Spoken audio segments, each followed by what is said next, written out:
the great swordsman of Marvel. Hey, fanfic family. So glad to see you here again to continue this incredible adventure. As always, kindly remember, this story is 100% fiction, so don't go looking for dimensional portals in your closet. All rights to this fantastic novel belong to the original author. We're just your humble narrators of epic tales.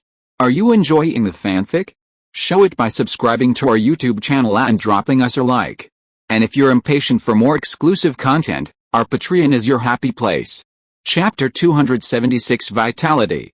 However, no one inside the sky-gazing exquisite tower could detect this scene. Within the primordial Forbidden Land, on the edge of chaos, an extremely weak, white, humanoid sphere of light drifted erratically into a small room. The room was entirely constructed of stone, and apart from resembling a small hut, it contained nothing else. Great demon god of thorns, save me, a weak voice came from within the sphere, pleading for help from the person inside the stone room. It was the floating elegance Taoist. Why was he in such a disheveled state? Had he been bullied? A handsome figure emerged from the stone room, grinning at the floating elegance Taoist before him. Great demon god of thorns, stop mocking me.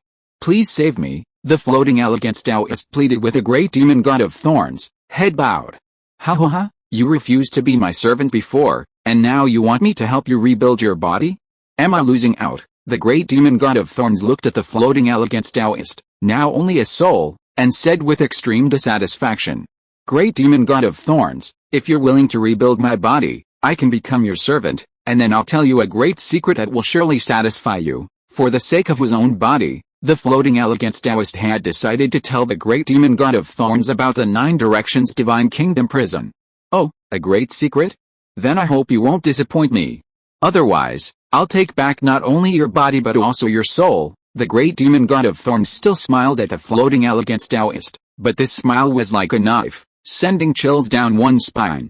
The floating elegance Taoist quickly nodded. This was the only way for him to rebuild a perfect body, there was no other way. With a wave of his hand, the great demon god S.H.I.E.L.D conjured an incredibly perfect body before him. The aura emanating from it was flawless compared to the physical form of the floating elegance Taoist. It couldn't be described as merely perfect, it was infinitely perfect, beyond perfect perfection. The floating elegance Taoist's divine soul immediately entered this body. A moment later, the body opened its eyes, emitting a familiar light, the very gaze of the floating elegance Taoist. Metal man, huh? You little brat, huh? Your death is just around the corner. The floating elegance Taoist gazed into the distance, in the direction he had fled earlier. This time, he would take the thorn cultivator demon god with him. The pain inflicted by that little brat was something he had to get back, otherwise, the wound in his heart would never be healed, and he would never be able to break free from this inner demon. Thorn cultivator demon god, today I'm going to take you to a place where you can obtain countless treasures. The floating elegance Taoist, with a servile expression and murderous intent in his eyes, looked at the thorn cultivator demon god before him. He whispered in the thorn cultivator demon god's ear, Master, before, in this ancient forbidden land, I encountered a dilapidated palace. Inside was a metal man, quite powerful, probably close to reaching the world realm. I was defeated by the metal man, but luckily I knew a technique called feigned death, otherwise he would have killed me, but today, I discovered this metal man, and beside him is a little brat, who is undoubtedly the heir to what the metal man is guarding.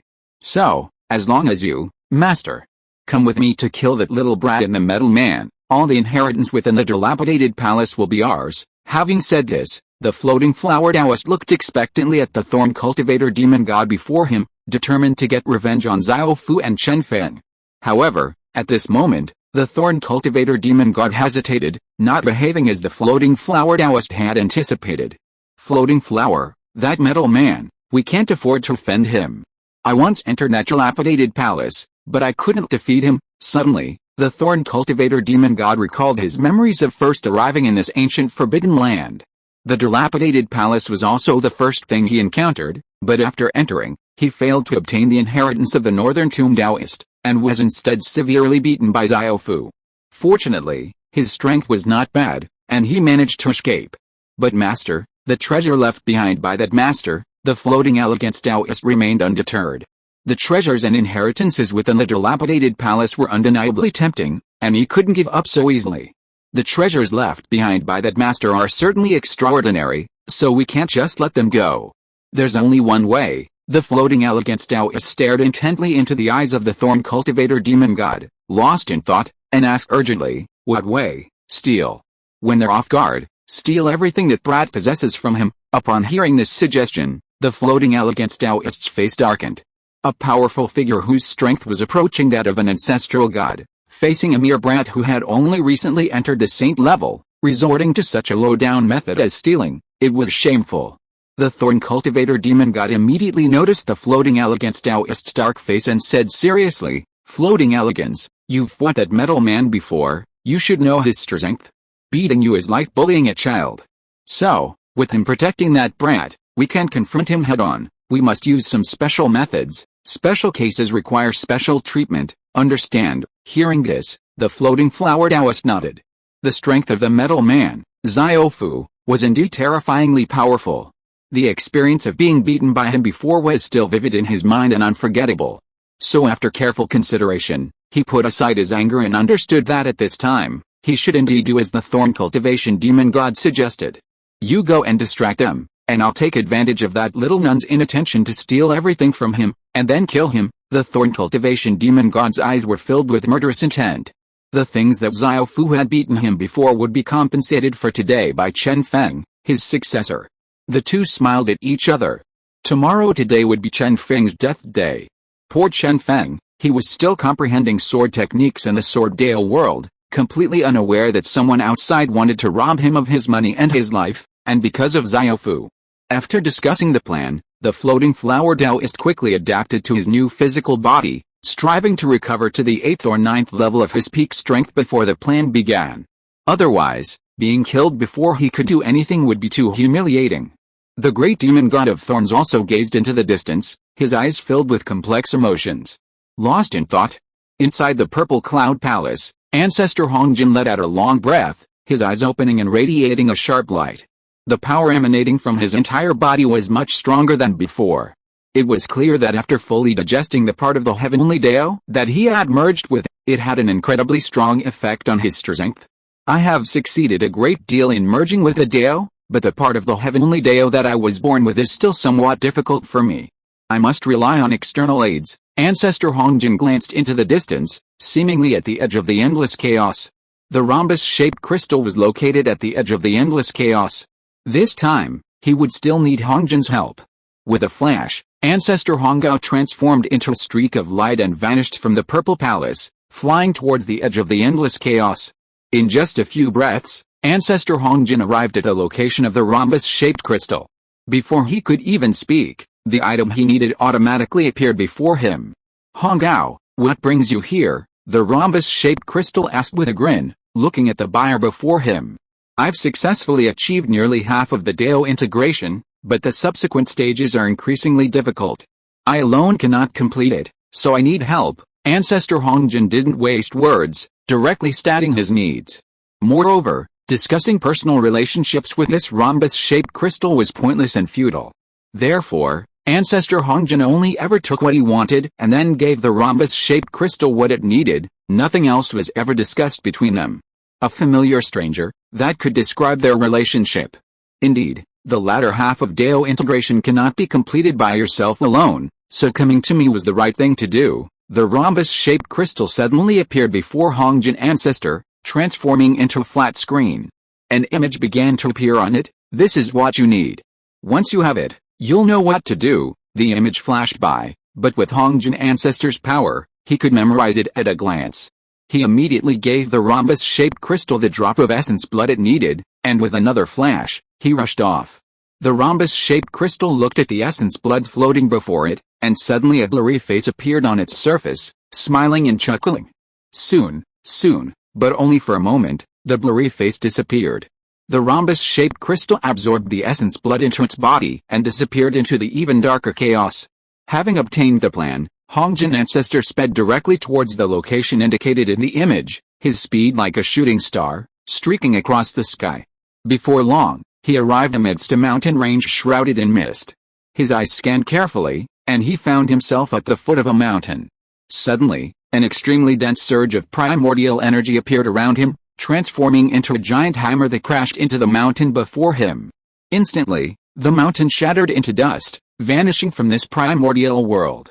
The investiture of the gods record, "It is time for you to be born." The mountains turned to dust, revealing a sealing array beneath, a supreme treasure of chaos sealed here during the era of the ancient chaos demon gods. With another hammer blow, the innate 24 reincarnation array actually managed to block the blow. The array from the primordial era is indeed powerful, but the investiture of the gods record, I am determined to have it.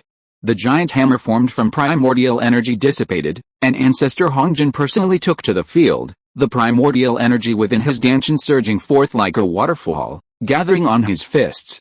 Chapter 277 Battle. It appeared to have materialized into two extremely sharp swords, aimed fiercely at the innate 24 reincarnation's grand array. Bang! A deafening explosion resounded, shaking the entire mountain range and scattering the clouds in the sky. The investiture of the gods. After the boom, the investiture of the gods was clearly in the hand of Hongjin Ancestor. Now is indeed the time for its birth, so I'll take it. Hongjin Ancestor bowed slightly to the mountains before him, then carried the investiture of the gods away. After Hongjin Ancestor took the investiture of the gods, the mountains seemed to have lost their backbone, disappearing into the world, leaving only a plain. Back then, to seal the investiture of the gods, 5 heroes were sacrificed, but now that it has been reborn, it will surely cause another bloodbath. The moment the mountains disappeared, an aged voice echoed, vanishing in an instant. Holding the investiture of the gods in his hand, Hongjin felt a surge of excitement and confidence. With this, his path to Dao integration would be much more stable. His speed suddenly increased, and Hongjin returned to the Purple Cloud Palace, storing the investiture of the gods in his sleeve. Currently, Hongjin hadn't fully grasped the Dao of space, nor did he have a special ring. He could only rely on the universe in my sleeve technique to store the treasure. Ancestor, you're back. Just then, a child approached Hongjin and bowed slightly. Hey Ocean, I have a task for you. I hope you can complete it and not disappoint me. Looking at the child before him, Hongjin's pre-existing ideas suddenly found their direction. Whatever the ancestor entrusts me with, I will complete it diligently and will absolutely not let the ancestor down. The boy named Wu Tian nodded heavily, his face resolute and serious. Hongjin laughed heartily, reaching out to pat Wu Tian's head, saying, I knew I hadn't misjudged you. I believe you can complete this task. Since the great war between the Wu and Yao races, and the rise of the human race to its peak, everything has changed. However, the existence of the 6 sages of the primordial world still maintain the ancient order of this world. But now, this order has been broken. Your senior brothers, Taishang Laojin, Yuanqi Xianzhen, and Tuangshan Jiazu, have all been killed. The ancient order has been shattered. So now, I need you to establish a new order, a place to govern the primordial world. Wu Tian stared intently at the Hongao ancestor before him, carefully memorizing every word he spoke. Ancestor, I will establish a new order and inherit the will of my 3 senior brothers. Wu Tian's extremely serious demeanor greatly pleased Hongjin Ancestor. He gently touched Wu Tian's forehead with his finger, and a dazzling light emanated from it, so bright that Wu Tian had to close his eyes. The light lasted for a moment before disappearing from Wu Tian's forehead without leaving a trace. Wu Tian, from this day forward, you are the master of the heavenly court, the heavenly emperor, ruling the 3 realms. Wu Tian slowly opened his eyes, a sharp gaze shooting out, his demeanor completely different from before. Yes, ancestor. Kneeling before Hongjin, Wu Tian was incredibly excited. Hongjin had not only raised his strength to the quasi-saint level, but also bestowed upon him a domineering aura, an imperial presence. Meanwhile, outside the Zheng Palace, high in the sky, a magnificent golden palace appeared. Its imposing walls, wisps of smoke, and dazzling light all proclaimed the arrival of a new world and the establishment of a new order. Wu Tian, where's the maiden Yaoqi? Just as Wu Tian was staring blankly at the distant palace, the voice of ancestor Hongjin reached his ears. Yaoqi, it seems she went to the holy Nuwa's place. Hongjin frowned slightly, clearly puzzled by Yaoqi's departure. What's wrong, ancestor? Is there something you need from Yaoqi? Wu Tian noticed the doubt on ancestor Hongjin's face and asked softly. Nothing. Go to the holy Nuwa and bring Yaoqi back. Ancestor Hongjin didn't say much, waving his hand to dismiss Wu Tian. Wu Tian nodded, then turned and left, heading straight for the Kingling Palace where Nuwa resided. Watching Wu Tian leave, Ancestor Hongjin took out the investiture of the god's record from his sleeve, examining it closely. I'll rely on you to help me achieve Dao in the future. He put the investiture of the god's record in the treasure vault. Now is not the time for it to come out. The opportune moment has not yet arrived. What's needed now is to establish this new order in the heavenly court, which will be indispensable when one achieves Dao. After placing the investiture of the god's diagram, Ancestor Honga went to his palace, sat cross-legged, and began cultivating again. The rhombus-shaped crystal had already taken many drops of its essence blood from him. Although it seemed to be only for nourishing him, he still had to be extremely careful, lest it have other intentions. Wu Xian Tuangzi, after traveling non-stop, finally arrived at the outside of the Kingling Palace, panting heavily. He was about to step inside when a demon blocked his way and questioned him, "Who are you? What business do you have at the Kingling Palace?" Wu Xian Tuangzi, already extremely tired, was furious to find that the guards of the Kingling Palace did not recognize him. He was going to be the future ruler of the heavenly court, and yet he was not recognized by a mere guard. Wouldn't he be laughed at later? "I am." Wu Xian Tuangzi was about to introduce himself to the ignorant guard when a clear, bell-like voice of a little girl interrupted him. The guard shouted, "He's my good friend, the attendant of Ancestor Hong of Zixio Palace." Hearing the girl's words, the guard scratched his head, smiled slightly at Wu Tian, and said apologetically, "Little attendant, I'm sorry, I didn't recognize you at first. Since the Yaoqi attendant has spoken, please come in." Wu Tian had initially wanted to snort to express his displeasure, but upon seeing the Yaoqi attendant, he immediately changed his mind and ran to her side, asking warmly, "Yaoqi, the ancestor has just returned and was looking for you. Why did you run off to the sage Nuwa's place? Quickly, come back with me." Upon hearing that Ancestor Hongo had come looking for her, the Yaoqi attendant was startled and asked nervously, "Wu Tian, has the ancestor blamed me?" Seeing Yaoqi's tense expression, Wu Tian outwardly appeared serious, but inwardly he was overjoyed. He solemnly said, "The ancestor was quite angry when he heard you left the Purple Palace without his permission." At this, Yaoqi's expression changed drastically, tears welled in her eyes, and she looked like she was about to cry. Seeing his opportunity, Wu Tian quickly said, "But it's all right. I pleaded with the ancestor for you, and he stopped you. So the ancestor didn't continue to blame you, he let me take you back with him." Yaoqi, who was already on the verge of tears, stopped them upon hearing Wu Tian's words. She asked, half believing, "Really? The ancestor really didn't blame me?" "Of course it's true. I like both of us so much, and with me speaking up for you, there won't be any problems." As Wu Tian spoke these words, he felt completely calm and confident, radiating an aura of imperial authority. Really, overwhelmed with excitement, the Jade Pool Maiden threw herself into Wu Tian Tongzi's arms, hugging him tightly and showering him with words of gratitude. "Haha, it's nothing, it's what I should do," Wu Tian Tongzi replied, seizing the opportunity to hug her back. His face beamed with joy, completely abandoning his previous imperial demeanor and resembling that of a pampered young man. "Wu Tian Tongzi, why are you laughing so happily? What good thing happened? Can you tell me?" A teasing female voice reached the ears of the two embracing figures, instantly turning their ears in alchemy crimson, prompting them to quickly separate. Especially Yaoqi, being a girl, blushed as red as the first snow, explaining with extreme embarrassment, "Sister Nuwa, it's not what you think.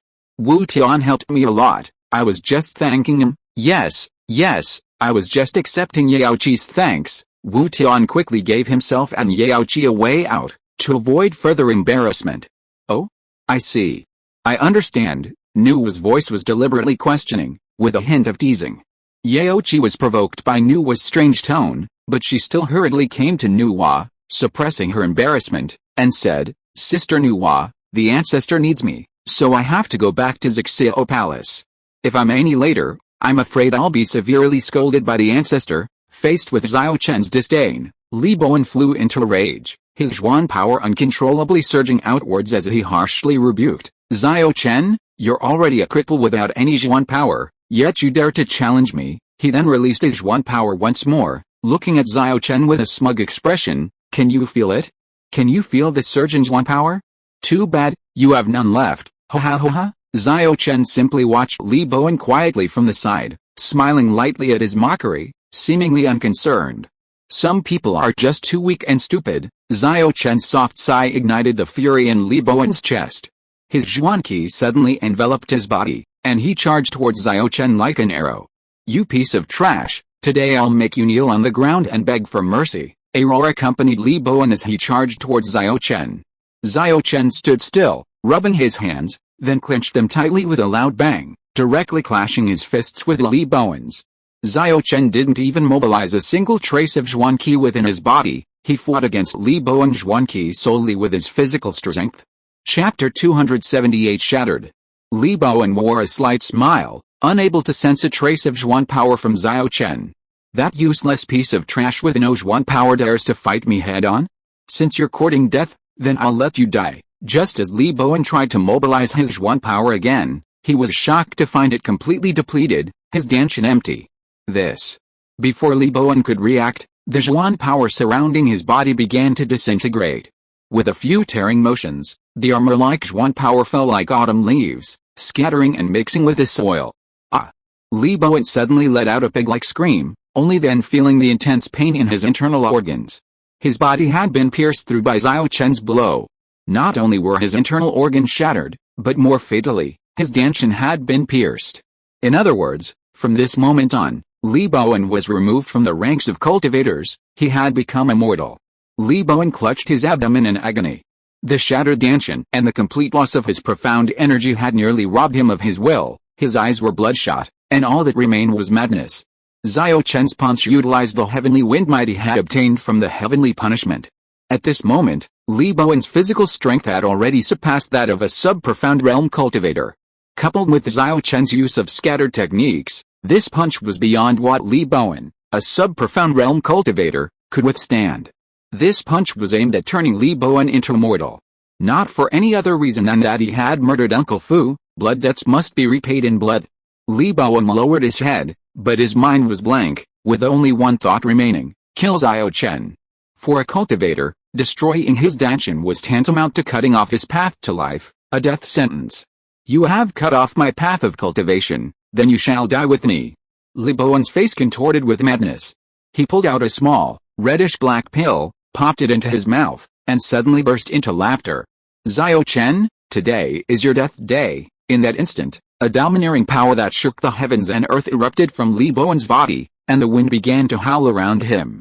"Xiao Chen, this pill was specially bestowed upon inner disciples by the Yuanzhan sect. As long as you take it, you can instantly gain the strength of the condensing profound realm. Now, let's see how your mortal body can stop me."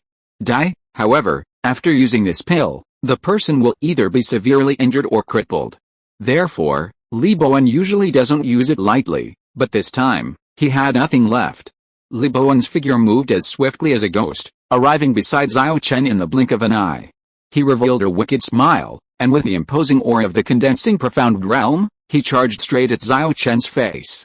Mountain-shattering fist. This is a mid-stage yellow-rank martial art that only inner disciples of the Yuanzhan sect can learn. It is powerful and heavy, capable of splitting mountains and shattering rocks.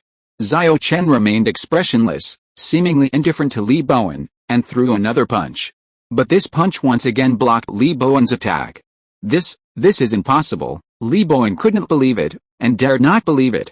How could someone without Zhuan power block a punch from him, a Zhuan realm cultivator? This is fake. This isn't real. Xiao Chen exerted his strength again. And the Zhuan power in his body erupted like a sea, immediately blasting Li Bowen away. His body slid dozens of meters on the ground before finally stopping. "Sorry, I'm also a Zhuan realm cultivator." Xiao Chen seemed very apologetic, looking at Li Bowen with a smile. "It's just that you are fake, while I am real." Li Bowen still couldn't believe it. He couldn't understand how someone who had been punished by heaven and lost his Zhuan power, becoming immortal, could regain his original strength. He couldn't understand it, and at this moment, he stopped thinking about it. Looking up at the bright blue sky, Li Bowen slowly closed his eyes. If he had foreseen all of this, he wouldn't have rashly attacked Xiao Chen, wouldn't have had his Zhuan power crippled, wouldn't have taken the pill, and wouldn't have. Unfortunately, there are no ifs in this world. Xiao Chen walked to Li Bowen's side and reached out to close his open eyes. Perhaps, this is fate.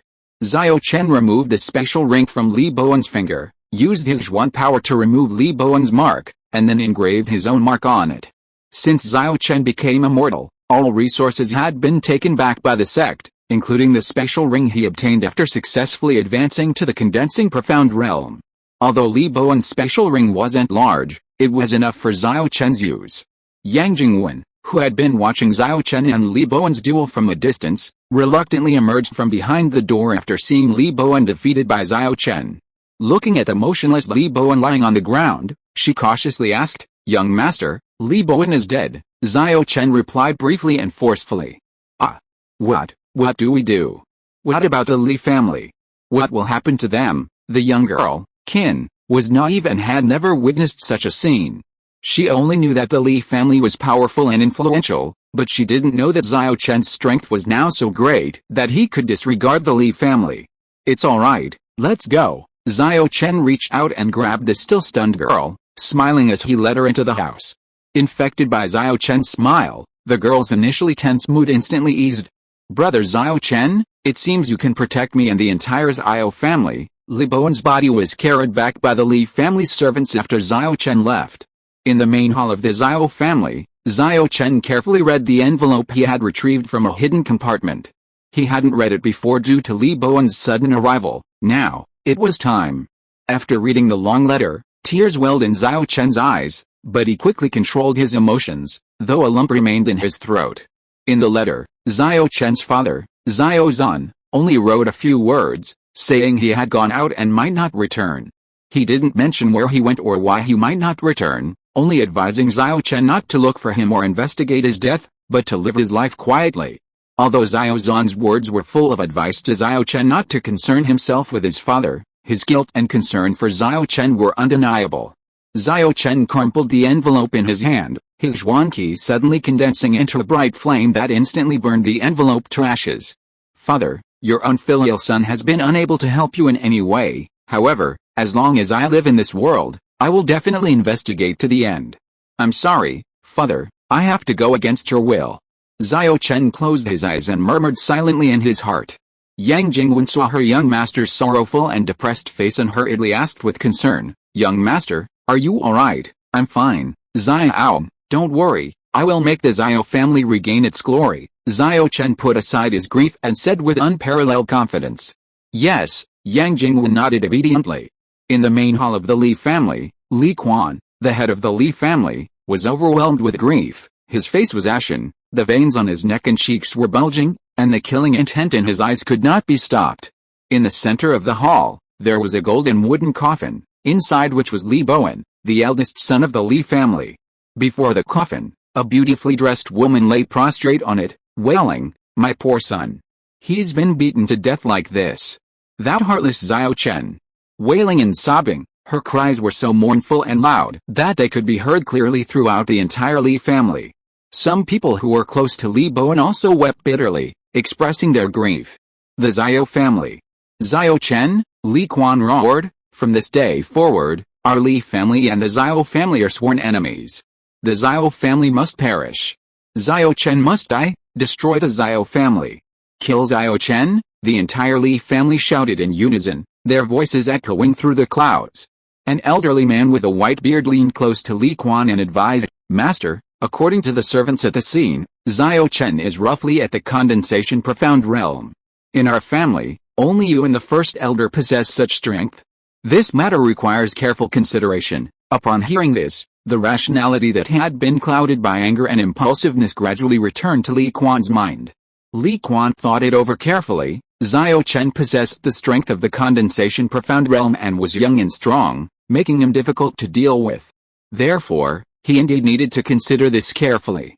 "Master, how about this?" the old man whispered again in Li Quan's ear after a while. Li Quan nodded as he listened, seemingly pleased with the suggestion. The Li family was still immersed in grief, but beneath the sorrow, undercurrents were already surging. The Xiao family, apart from their residence, had sold off all their valuables, and Xiao Chen planned to stay for a while, at least until the Xiao family was restored.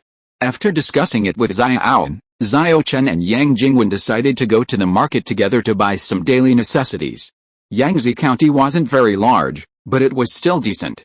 The largest market was jointly controlled by several major families, and it supplied all sorts of goods, countless in number.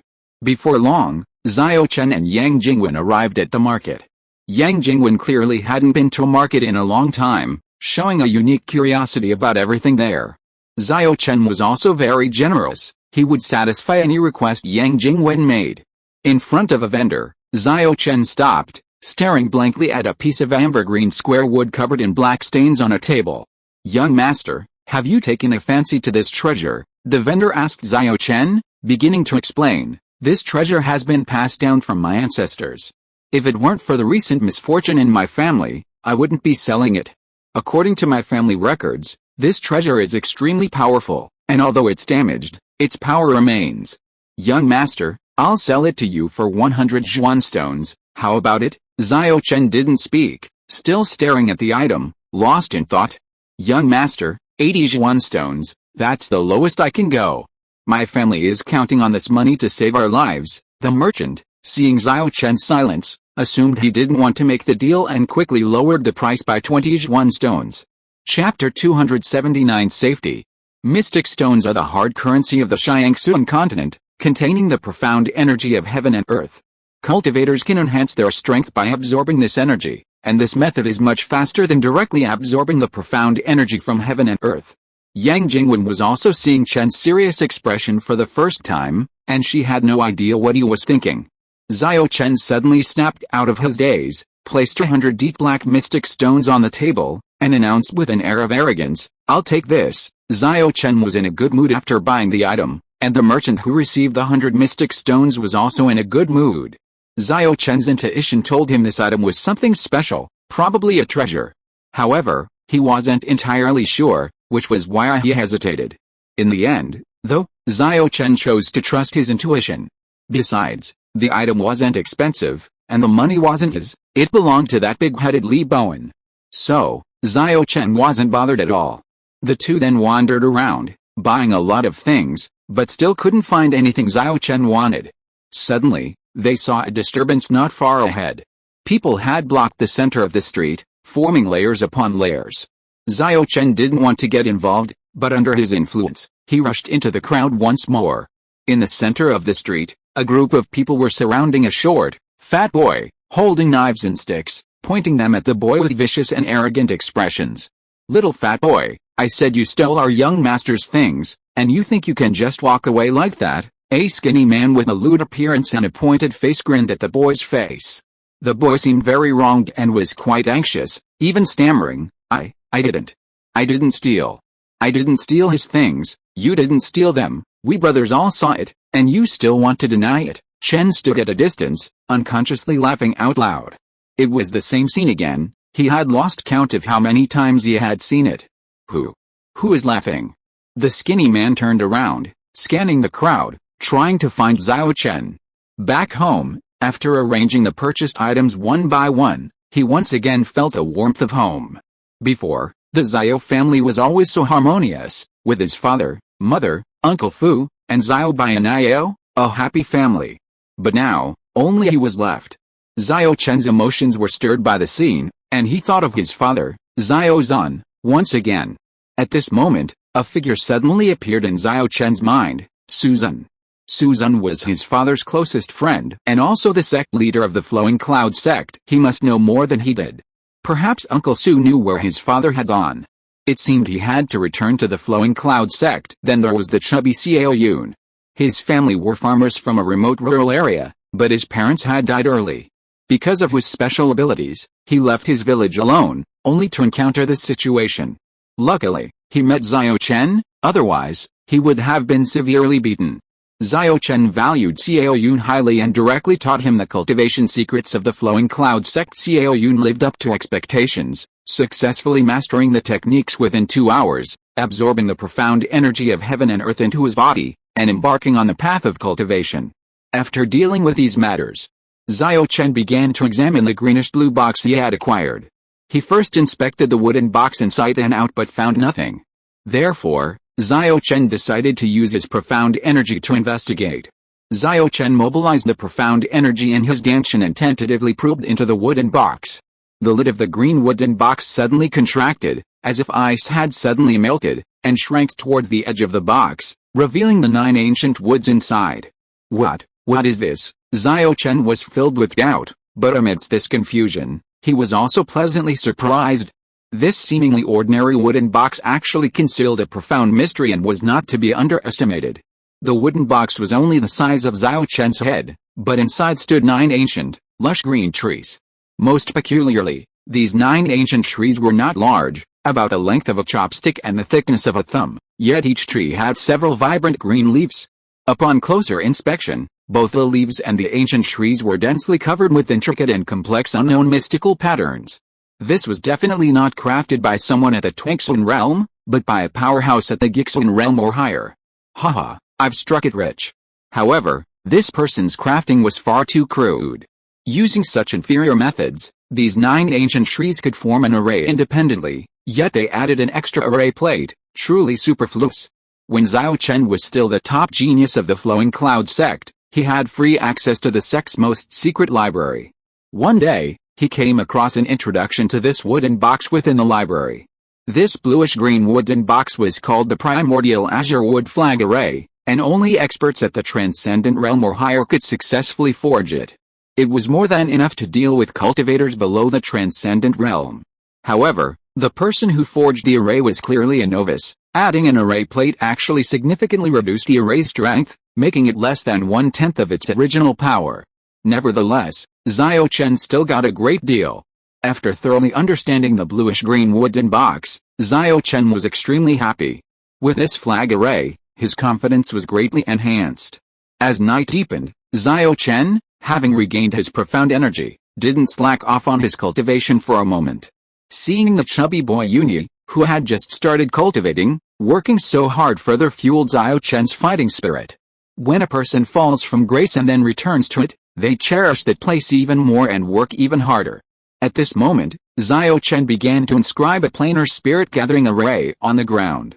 This array was taught to him by a formation master in the sect when he was still the top disciple of the Flowing Cloud sect. This spirit-gathering array was the simplest and easiest to set up. Truly advanced spirit-gathering arrays were three-dimensional, and their difficulty was immeasurable. This planar array was much simpler to set up. He only needed to inscribe talismans on the ground and then place the Xuan stones on the key nodes. With the help of incantations and spells, the array could be activated directly. After the sect withdrew all its resources, Xiao Chen could only receive 5 Xuan stones per month, a very small amount, making him poorer than even the outer disciples. Activating this spirit-gathering array required at least 48 Xuan stones. If it were the previous Xiao Chen, he would never have been able to activate it, but Li Bowen, that money-giving boy, directly gave Xiao Chen 300 Xuan stones, alleviating his immediate crisis. After working for half an hour, he finally finished setting it up and then began to activate the spirit-gathering array using incantations and spells. The spirit-gathering array began to flicker, and lines of runes lit up. In an instant, the 48 Xuan stones placed within the array simultaneously emitted a bright white light. With soft crackling sounds, the Xuan stones shattered into powder, and the spirit-gathering array vanished into nothingness. At this moment, Xiao Chen felt it most intensely, as the surrounding Xuan energy began to rapidly gather, and Xiao Chen was right in the center of this Xuan energy storm. A few minutes later, Xiao Chen witnessed an astonishing scene. The Xuan energy gathered faster and faster, forming wisps of liquid resembling raindrops. These liquids fell to the ground and quickly coalesced into clumps. The Xuan energy was so concentrated that it gradually liquefied. Due to the spirit-gathering array, this liquid did not spread outside, but remained within its confines, forming small springs. Xiao Chen had never seen anything like this before. Every pore on his body opened up, greedily absorbing the incredibly dense Xuan energy like a beast drinking blood, feeling utterly comfortable. What a comfortable feeling! Without further ado, Xiao Chen plopped down in the very center of the spirit-gathering array. The profound energy surrounding him surged into his body like mad dogs, seemingly intent on devouring him entirely. For anyone else, the overwhelming concentration of profound energy might have been too much, causing a backlash and even weakening them. However, due to the power talent Xiao Chen gained during the heavenly tribulation, his physical attributes were incredibly explosive. So, as this profound energy rushed into his body, Xiao Chen absorbed it like a whale sucking in water, drawing it into his danshan. Having not felt profound energy for so long, This was like a long-awaited rain after a drought, and Xiao Chen naturally wouldn't let it pass. Soon, Xiao Chen immersed himself in cultivation. Although the profound energy roared in, the world remained peaceful, so quiet that only the steady breathing of Xiao Chen could be heard. His strength seemed to be on the verge of a breakthrough at that moment. A full half-hour later, Xiao Chen slowly opened his eyes. The profound energy gathered in the spirit-gathering array had filled his body to the brim, almost to the point of saturation. Xiao Chen exhaled a long breath and began cultivating according to the techniques recorded in the Devouring Heaven Profound Energy Manual. Before long, the profound energy filling his body was gradually mobilized, flowing into his Devouring Heaven meridians.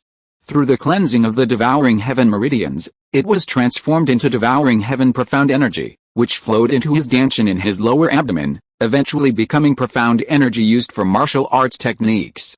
Before obtaining the manual Devouring Heaven Profound Energy, all the profound energy Xiao Chen gained through cultivation was squeezed into his Devouring Heaven meridians, unable to gather in his dantian. In fact, the profound energy in his dantian was even absorbed into his Devouring Heaven meridians, which was the ultimate cause that turned Xiao Chen from a genius into an ordinary person. Feeling the Xuan Qi gradually growing stronger in his dantian, Xiao Chen's mood became extremely cheerful, and his body involuntarily increased the speed at which it absorbed the Xuan Qi within the spirit-gathering array. The Xuan Qi flying in the air, which was like liquid, gradually decreased from a violent storm to a light drizzle, demonstrating how efficient Xiao Chen's body was in absorbing Xuan Qi. The Devouring Heaven Xuan Qi technique circulated rapidly, and instantly, the massive amount of Xuan Qi absorbed into his body was quickly converted into Devouring Heaven Xuan Qi. Xiao Chen felt as if he was about to swell up, his whole body feeling like it was being pricked by needles, and the Xuan Qi in his Devouring Heaven meridians went berserk. Xiao Chen focused intently, guiding the Devouring Heaven Xuan Qi within his body to circulate smoothly. The berserk Xuan Qi calmed down, like obedient children, lining up to enter Xiao Chen's dantian. After continuing for several tens of minutes, all the Xuan Qi gathered in the spirit-gathering array was swept away, and the room returned to calm, with no more large amounts of Xuan Qi surging in from all directions. Chapter 280 Power. Xiao Chen finally calmed down, let out a long sigh, and stood up. After this cultivation session, Xiao Chen could clearly feel that the Xuan Qi within his body had reached a certain saturation point. He only needed a moment of enlightenment and a large amount of Xuan Qi to break through to the early stage of the condensing profound realm and enter the middle stage. However, such a moment of enlightenment was extremely rare, and Xiao Chen didn't have enough Xuan stones and pills to help him break through to the early stage of the condensing profound realm. But things would work out in the end. He had transformed from a mortal, a waste, into a prodigy, so he would definitely be able to break through to the early stage of the condensing profound realm. Everything just needed to fall into place when the time was right. Xiao Chen stared blankly at the bright moon in the sky, lost in thought, unaware that this cultivation session had expelled all the impurities and filth he had absorbed during his time as a mortal. A thick layer of oily grime had accumulated around his body. By the time Xiao Chen discovered it, the grime had almost solidified into a thick, black crust. Without going through the main hall, Xiao Chen flew directly from his room, plunging headfirst into the lake outside the courtyard. He stripped off his outer garments and vigorously washed away the grime. Xiao Chen's washing in the lake created ripples on the surface. Although Xiao Chen wasn't a germaphobe, seeing his own filth was unbearable, so he had to take off his pants as well and scrub the grime relentlessly. Finally, he released a small amount of his profound energy to shake off the black grime clinging tightly to his skin. In that instant, Xiao Chen's originally brown skin became a pristine white, perhaps even whiter and smoother than the skin of some young girls. "Ah, who are you? Ah, mind your own business, what are you doing here?" Xiao Chen was also startled by the series of high-pitched voices. He stared blankly at Yang Jingwang in front of him, instinctively covering his body. However, Xiao Chen was a man who had seen a lot. He had once been in the Flowing Cloud sect. Xiao Chen turned around without changing his expression or skipping a beat, took out spare clothes from his special ring and put them on, and said softly, "Xiao Wen, what are you doing here alone?" Yang Jingwen was still just a young girl in the prime of her life. The idea that men and women should not touch each other was still deeply rooted in her mind. So at this moment, her pretty face was as red as a ripe apple. She covered her eyes with her hands and answered haltingly, I couldn't sleep, so I came out for a walk." "Oh, I see." While they were talking, Xiao Chen had already put on his clothes. He stepped onto the water like a dragonfly skimming the surface and flew to Yang Jingwen's side. Yang Jingwen was clearly too shy, completely unaware that Xiao Chen was already beside her. She even cautiously asked him if he was dressed. Yang Jingwen had come to the lakeside so late for two main reasons. First, she was thinking of her deceased father, and second, Xiao Chen had left a very deep impression on her these past 2 days. But she never expected that even though she was at the lakeside so late, unable to sleep because of someone, she would run into that very person. Suddenly, Xiao Chen had a whimsical idea and wanted to tease the shy girl. He suddenly said in a strange voice, "Xiao Yao, did you see something?" Yang Jingwen's ears turned bright red at Xiao Chen's question, as if they were about to bleed. She hurriedly waved her hands and explained, "No, I didn't see anything." While waving her hands, her eyes remained tightly closed. Xiao Chen, hearing Yang Jingwen's cries of "I didn't see anything, I didn't see anything," calmed down slightly and couldn't help but chuckle. At that moment, Xiao Chen felt as if he had returned to his childhood, often playing pranks on Yang Jingwen like this, always coaxing her and making promises just when she was about to cry. Thinking about it now, it was truly delightful. "Silly girl, I was just kidding.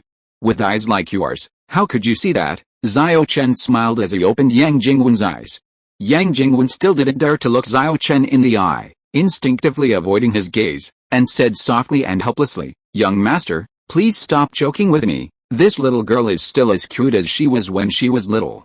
Xiao Chen couldn't help but pinch her nose and smiled indulgently. "You're still so easy to fool, ha ha ha." Tonight, time flowed by, and the moon in the night sky seemed exceptionally bright, reflecting the laughter and playfulness of a man and a woman on the lakeside. Yesterday passed in a flash, and the rising sun was already high in the sky. Since Xiao Chen and the little fat boy came, the Xiao family has never lacked laughter and joy. The little fat boy, Xiao Yun, through a night of cultivation, directly broke through the initial profound realm and reached the mid-stage of the initial profound realm. His talent was comparable to Xiao Chen's.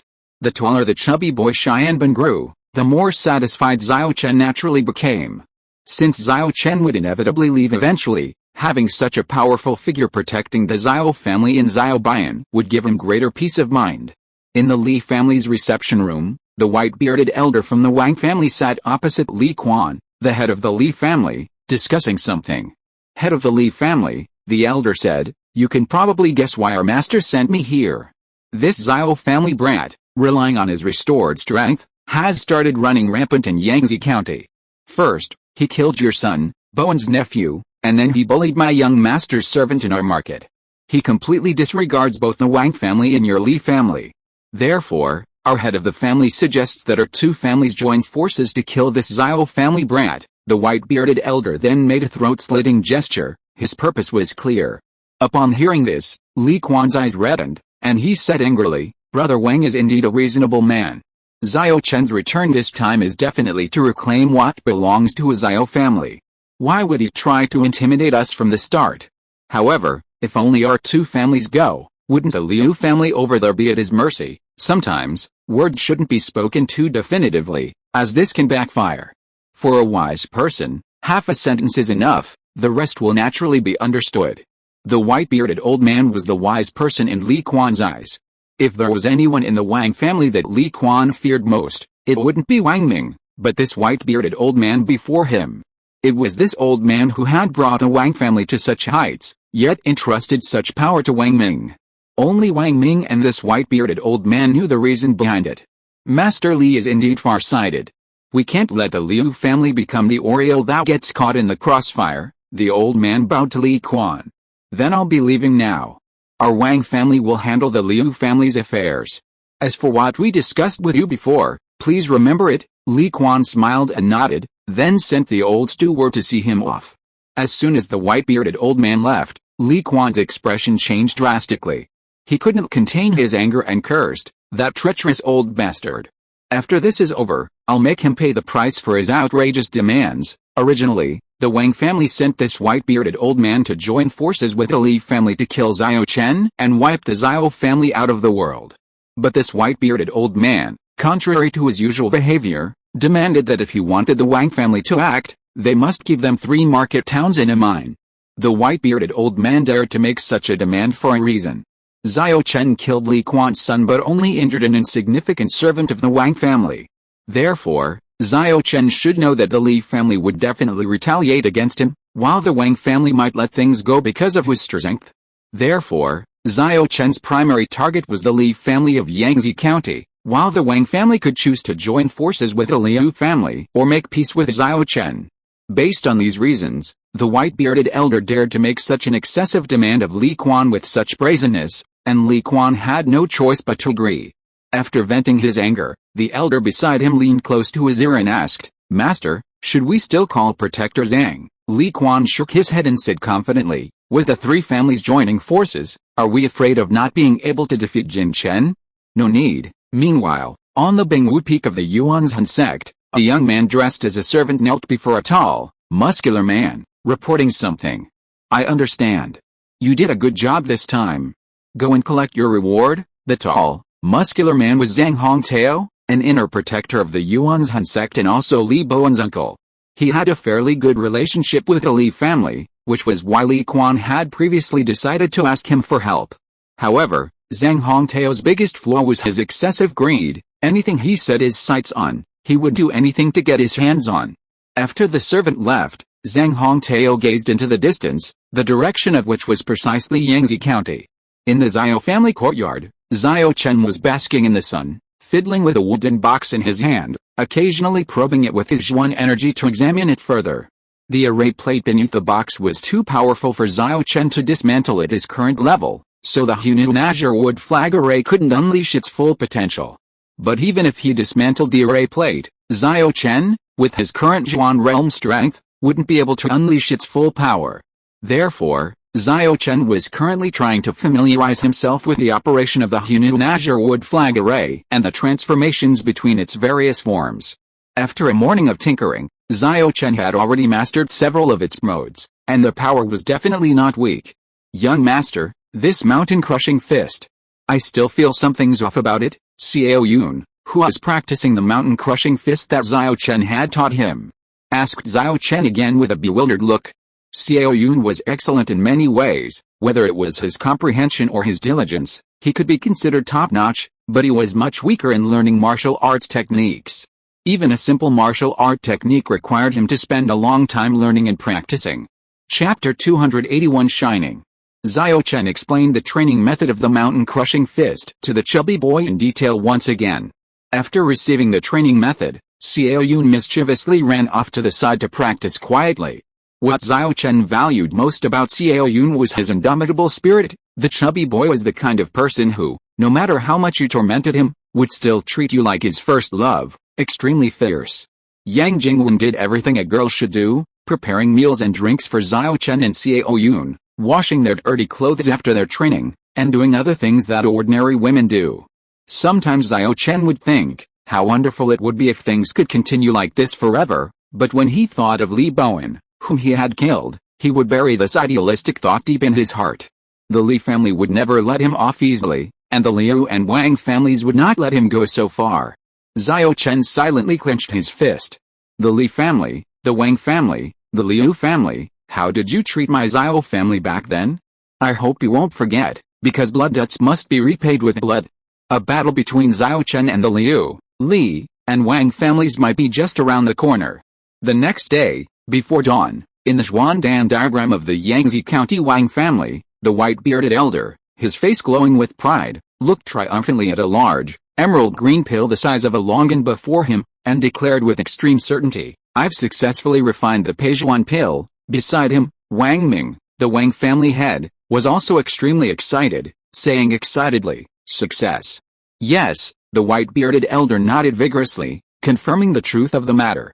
In the Xiangxuan continent, to become a true cultivator, one must absorb the profound energy of heaven and earth, and then form profound power in the Danshan. Only then can one be considered to have taken the first step in cultivation. For those with some talent, condensing profound power is not a major issue. The most important thing is future cultivation and breakthroughs. On the path to increasing strength, the use of external assistance is indispensable, as it can greatly increase the rate of improvement and the success rate of advancement. And the most common external force is elixirs. The cultivation pill is a relatively high-end one. Those who have just entered the initial profound realm have scattered profound power within their dantian, lacking any cohesion. Therefore, the key to advancing to the sub-profound realm is to condense this scattered profound power into cohesive force. The cultivation pill allows an initial profound realm cultivator to successfully condense their profound power into cohesive force, advancing to the sub-profound realm with 100% success. This special effect makes it highly coveted by countless people eager to reach the sub-profound realm, yearning for it day and night but unable to obtain it. Speaking of the cultivation pill, one must mention its closely related profession, alchemists. In the S.H.I.E.L.D continent, there is a profession that surpasses even profound realm cultivators. People call them alchemists. Alchemists, as the name suggests, can refine various miraculous pills that enhance strength. Any alchemist is highly sought after by various powerful forces, who will spare no expense to recruit them, resulting in extremely prestigious status. Scarcity drives up value, and the extremely high regard for alchemists is naturally related to their scarcity. Every alchemist must be a genius of exceptional talent, as the requirements to become one are incredibly stringent. First, your Zhuan power must be of the fire attribute, ideally with a trace of wood. Fire is born from wood, and wood thrives because of fire. The wood attribute not only catalyzes the fire attribute, but its inherent gentleness also plays a crucial role in the fusion of spiritual herbs. It's important to understand that Zhuan practitioners on the S.H.I.E.L.D continent generally possess only one Zhuan power attribute. It's impossible for other attributes to coexist. Therefore, it's virtually impossible for a Zhuan practitioner to possess two attributes of different strengths. Of course, among the millions of people on the S.H.I.E.L.D continent, there will always be a few exceptional individuals who possess two different attributes. Among these individuals, those with both fire and wood attributes have a very high probability of becoming revered alchemists. However, having only fire and wood attributes isn't enough. To become a qualified alchemist, there's another indispensable element, spiritual power. The three most important conditions for refining pills are materials, fire and wood attribute Zhuan power, and spiritual power. Materials, naturally, refer to the various rare and precious herbs found in the world. Without materials, even a godlike alchemist can only watch helplessly. A skilled cook can't make a meal without rice. Therefore, superior materials are extremely important. The furnace fire is the flame needed for refining pills. Ordinary fire cannot be used. A flame formed by the aggregation and catalysis of Zhuan power within your dantian is required. Therefore, your Zhuan power must be sufficiently abundant to support the pill refining process. Alchemists with insufficient Zhuan power generally cannot refine pills, and even if they succeed by chance, the resulting product will inevitably be a defective one, devoid of any medicinal properties. The final condition is the strength of one's spiritual power. The intensity of the heat during pill refining is paramount. Much like cooking, some dishes require high heat, while others only need low heat. The same applies to alchemy. Controlling the furnace fire is paramount. Sometimes, even a slight overheating can reduce the entire batch of pills to ashes, rendering all efforts futile. Mastering this control requires immense mental fortitude. Under these demanding conditions, those who can become alchemists are incredibly rare. The scarcity of alchemists fuels fierce competition, creating their prestigious and even somewhat distorted status. This white-bearded elder, J.N., is a rare, exceptional alchemist. Not only are his alchemy skills top-notch, but his overall strength is unfathomable. This is why Li Quan is so wary of him. J.N.'s successful refinement of the nourishing profound pill will undoubtedly significantly strengthen the Wang family. After all, a family typically only has one or two experts at the condensing profound realm. You can count them on one hand. A family's strength depends on its juniors and the number of experts at the sub-profound realm within its ranks. With these nourishing profound pills, my Wang family can dominate Yangtze County. Ho ha ho ha. Wang Ming looked at the nourishing profound pills in his hand, his whole body brimming with uncontrollable joy. These pills are enough for me to create more than 10 lesser profound realm cultivators. Then, let's see how the Li family, the Liu family, and Xiao Chen can fight against me. Brother Jack, you've worked hard these past few days. Wang Ming took out 5 or 6 crystal clear white jade beads from his sleeve and placed them in Jie Yan's hand. Brother Jack, these are some small gifts I prepared for you. They're just a small token of my appreciation. Please enjoy them. Jie Yan looked at the white jade beads Wang Ming placed in his hand, his eyes instantly turning fiery and greedy. but it only flashed for a moment before returning to normal. He carefully accepted the gifts and said, "Thank you, Master." After exchanging a few casual pleasantries, Wang Ming left the room, a look of utter disgust flashing in his eyes as he departed. Inside, Jie Yan immediately took out the white jade beads after Wang Ming left, examining them closely as if they were rare treasures. Suddenly, he put all the beads into his mouth and began chewing them with obvious enjoyment, even groaning and breathing rapidly, as if he were savoring an exquisite delicacy. Wang Ming, not far from the room, could still hear the sounds coming from inside. His disgust deepened, and he muttered angrily, "That monster." Then, as if unwilling to hear any more of Jie Yan's voice, he quickened his pace and left. Meanwhile, Jie Yan inside the room continued to enjoy the white jade beads. Bang! A deafening sound echoed through the air, and brilliant sparks illuminated the entire sky. The starry sky reflected in his eyes had been dyed a deep red by the flames, like a slowly blooming chrysanthemum, carrying a hint of beauty amidst the destructive storm. "It's finally over." A hint of regret lingered in his words as Xiaoyi slowly closed his eyes. His fading consciousness made him realize that he might truly be saying goodbye to this world again. But he was unwilling. Why? He had a second chance, possessed a more powerful cheat ability than in his previous life, and had gained unparalleled strength. Yet, in the end, it was all less than that snap of his fingers, that crisp sound. The power of the 6 Infinity Stones was simply too overwhelming, so fierce that he was annihilated without any time or means to react. Hallelujah! Hallelujah! Hallelujah! The resounding chime suddenly echoed in Xiaoyi's mind, instantly jolting him awake from his dazed state. The blinding light caused Xiaoyi to unconsciously raise his right hand to shield his eyes. What? What happened? Am I going to die? A series of questions flooded Xiaoyi's mind, leaving him stunned and standing there like a corpse. Young man, do you want to do it all over again? Do you want to start over as a rich, handsome, and successful man, marrying a beautiful and wealthy woman? A gentle voice suddenly rang in Xiaoyi's ears, instantly snapping him out of his daze. What? What are you saying? For Xiaoyi, who had already experienced rebirth once, this sentence was familiar, even somewhat nostalgic. But at this critical moment, Xiaoyi was filled with doubt. Doing it all over again was possible, but doing it a second time? That was too unrealistic. Even novels and movies wouldn't dare to write something like that. Young man, you have 10 seconds to think. God is very busy, so make a decision quickly. The gentle voice suddenly became urgent, urging Xiaoyi to make a decision. Huh? What? Beyond disbelief, Xiaoyi was even more shocked. Could it really be a second chance? I think I want another chance. Xiaoyi's eyes suddenly changed, his gaze sharpening like a shining star in the night sky, so resolute and confident. However, I don't need to become a rich, handsome, and successful man. I want to become the most powerful person in the world. The words, almost shouted, made Xiaoyi's neck turn red, his fists clenched, and a surge of energy erupted from them. Very well, young man, since you've made your choice, then make your wish. Make your wish, and I will grant it. Chapter 282 Enemy. The voice softened from its initial urgency, even carrying a hint of relief. It seemed as if another predetermined task had been accomplished, promising a rich reward. Make a wish? What wish? Xiaoyi was completely bewildered, not understanding the meaning behind the words. He scratched his head, his face filled with doubt. Really? Do I really have to do this? After being told how to do it, Yi asked somewhat awkwardly. Hurry up. Time waits for no one. Okay.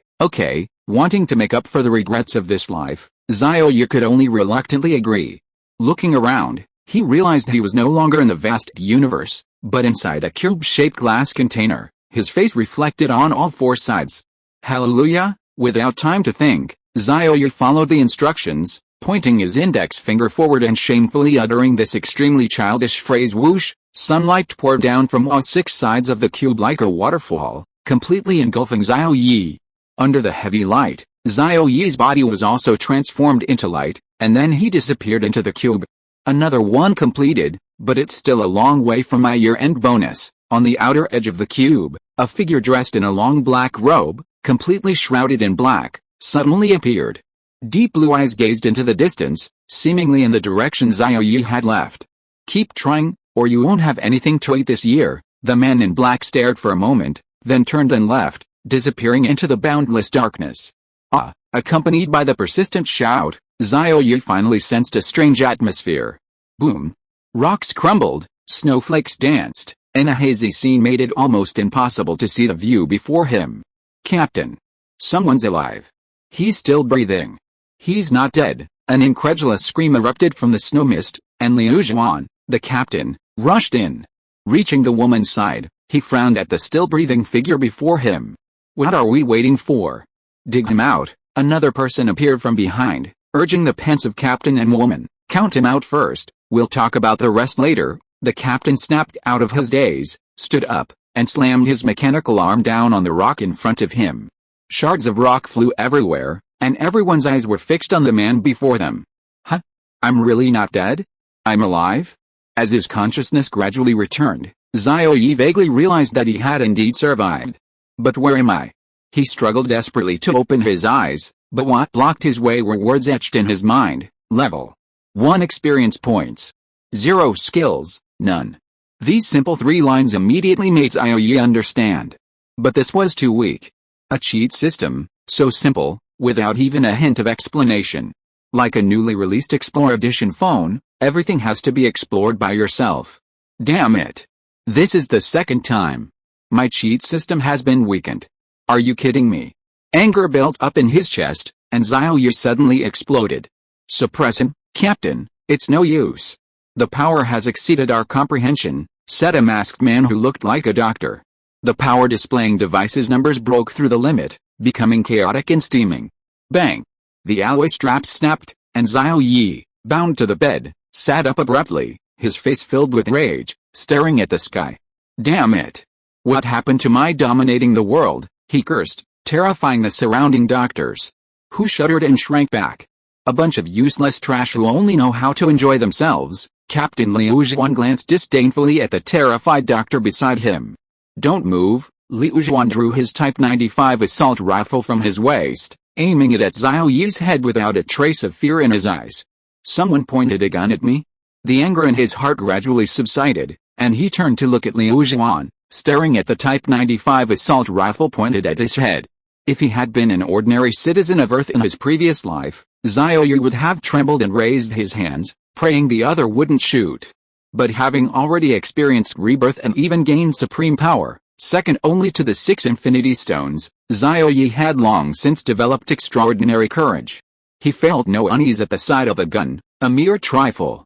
Glancing down at the metal bandage beside him, Xiao Yi's mind began to race.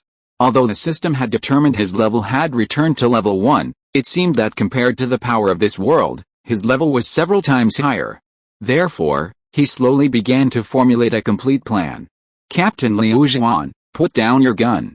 He's very important to us, don't hurt him, the male doctor, who had previously retreated in fear due to Xiao Yi's sudden outburst, said to Liu Zhuan with a serious expression. Dr. Wang Ming, I can't listen to you. He's now in the level 2 danger category. According to the laws of the Wandering Earth, I have the right to deal with him. The Type 95 assault rifle remained pointed at Xiao Yi's head, completely disregarding Wang Ming's words, even displaying extreme disdain in his tone. Liu Zhuan, do you know that you're playing with the lives of people all over the world?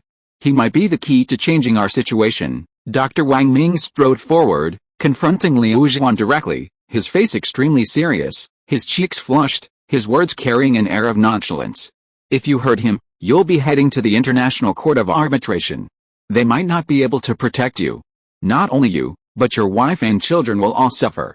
Don't wait until you're expelled from the underground city to regret it. These words, a blatant threat tinged with a hint of persuasion, moved Liu Zhuan. He stared intently at Wang Ming, his Type 95 assault rifle, which had been motionless, shifting slightly. However, Xiao Yi paid no attention to the two men. Instead, the words "the Wandering Earth" flashed through his mind. The Wandering Earth? Had he arrived in 2070? How far was Earth from the solar system? Had they not even reached Jupiter yet? A series of questions swirled in Xiao Yi's mind. Wait! Just as Liu Zhuan and Wang Ming were locked in a stalemate, about to come to blows, Xiao Yi shouted. Shut up! Kneel down! Or I'll kill you! Compared to the joy in Wang Ming's eyes, Liu Zhuan was more tense, his index finger already on the trigger, ready to fire at any moment. What are you doing?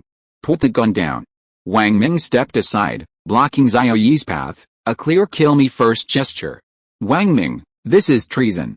Even if I kill you now, the International Court of Justice has no right to try me. Get out of my way, Liu Zhuan almost roared. I said, can I have my turn now? Seeing the extremely tense atmosphere between the two, Yi stepped out from behind Wang Ming. You speak. This time, Wang Ming spoke first, interrupting Liu Zhuan. After hearing this, Xiao Yi slowly spoke. Is it 2070 now? Where have we escaped to? As soon as the two questions were asked, Wang Ming's eyes flashed with excitement, and he immediately answered, no, it's still 2068 now, we're almost at Jupiter. Xiao Yi nodded after hearing this, but couldn't help but mutter to himself, only 2 years to get close to Jupiter, damn it, couldn't I have been reborn in a perfect era? Wang Ming stared at Xiao Yi carefully, and seeing that he didn't speak for a moment, he swallowed and clenched his fist and asked, can I ask how you survived? Huh? Xiao Yi suddenly raised his head, startled by the question. This startled Liu Zhuan, his palms sweating as he gripped the Type 95 assault rifle. Xiao Yi really didn't know how to answer Wang Ming's question.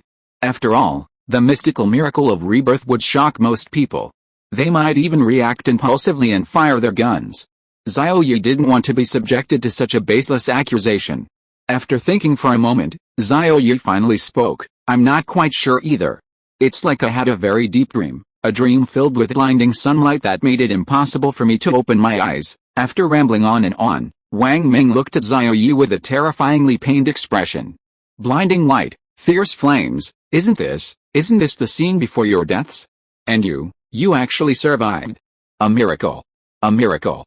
No, this isn't a miracle, it's a divine intervention. Wang Ming quickly shook his head, shouting almost in worship. These words left Xiao Yi completely bewildered, utterly confused about what Wang Ming was talking about. Could it be that he saw through my identity, knowing that in my previous life I was almost God? What do you mean? I don't understand. Xiao Yi asked directly. Since he was already pretending not to understand, he would continue to play along. Don't you remember? That's right, after experiencing such a terrifying thing, it's normal not to remember. Wang Ming nodded before continuing, you were part of an expedition team sent by the Chinese government when they discovered the sun was aging rapidly and was about to destroy the entire solar system. The team was searching for unknown elements to prepare for the impending Earth crisis. However, during your final reconnaissance mission, you entered a nuclear base and were caught in a nuclear explosion. You disappeared without a trace, and all the data was lost.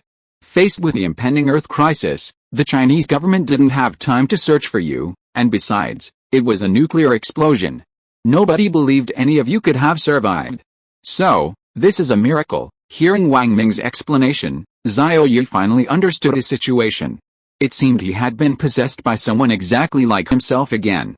Did you find anything? Xiao Yi asked cautiously. This was extremely important.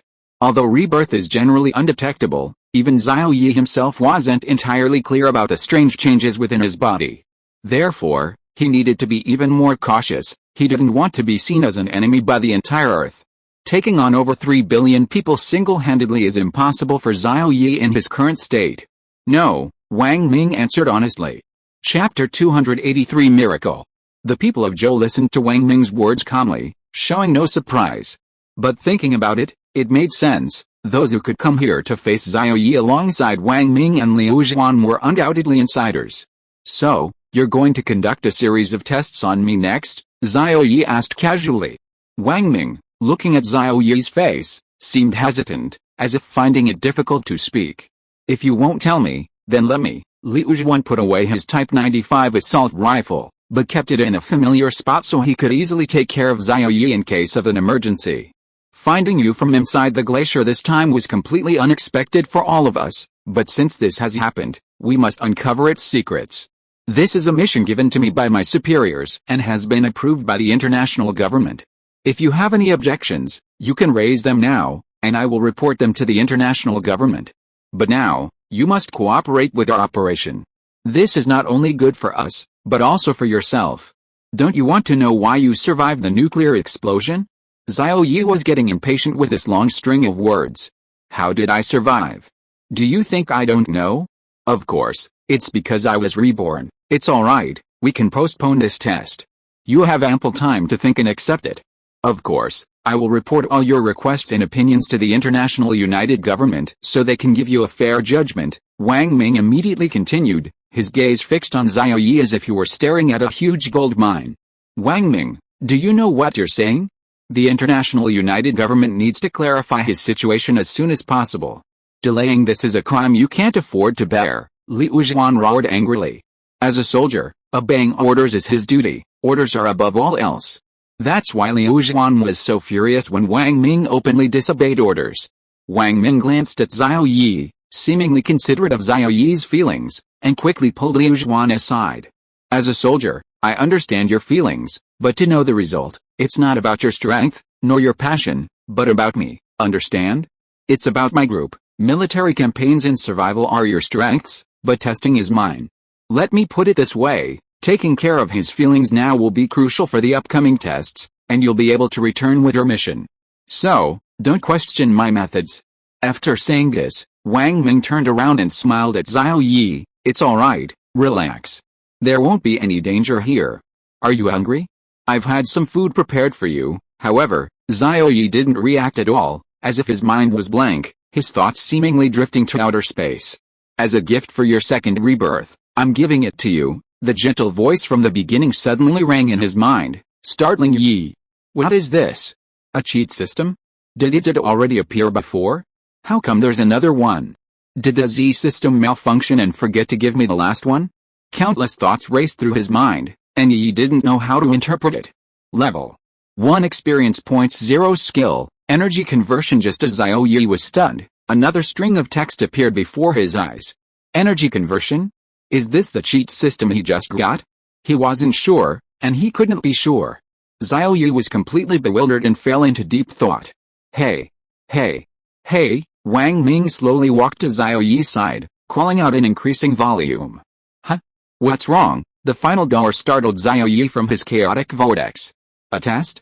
We can start now, huh? This sentence shocked everyone around. Especially Liu Zhuan, who couldn't believe Xiao Yi would agree so easily. However, for Wang Ming, the shock turned to ecstasy. An uncontrollable excitement surged within him. A glint of light flashed in his eyes, as if he had seen right through Xiao Yi. Then let's go. Everything is prepared. I guarantee that during the test, you won't face any danger. Everything will be safe. Wang Ming patted his chest, assuring him. Xiao Yi didn't know why he agreed so quickly. Perhaps it was the appearance of the second cheat ability that had confused his thoughts. But more importantly, Xiao Yi wanted to test whether this newly acquired cheat ability was truly effective. In other words, in simple terms, was it genuine? Wang Ming led the way, while Liu Zhuan followed closely beside Xiao Yi, his expression seemingly relaxed, yet remaining absolutely vigilant. In the event of any unforeseen circumstances, Liu Zhuan would not hesitate to fire his weapon to resolve the situation. Please lie down here, the test can begin soon. Wang Ming walked to a metal platform resembling a large bed and beckoned to Xiao Yi.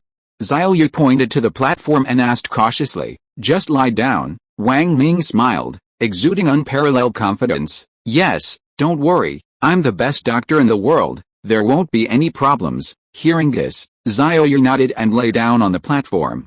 Captain, headquarters has sent a message, ordering us to complete the mission as soon as possible and head to the Chalagan Mountains for support. Another woman, dressed in a military uniform similar to Liu Zhuan's, ran to Liu Zhuan's side and whispered a report. But even this faint voice was completely picked up by Xiao Yi, and heard with perfect clarity. 3.9 degrees Chalagan Lake Mountains, support. These two crucial words were firmly etched into Xiao Yi's mind. Even they hadn't managed to handle it, the energy blockade of the Chalagan Lake Mountains far exceeded their expectations. Tell the higher-ups I have a mission right away, and I'll immediately rush to the Chalagan Lake Mountains aid, Liu Zhuan muttered in surprise, then quickly changed his tone. Yes, Captain, the woman finished speaking and left. Xiao Yi overheard the subsequent conversation, which fueled his suspicions. The Chalagan Lake Mountains definitely held some deep secret. Xiao Yi's interest in the Chalagan Lake Mountains surged. I'm starting now, relax a bit. Wang Ming put on his mask, reminding Xiao Yi before placing two slender plastic tubes in his palm. Looking at Xiao Yi's eyes, and receiving permission, he then placed the two plastic tubes on Xiao Yi's temples. A slight electric current instantly surged into Xiaoyi's mind, deeply stimulating his brain. Energy gained 50 megahertz. Suddenly, a cold, mechanical voice echoed in Yi's mind, as if a robot were whispering in his ear. Holy crap! It actually works? Xiaoyi was completely astonished. He hadn't expected this cheat code to actually absorb and convert energy. What's going on? Has the machine malfunctioned? Wang Ming stared blankly at the motionless machine, as if it hadn't even been switched on.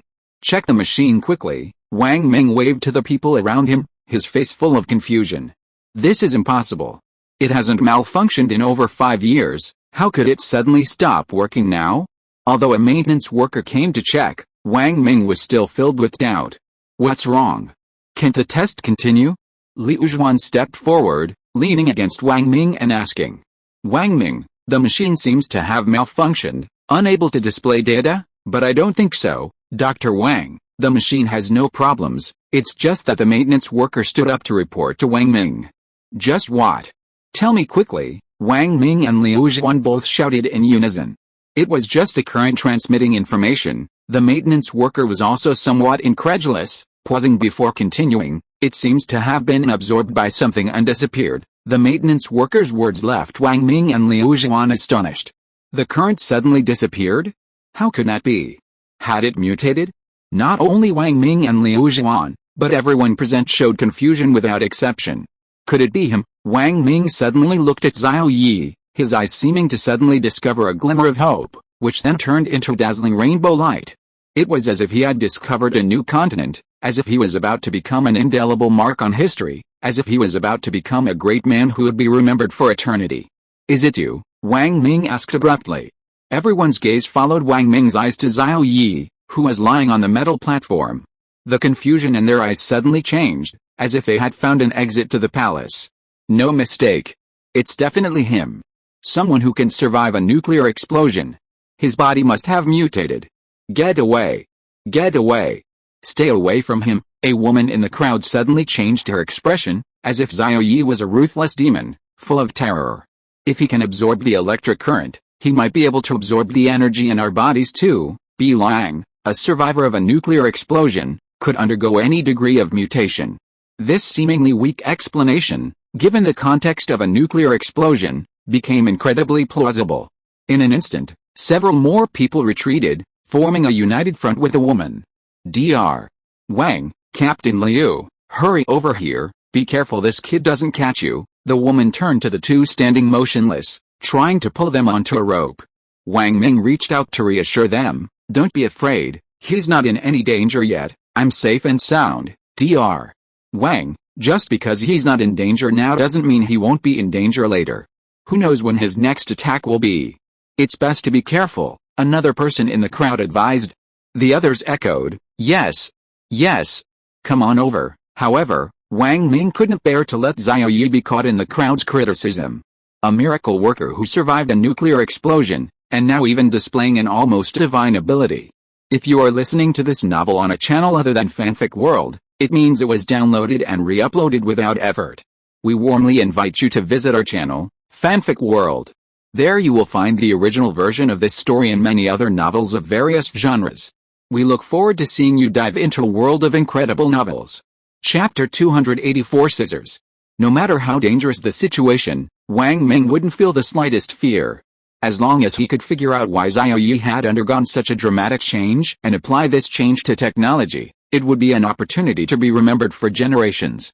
Hundreds, even thousands of years later, countless people would still praise him. Don't worry, leave it to me. Wang Ming displayed great courage, his eyes filled with confidence that he would protect you. Liu Zhuan also placed his hand on his Type 95 assault rifle, meticulously observing Xiaoyi. Under their words, the group who considered Xiaoyi extremely dangerous finally stopped their commotion.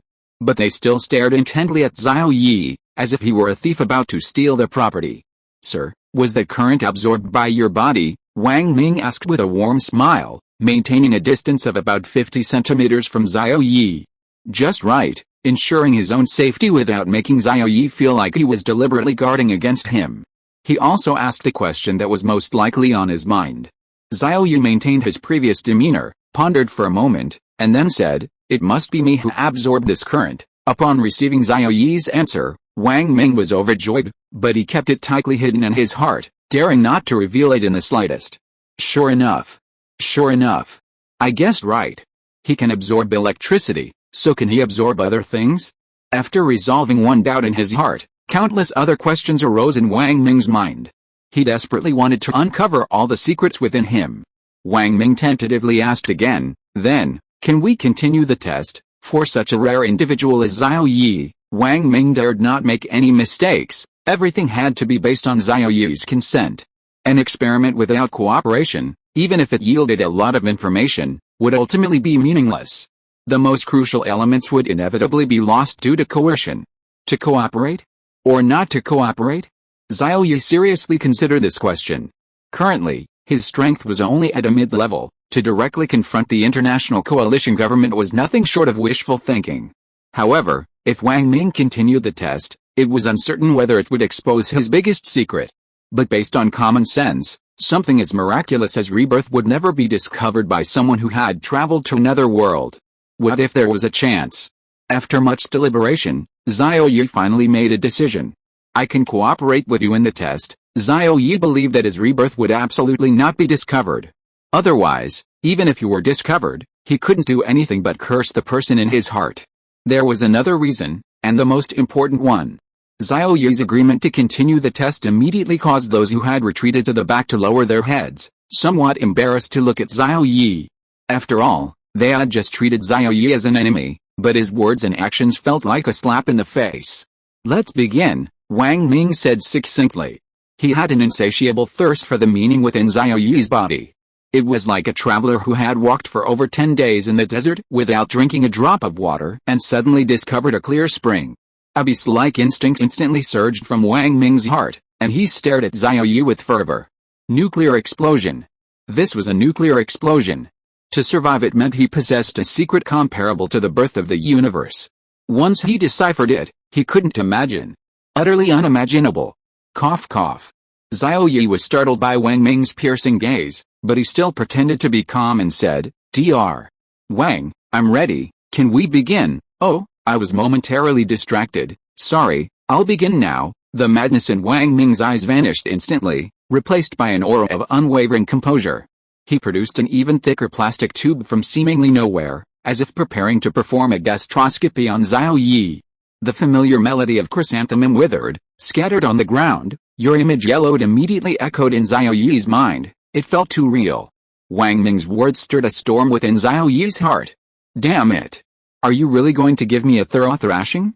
I don't have stomach problems, and I certainly don't have hemorrhoids. I don't need this kind of bone dip treatment, don't worry, it's just placed on your back. That's where the divine level is most sensitive, allowing for more accurate measurements. Seemingly sensing Xiao Yi's anxiety, Wang Ming immediately explained. Damn. You scared me half to death. I really thought you were going to do a gastroscopy. You should have said so earlier. You made my anus tighten. The instant the plastic tube was connected to Xiao Yi's back, an even more powerful electric current surged into his body. But in just a moment, the terrifying current vanished, as if it had been completely digested. No energy fluctuations were detected. Just like before, the current entering his body was absorbed. The observers at the rear sent a message, their words filled with astonishment. This current could have electrocuted a cow, but for Xiao Yi, it was completely different. 300 megahertz of energy gained. A string of data appeared in his mind again. Holy crap, 300 megahertz. Xiao Yi was almost scared to death. This is going to kill me. 300 megahertz, this can electrocute me to death. A sense of resentment suddenly rose in Xiao Yi's heart. This grudge, I must get my revenge later. Another way. A glint flashed in Wang Ming's eyes, as if he had discovered a new continent. Holy crap. He hasn't even asked my opinion yet, and he's starting again? Wang Ming, you've started? Before Xiao Yi could react, another energy, different from the current, suddenly entered Xiao Yi's body again. Energy gained. 100 megahertz. Another surge of energy gained. So far, Xiao Yi has gained 500 megahertz of energy. Xiao Yi is now very interested in just how powerful the destructive force of this 500 megahertz of energy will be. Damn, I want to try it out here. Absorbed again, Wang Ming's eyes grew increasingly fervent, his gaze towards Xiaoyi more intense than when he looked at a naked woman. Change it again. Change it again. Wang Ming continuously directed the people behind him to bombard Xiaoyi's body with various types and levels of energy. Ling. Energy gained. 200 MHz. OK. 150 MHz of energy obtained. OK. Energy reached its limit. When the last burst of energy entered Xiaoyi's body and was converted into energy, it had reached the limit of Xiaoyi's body. A level 1 body can hold 1500 MHz of energy, which is not bad. Xiaoyi looked at the attribute panel and muttered to himself. Stop. Wang Ming finally finished a test. This series of tests has obtained enough data. Now what is needed is to analyze the data and draw the final results. As for Xiaoyi, of course he should be left in the base. His participation will be needed in the subsequent experiments. After all, this is a completely unknown power. Captain Liu, you can leave first. After the results are out, I will submit them to the superiors. Your task is complete. These words are equivalent to giving Liu Zhuan a dismissal order. Liu Zhuan had a task to carry out and turned to leave. Xiaoyi should also leave with me. I must ensure his safety and integrity. Liu Zhuan pointed at Xiaoyi, indicating that he should leave with him. Damn. Integrity? Am I being treated like a commodity? Extreme dissatisfaction erupted in Xiaoyi's heart. He immediately waved his hand, refusing Liu Zhuan's instructions. I'm sorry, Captain Liu, Xiaoyi can't leave. Staying here is the safest place for him. I can consult with my superiors about this. You just need to wait here for a while. Wang Ming's attitude was very firm, leaving no room for reply. Liu Zhuan's expression changed visibly upon hearing Wang Ming's words. His brows furrowed, and he looked very angry. I found Xiaoyi in the extremely harsh environment outside and brought him here safely, and in the end, I got nothing? And you're just going to kick me out like that? Do you really think I, Liu Zhuan, am a pushover? While I was fighting the rebels outside, you were still sucking your breasts in the underground city, completely ignoring Wang Ming. Liu Zhuan was clearly determined to take Xiaoyi away from here. Xiaoyi, can you utilize the absorbed energy? Upon hearing Wang Ming's question, Liu Zhuan immediately stopped and stared intently at Xiaoyi. If he could utilize the absorbed energy, then this would be a miracle. A mysterious power capable of completely changing the current state of the earth. Well, I'll give it a try. Xiaoyi nodded, but beneath his calm face, a sly smile lurked at the corner of his mouth. He had just wanted to test the power of the energy here, and this opportunity had presented itself perfectly. Using all his strength, Xiaoyi desperately tried to mobilize the energy within his body, but after a while, there was still no movement. Damn it! Can I only absorb it, but not use it? This is too much of a ripoff. Xiaoyi felt a bitter taste in his mouth. This wasn't how you play games. Trying to show off properly was too difficult. Everyone around looked at Xiaoyi with great anticipation, wanting to see just how powerful he could unleash. But after a long time, the sun was practically setting, and not a single bird dropping had appeared. Kwa, kwa, kwa. A black chicken seemed to be slowly flying across the sky, and an awkward atmosphere gradually spread. He couldn't seem to materialize this energy. Was it really true? Perhaps it would take a little more time? As time passed, more and more people became even more convinced that Xiaoyi was unable to materialize the power he absorbed into his body. These gazes were like sharp knives, constantly piercing Xiaoyi's heart. Damn it! I can only absorb it, but I can't use it. What the hell is it for? Xiaoyi cursed inwardly. That man in black is too unreliable. Reborn with this. Chapter 285 Golden Finger. A weakling's cheat code? Detected 1500 MHz of energy. Convert to experience points. A cold voice suddenly appeared in his mind. Another cheat code. Caught between a rock and a hard place, Xiaoyi fell into deep thought. He couldn't convert the energy now, putting himself in an extremely difficult position. If he couldn't demonstrate methods beyond science, he'd probably be dissected like a dissected body by Dr. Wang Ming. Convert. Xiaoyi immediately made up his mind. Xiaoyi, level 2 experience points. 0/200 skill, energy absorption. The panel reappeared before Xiaoyi. Not much changed, just a slight upgrade from a level 1 newbie to a slightly more respectable level 2 account. As he opened his eyes, a sharp light shot out, and his aura changed drastically. Captain Liu, hit me, Xiaoyi shouted directly at Liu Zhuan without any politeness. Liu Zhuan was completely dumbfounded. Hit him? After living for 34 years, he still had such a shameless request? It seemed he couldn't refuse. Could it be that the brain was affected during the energy conversion? Wang Ming silently noted this anomaly in his mind, knowing it would become important data for future experiments. Help me. Seeing that Liu Zhuan still didn't move, Xiaoyu shouted again. His tone was full of arrogance, and his eyes revealed a look of disdain for a weak man. As a dignified 3-foot-tall man, Liu Zhuan was immediately provoked. He had never been mocked like this before. The woman who looked at him like that back then had been driven to nightly revelry by him, filled with fear and dread. Now she was obediently at home taking care of his child.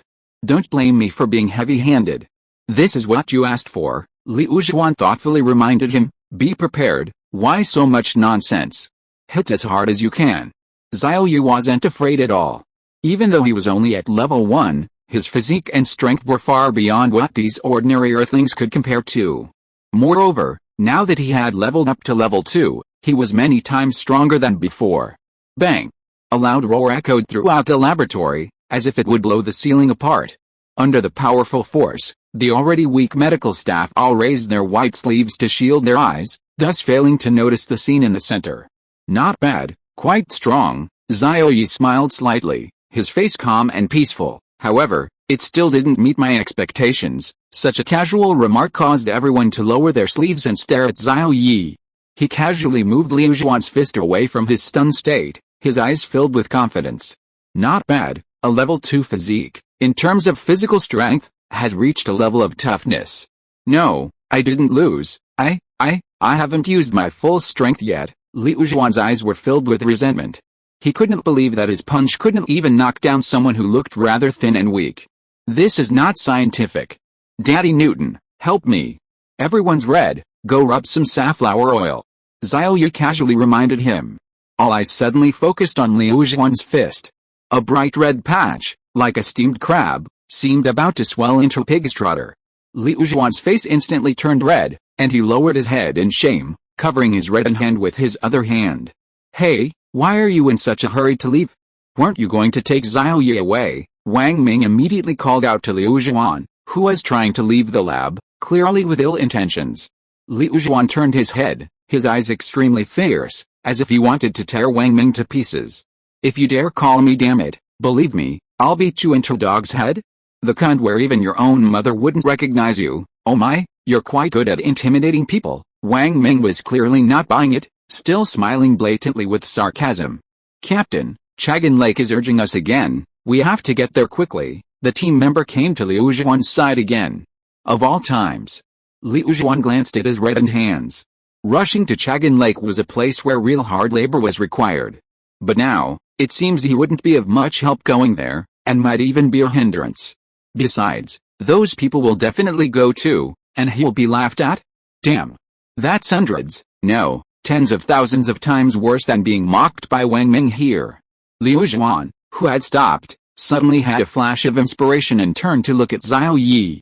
Damn, why do I feel a chill? Xiaoyu suddenly felt a chill run down his spine, a bad feeling creeping over him. Then he noticed Liu Zhuan, whose eyes clearly looked like he was about to be torn apart. Wang Ming, the Chagan Lake region needs reinforcements. My orders are that I can mobilize anyone, so Xiaoyu, you have to come with me, Liu Zhuan said seriously. This time, Wang Ming fell silent. The Chagan Lake region, and indeed the Chagan Lake operation, are absolutely crucial. For Earth to better escape the solar system, it must establish a main thruster in the Chagan Lake region to better control its direction and change course. However, the unique nature of the Chagan Lake region meant that it couldn't be easily equipped with thrusters. Therefore, the Chagan Lake relief operation was essentially a matter of absolute command. Wang Ming looked at Xiaoyu. Current tests had proven that Xiaoyu could absorb energy, and that the energy seemed to be converted into his body. Most importantly, Xiaoyu hadn't shown any resistance or danger. These factors swayed Wang Ming's resolve. Chagan Lake relief, Liu Zhuan, I really can't refute that. This statement essentially acknowledged that Xiaoyu could be taken away. But I just hope you'll treat Xiaoyu well. Huh? You're just going to sell me out like this? Xiaoyu looked at Wang Ming in disbelief. Did you swear you'd protect me to the very end? The betrayal came too quickly. like a gust of wind blowing through his head, making his long black hair a mess. "Let's go, we don't have much time to waste here," Liu Zhuan urged hastily. His Type 95 assault rifle, slung across his waist, subtly raised its head, aiming at Xiao Yi, who stood rooted to the spot. Damn it, Xiao Yi couldn't help but curse inwardly. If it weren't for his need for international organizations, he would have already punched the disrespectful Liu Zhuan until he was begging for mercy. "Consider yourself lucky, I don't want to become an enemy of the international coalition government right now," Xiao Yi nodded, tacitly agreeing, and slowly walked to Liu Zhuan's side, not paying any attention to time. "Hurry up," Liu Zhuan shouted impatiently again. Under everyone's gaze, they left the laboratory. A biting wind whipped fiercely against Xiao Yi's body, like a demon from hell trying to drag him into darkness. Icy snowflakes, accompanied by the raging wind, danced in the air, striking their clothes with a piercing thud. Following Liu Zhuan's steps, Xiao Yi entered an armored vehicle. Just like the vehicles in the popular web novels, it resembled a sturdy, black armored rhinoceros. Identity confirmed, senior driver, Liu Zhuan of the 3rd Special Forces. Traffic control reminds you. No matter how rough the road, safety is paramount. Reckless driving will bring tears to your loved one's eyes. These familiar words eased Xiao Yi's initial agitation slightly. Alright, our destination is Chagan Lake area. The organization requires us to get there as quickly as possible, so I'll be driving quite fast this time. All of you, hold on tight. Liu Zhuan placed his hands on the steering wheel, reminding the people behind him. However, Xiao Yi paid no attention to Liu Zhuan's words. "With your lousy driving skills, you think you can scare me?" The racing legend of Mount Akina, a deafening roar suddenly erupted, like a shockwave piercing the sky. The instantaneous reaction force caused the vehicle to shudder and shake violently. In the blink of an eye, the armored vehicle flew off, leaving a long, deep mark on the snow. The view ahead widened, and almost everything was a vast expanse of white. Nothing but snow. Stopping the Earth's rotation not only caused frequent natural disasters such as tsunamis, landslides, and floods, but also led to increasingly severe weather conditions, with surface temperatures plummeting to -80 degrees Celsius. This has resulted in the need for special protective suits for surface combat and maintenance of small engines. Otherwise, simply wearing a military overcoat would freeze you into a statue in less than a second. The specially designed armored vehicle, perfectly adapted to the snowy terrain, continued to accelerate, reaching 120 miles per hour. It was still 100 kilometers from Chagan Lake, and at the current speed, it would take another 6 hours to arrive. Too slow. Xiao Yi glanced at Liu Zhuan, who was intently preparing, and casually recited the data calculated by a bespectacled young man beside him. "I know, I don't need you to remind me," Liu Zhuan retorted sharply. He immediately shifted gears, and the armored vehicle's speed surged again, heading towards the 200-mile mark. After reaching 200, it seemed to have no limit, continuing to climb rapidly. The vehicle's speed increased, and the car became increasingly unstable, shaking violently. Although the armored vehicle represented the highest level of Earth's current technology, it was now revealing its limitations.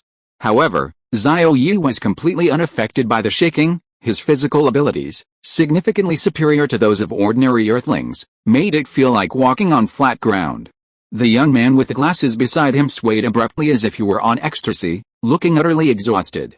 Two female team members clung tightly to each other, their faces pale, struggling to suppress the churning in their stomachs. "We're almost there, just a little longer," Liu Zhuan noticed a team member's discomfort and encouraged them. "Warning! Warning! Obstacle ahead!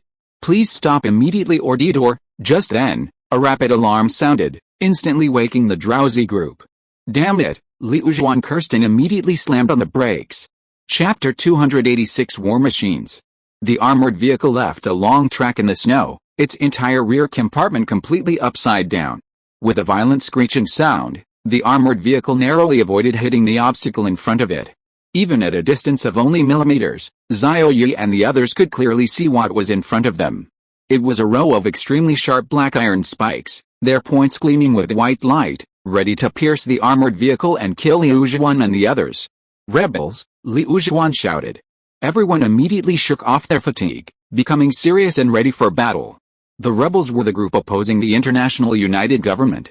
Although the rebels were downplayed in the movie The Wandering Earth, they were mentioned at the end. But Xiao Yi, as a loyal fan of Liu Cixin's science fiction works, was fully aware of the rebel organization in the Wandering Earth.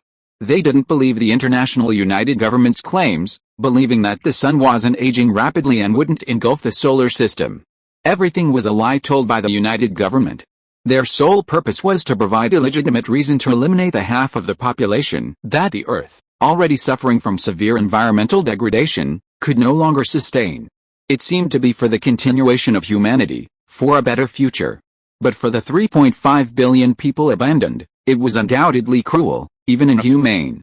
Therefore, those among these 3.5 billion who refused to be abandoned by the International United Government and refused to die such a pathetic death formed a resistance army. They seized energy and food from the key army to survive in this harsh external environment. Eliminate them quickly. We don't have time to waste here. Liu Zhuan gripped his Type 95 assault rifle tightly, ready for battle. The others quickly took out their weapons, donned protective suits, and disembarked in an orderly fashion. The enemy was lying in ambush outside. Normally, they wouldn't have attacked so rashly. But the situation was different now. There was no time to wait for them to gather information before launching an annihilation operation. All the combatants armed themselves as quickly as possible and disembarked, except for Xiao Yi and the young man with the glasses who were left in the vehicle. The two men stared at each other, seemingly testing each other's abilities. "Hey, you're in logistics, right?" Yi suddenly asked. The young man with the glasses didn't seem to react immediately, or rather, he hadn't expected Xiao Yi to speak to him. After a moment of stunned silence, the young man nodded. "My name is Su Zhuan. I'm a logistics officer in the 3rd Squad, mainly responsible for intelligence gathering and information processing." Xiao Yi hadn't expected that this bespectacled young man named Su Zhuan would so meticulously provide him with all his basic information. "Okay, I understand," Yi smiled slightly. "You know, during the time I was unconscious in 787, it seemed like I was immersed in a dream. There was a clear, transparent stream, hundreds of meters long from a distance, so vast that you couldn't see the end. I always wanted to reach its end, but I never managed to." Yi paused and cleared his throat. The bespectacled Su Zhuan seemed completely captivated by Xiao Yi's story. His face was full of curiosity, and his eagerness showed that he really wanted to know what would happen next. "Very good. He's fallen into the trap so quickly. Logistics guys are indeed flowers grown in a greenhouse, too naive, they don't even have basic judgment." As I groped my way forward, constantly pushing aside the fog before my eyes, I found myself completely trapped in a maze of thick fog, unable to find my way forward, only able to stumble around like a headless fly. I don't know how far I went, until my mind became dizzy and I noticed a stone tablet beside me with the 3 large characters Chagan Lake written on it. At this point, Xiao Yi suddenly stopped, not continuing. Su Zhuan was also suddenly shocked, his eyes widening as he stared at Xiao Yi in disbelief. You dreamed about Chagan Lake." His tone was almost accusatory, his words filled with disbelief. Xiao Yi's face was full of seriousness, very solemn. "I remember it very clearly, it's those 3 words, Chagan Lake." "What's wrong? You know about Chagan Lake too?" To this question, Su Zhuan immediately chose to remain silent. The Chagan Lake area is a top-secret document, known only to high-ranking members of the International United Government and a few special teams. Chagan Lake has always been kept secret. Anyone who knows about it has signed an absolute confidentiality agreement, vowing never to reveal it under any circumstances. However, Xiao Yi, a survivor of the nuclear explosion, was among the members who explored the mysterious energy back then. Moreover, the International United Government highly values Xiao Yi and seems intent on placing him in the highest echelons. On one hand, this allows for more secretive research into the mutations in Xiao Yi's body. On the other hand, it allows them to bring him into their camp and utilize him for their purposes. If Xiao Yi were to join the resistance, the consequences would be unimaginable. The International United Government might even be overthrown. This is because the potential Xiao Yi has demonstrated belongs to the very top tier. Should he tell Xiao Yi? Su Zhuan was constantly struggling with this dilemma. Bang! Bang! Bang! Bang! Outside the armored vehicle, deafening gunfire suddenly erupted. Several stray bullets even struck the armored vehicle's steel armor, making a piercing clanging sound. Eliminate the enemy as quickly as possible. Spread out. Shine Eye, Li Lu, you guard the southwest and northwest, I'll guard the southeast, Wang Li guard the northeast. Liu Zhuan immediately issued the order, demonstrating his ability as a squad leader. Rat-a-tat-tat, the incessant gunfire rang out again, interspersed with low, guttural sounds, like the tearing of thick clothing and flesh. The four men, each guarding one side, appeared sparse, but their firepower was extremely powerful, forcefully suppressing the resistance forces surrounding the park. The number of enemies was still unknown, but judging from the gunfire, there were at least 20 or 30. Load the howitzers. Seeing that the enemy's firepower was suppressed, Liu Zhuan issued the order again. The howitzer, the strongest weapon for individual combat, was definitely the best choice for quickly eliminating the enemy. None of the men answered, but their hands moved extremely quickly, immediately loading grenades. The infrared beams were aimed at the foreign target. As Liu Zhuan counted to 3, all four fired their howitzers simultaneously. A deafening explosion erupted from the armored vehicle, sweeping outwards. Snowflakes billowed into the air, dancing freely like butterflies. Like a volcanic eruption, countless streams of lava surged into the sky before crashing to the ground, leaving behind a scarred and devastating landscape. Let's go. Liu Zhuan remained calm, seemingly used to it all. As one of China's 3 most elite teams, he had eliminated far more resistance fighters than he could count. The other 3 calmly put away their weapons and prepared to get into the vehicle. Suddenly, a violent scraping sound rang out, like electricity crackling together. Captain, something's wrong.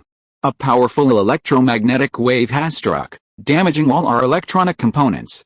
The armored vehicle can't start. Su Zhuan's urgent voice came through the headset. The enemy hasn't been eliminated yet. Be on alert. Liu Zhuan immediately crouched down, and the 4 of them instantly spread out. Thump. Thump. Thump. The ground suddenly shook, and the snow on it instantly melted into dust like snowflakes. From the thick fog, a huge robot abruptly emerged. The 4 of them were completely stunned the moment they saw the robot. The latest M4 war machine. How did it fall into the hands of the resistance? Liu Zhuan's expression changed from shock to endless confusion. The M4 war machine was a weapon recently developed by the international coalition government. Even their strongest elite squad hadn't been issued one yet. There's a traitor. Liu Zhuan immediately thought of this only possible reason. They had to find this traitor. Captain, what should they do? The other 3 looked at him with slightly fearful eyes. The M4 war machine is said to be extremely destructive, equipped with the latest electromagnetic weapons that can not only interfere with the operation of all electronic components, but its electromagnetic cannon is even more terrifying. Spread out and draw him in, don't let him get close to the armored vehicle. Then I'll hold him off. You guys find an opportunity to get close and kill the rebels operating the M4 war machine. Su Jun, who was in charge of this attack, was wearing similar clothes to Liu Zhuan, except that the original white had been changed to deep black. Apart from that, all other structures and designs were no different from the international government's army. The 4 foreigners were not our targets. The M4 would take them out directly. Based on the M4's scan results, Su Jun had confirmed that Liu Zhuan's squad was not the people they were looking for. So the important figures should still be inside the armored vehicle. Stay close behind the M4, and do not spread out without my orders. Understand? Understood, the remaining rebels shouted in unison.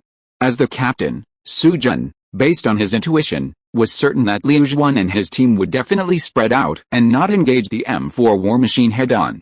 After all, Liu Zhuan, as a member of the international government special forces, was well aware of the M4's power. A direct confrontation would undoubtedly be suicide. As part of the 3rd squad escorting Xiao Yi, Su Jun knew perfectly well that Liu Zhuan would definitely turn Battlefield 01 to his advantage, guerrilla warfare, using the distraction of the M4 war machine to kill him, the commander-in-chief behind them. Do you think I'll let you succeed so easily? Su Jun's lips curled into a confident smile. Target spotted. Eliminate. The M4 war machine immediately fired, its muzzle aimed at Liu Zhuan. Bang! Bang! Bang! Bang! Fiery blue flames erupted from the muzzle, a torrential downpour of bullets striking the snow-covered ground, scattering countless snowflakes that mingled with the gray-black soil, creating a unique and beautiful spectacle.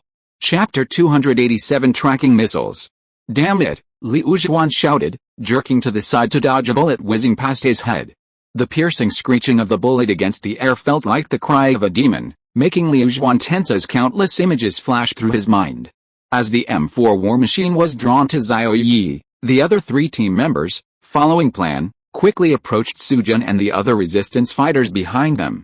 Firepower from all directions intertwined, like a giant net, trapping Sujun and his group. I knew you'd come. Did you think we wouldn't be prepared? Sujun shouted repeatedly, his assault rifle already aimed at one of them. The remaining resistance fighters also pulled their triggers at that moment, countless bullets like deadly blades piercing the chests of the three. We've been tricked. The three immediately realized that now was not the time for a direct confrontation. They turned their entire bodies to their maximum extent, as if they had practiced yoga since childhood, their bodies shifting accordingly. Bullets flew past the three men's waists, arms, and heads, violently scraping against their clothes, with even faint sparks flashing in the snow. Kill them. Sujun's voice was low and menacing, like a demon seeking death. His assault rifle was empty. He quickly reloaded and continued attacking the three men. Under this terrifying, tornado-like onslaught, the three men, despite their best efforts to dodge, were still inevitably wounded. Bullets struck their bodies, leaving them covered in welts, though none hit vital organs. Dive into the snow and wait until we get through this onslaught, one of the female team members immediately commanded.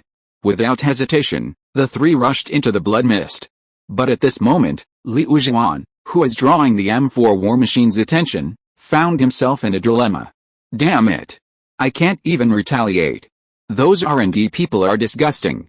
Can't they set up an automatic system to identify friendly forces? He grumbled, while simultaneously trying his best to evade the M4 War Machine's attacks. Holy crap! There are heat-seeking missiles too. When Liu Zhuan turned around and saw the M4 War Machine launch a completely green missile, a deep resentment flashed in his eyes. That traitor who leaked information. If I'm not dead today, I'll expose you, skin you alive, and then let you experience being chased by missiles. Despite his endless complaints, Liu Zhuan quickened his pace, and the grenade at his waist was pulled back. Let you taste my thunderous roar. He held it in his hand for a while, allowing it to fully develop. Then, with a precise arc, he drew a beautiful parabola and shot it directly at the M4 War Machine's chest. Boom! A huge explosion echoed in the air, a mushroom cloud rose, and countless snowflakes danced within it, dazzlingly beautiful. Let's see if you die. Liu Zhuan stopped, smiling as he looked at the thick smoke behind him, exuding an air of unparalleled dominance.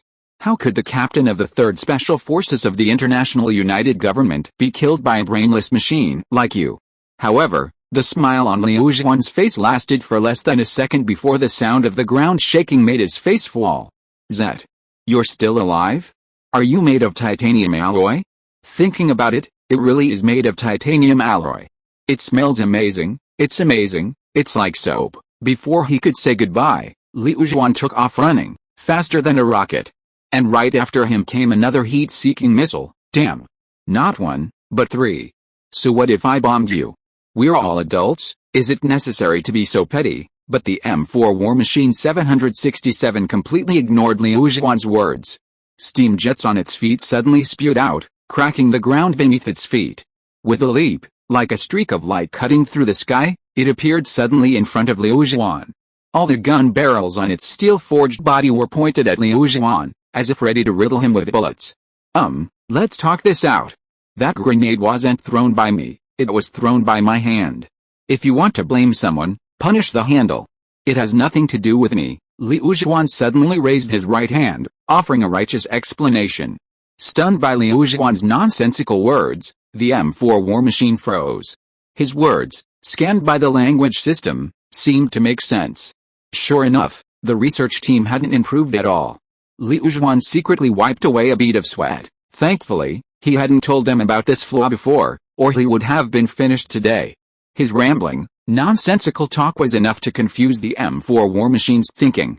Taking advantage of the M4 War Machine's momentary lapse in concentration, Liu Zhuan's entire body tensed abruptly.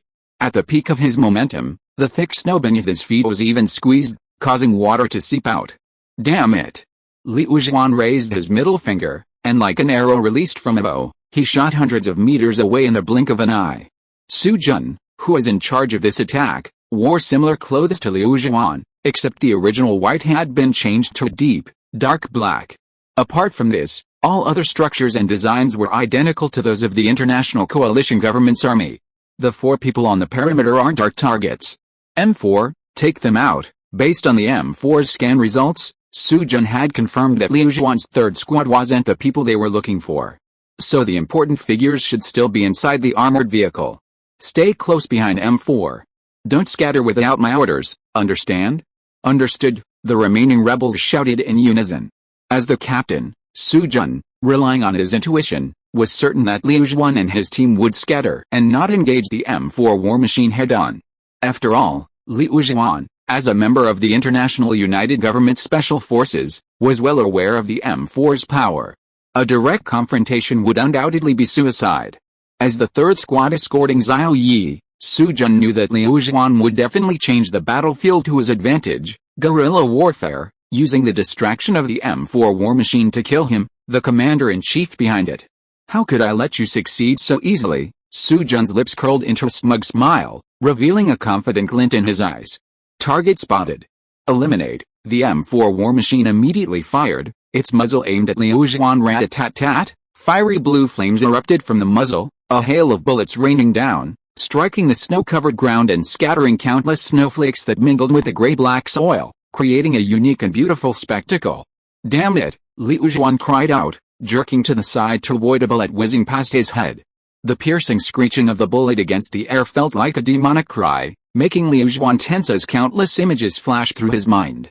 While the M4 war machine was drawn to Xiao Yi, the other three team members, as planned, quickly approached Su Jun and his resistance fighters from the rear. From one direction, the firepower intertwined, like a giant net, trapping Su Jun and his group. I knew you'd come. Did you think we wouldn't be on guard? Su Jun shouted disdainfully, his assault rifle already aimed at one of them. The remaining resistance fighters also pulled their triggers at that moment, countless bullets like deadly blades piercing the chests of the three. We've been tricked. The three immediately realized that now was not the time for a direct confrontation. They twisted their bodies to their maximum extent, as if they had practiced yoga since childhood, their entire bodies shifting with the movement. Bullets flew past their waists, arms, and heads, violently scraping against their clothes, even sending faint sparks flying in the snow. Kill them. Su Jun's voice was deep and menacing, like a demon seeking death.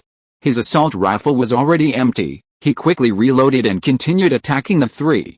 Under this terrifying, tornado-like onslaught, the three, despite their best efforts to dodge, were still inevitably injured. Bullets struck all three men, leaving them riddled with wounds despite the absence of vital organs. Dodge into the snow fog and wait for this onslaught, one of the female team members immediately commanded. Without hesitation, they charged into the blood fog. But Liu Zhuan, who was drawing the M4 war machine's attention, found himself in a dilemma. Damn it. I can't even retaliate. Those R&D people are disgusting. Could they set up an automatic system to identify friendly personnel? He grumbled, while desperately trying to evade the M4 war machine's attacks. Holy crap. There's a heat-seeking missile too. When Liu Zhuan turned around and saw the M4 war machine launch a completely green missile, deep resentment flashed in his eyes. That traitor, if I don't die today, I'll expose you, skin you alive, and then let you experience the feeling of being chased by missiles. Despite his endless complaints, Liu Zhuan's pace quickened, and he pulled a pin on the grenade at his waist. Let me show you my thunderous roar. He held it in his hand for a while, letting it ferment fully. Then, with a precise arc, he drew a beautiful parabola and struck the M4 war machine directly in the chest. Boom! A huge explosion echoed in the air, a mushroom cloud rose, and countless snowflakes danced in it, dazzlingly beautiful. Let's see if you die. Liu Zhuan stopped, his smile as he looked at the thick smoke behind him, exuding an air of domineering confidence. The captain of the 3rd Special Forces of the International United Government, how could I be killed by a brainless machine like you? However, the smile on Liu Zhuan's face lasted less than a second before the sound of the ground shaking made his face fall instantly. Shit. This guy isn't dead? Are you made of titanium alloy? Upon closer inspection, it really was made of titanium alloy. Sure enough, it smells good, it's good, it's good. Without even saying goodbye, Liu Zhuan took off running, faster than a rocket. And right after that came another heat-seeking missile. Damn. Not one, but three. Chapter 288 The Prey. So what if I blew you up? We're all adults, is it necessary to be so petty? But the M4 war machine completely ignored Liu Zhuan's words. Steam erupted from its foot-mounted steam blasting device, cracking the ground beneath its feet. With a leap, Like a streak of light piercing the sky, it appeared abruptly before Liu Zhuan. All the gun barrels on its steel-forged body were pointed at Liu Zhuan, as if ready to riddle him with bullets at any moment. Let's talk this out. That grenade wasn't thrown by me, it was thrown by my hand. If you want to blame someone, punish that hand, it has nothing to do with me. Liu Zhuan suddenly raised his right hand, explaining righteously. Stunned, M4 War Machine was taken aback by Liu Zhuan's nonsensical words. His words, scanned by the language system, sounded quite reasonable. Sure enough, the research department group hadn't improved at all. Liu Zhuan secretly wiped away a bead of sweat. Thankfully, he hadn't told them about this flaw before, or he would have been finished today. His rambling, nonsensical talk was enough to confuse M4 War Machine's thinking. Taking advantage of the moment M4 War Machine was stunned, Liu Zhuan's entire body tensed abruptly. When his momentum reached its peak, the thick snow beneath his feet was even squeezed, causing water to seep out. Damn! Liu Zhuan raised his middle finger, and like an arrow released from a bow, he shot hundreds of meters away in the blink of an eye. The rapidly advancing Liu Zhuan, like a cannonball, crashed into M4 War Machine with devastating force. A bright sword light flashed across the sky, like a beam of light reaching to the heavens and earth, suddenly slicing through the waist of the M4 War Machine. The sword energy stretched 40,000 miles, its light chilling 19 provinces. Crack! A slight cracking sound suddenly rang out, and spiderweb-like fissures appeared on the M4 War Machine's waist. Following the wound, the fissures rapidly expanded, instantly spreading to the entire waist of the M4 War Machine. Damn! It's really tough. Liu Zhuan glanced at the M4 War Machine's wound and couldn't help but click his tongue in amazement. Any other war machine would have been reduced to scrap metal by this sword strike. However, the latest M4 War Machine clearly didn't belong to the category of other machines. Instead of wasting time building the M4 War Machine, we should be upgrading my weapons. They've been used for almost 10 years, Liu Zhuan silently complained. However, even if the International United Government's R&D department created a more powerful weapon, Liu Zhuan wouldn't accept it.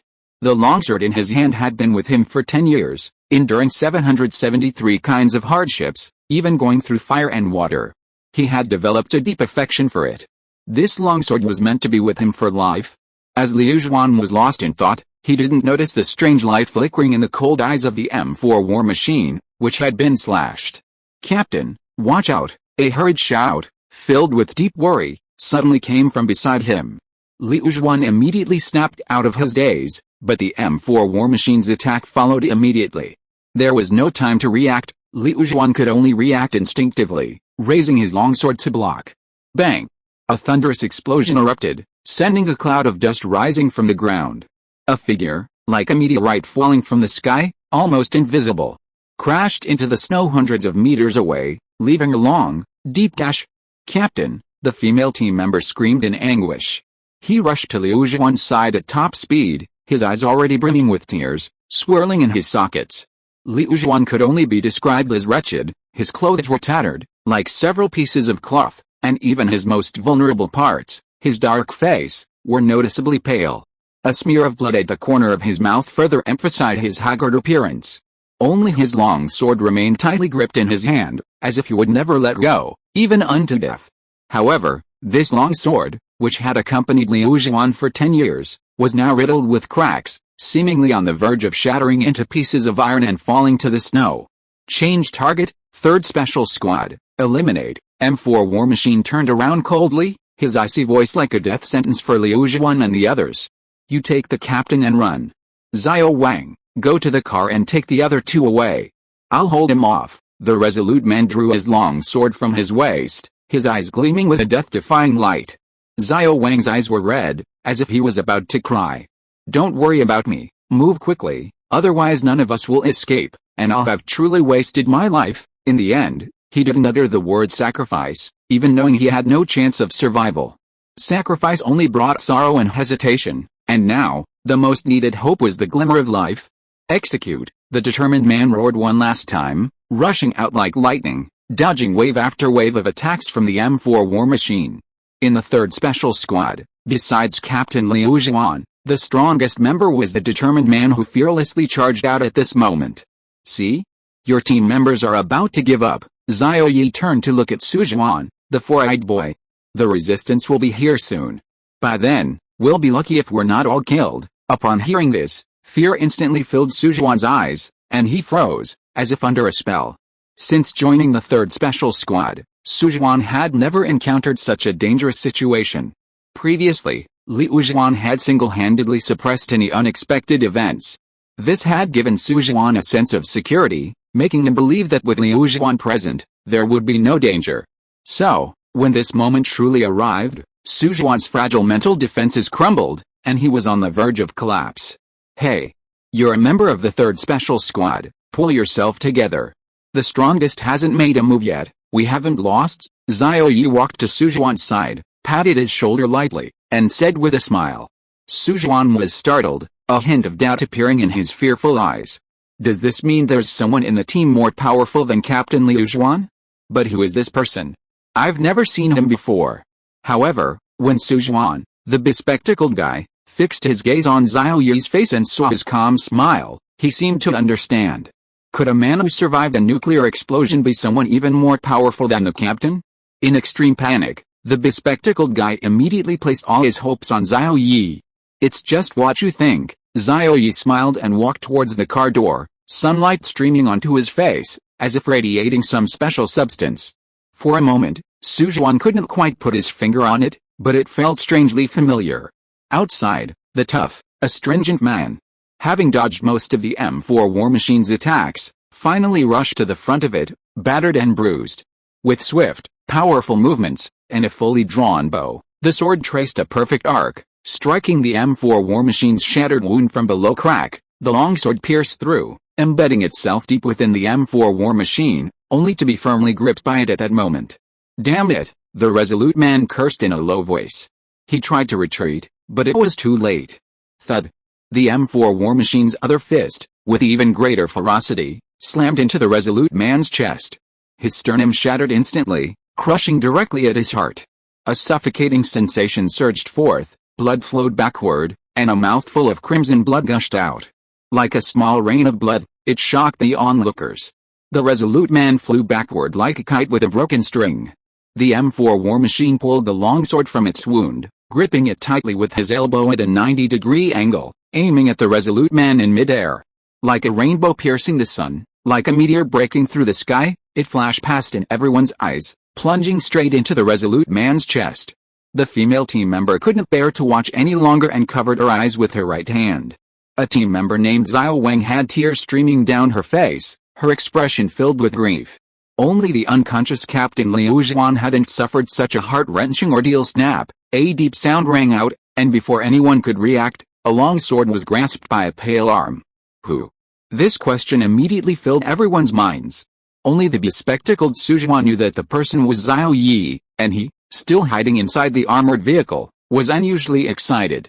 Staring incredulously at the long sword tightly held in Xiao Yi's palm, his pupils widened. This strength was far superior to Captain Liu Zhuan's. At this moment, Sujuan finally had a clearer understanding of Xiao Yi's strength. "It's Xiao Yi!" Everyone shouted, as if witnessing something extraordinary.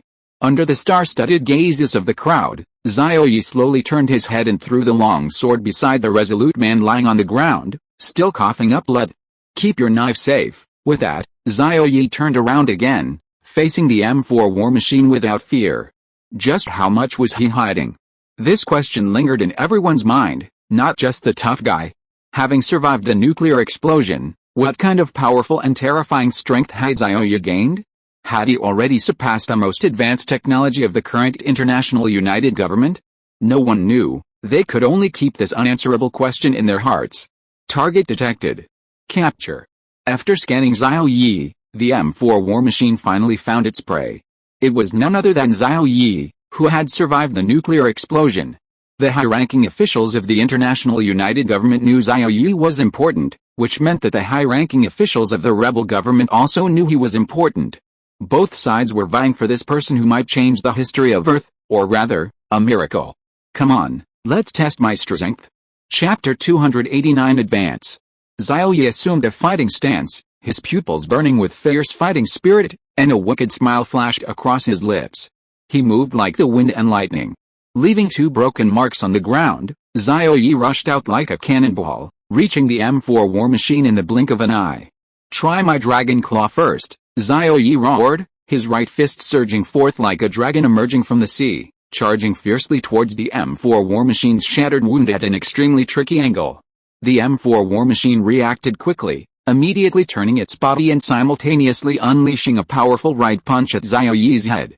Xiaoyi, however, seemed to be handling the situation with ease.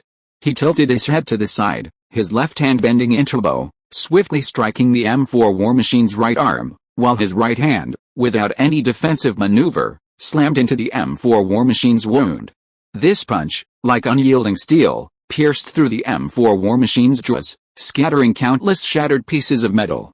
Yet, Xiaoyi's arm seemed completely unharmed, as intact as before.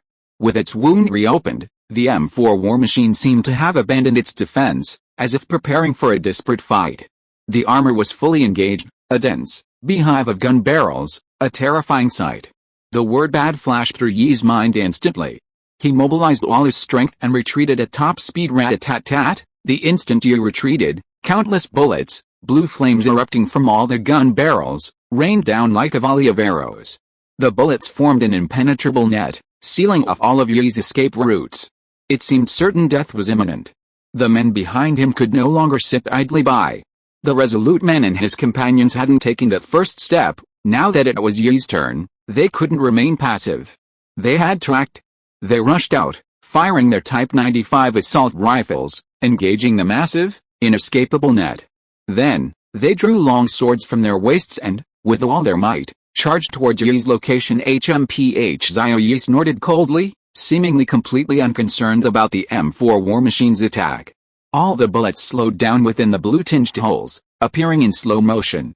Arcs of electricity flickered on Xiaoyi's hands, creating a terrifying sight. These arcs changed incredibly rapidly, condensing into a massive, dazzling ball of electricity before the bullets even reached him.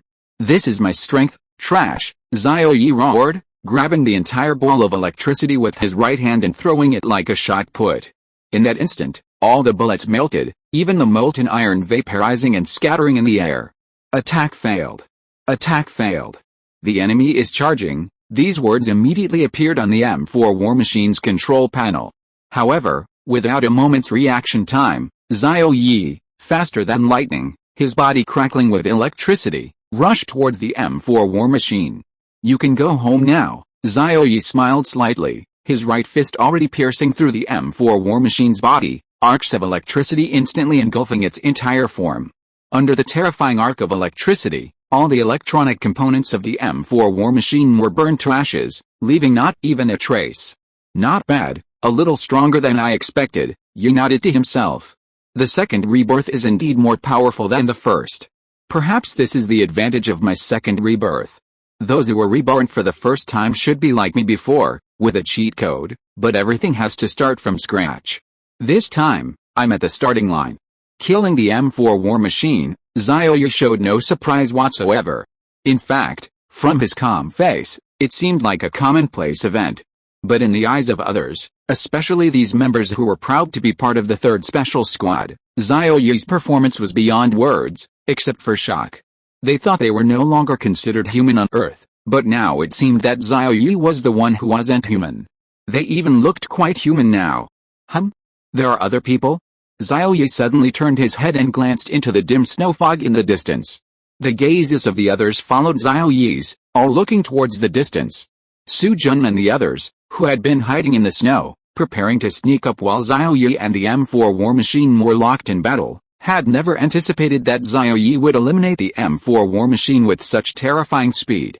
"Retreat." Sensing Xiaoyi's extremely threatening gaze, Su Jun didn't hesitate and immediately gave the order to retreat. Xiaoyi, possessing such formidable strength, was far beyond their ability to handle. Staying here would likely lead to the same fate as the M4 war machine. "You ran pretty fast," Xiaoyi muttered listlessly. He didn't choose to pursue them. After all, those were just ordinary members of the resistance, and capturing them wouldn't be very meaningful. Finding the resistance traitor hiding within the international government was clearly impossible. Turning around, he scanned the extremely disheveled 3rd Special Squad, his sharp eyes remaining silent. "We're all right," the resolute man couldn't help but speak first, his words carrying a final, defiant air. They were among the most elite fighters in the international government, and had never suffered such humiliation. At this moment, they were like defeated wrestlers being watched, and the humiliation they felt was unimaginable. Therefore, they had no choice but to bravely stand up and defend their last shred of self-respect.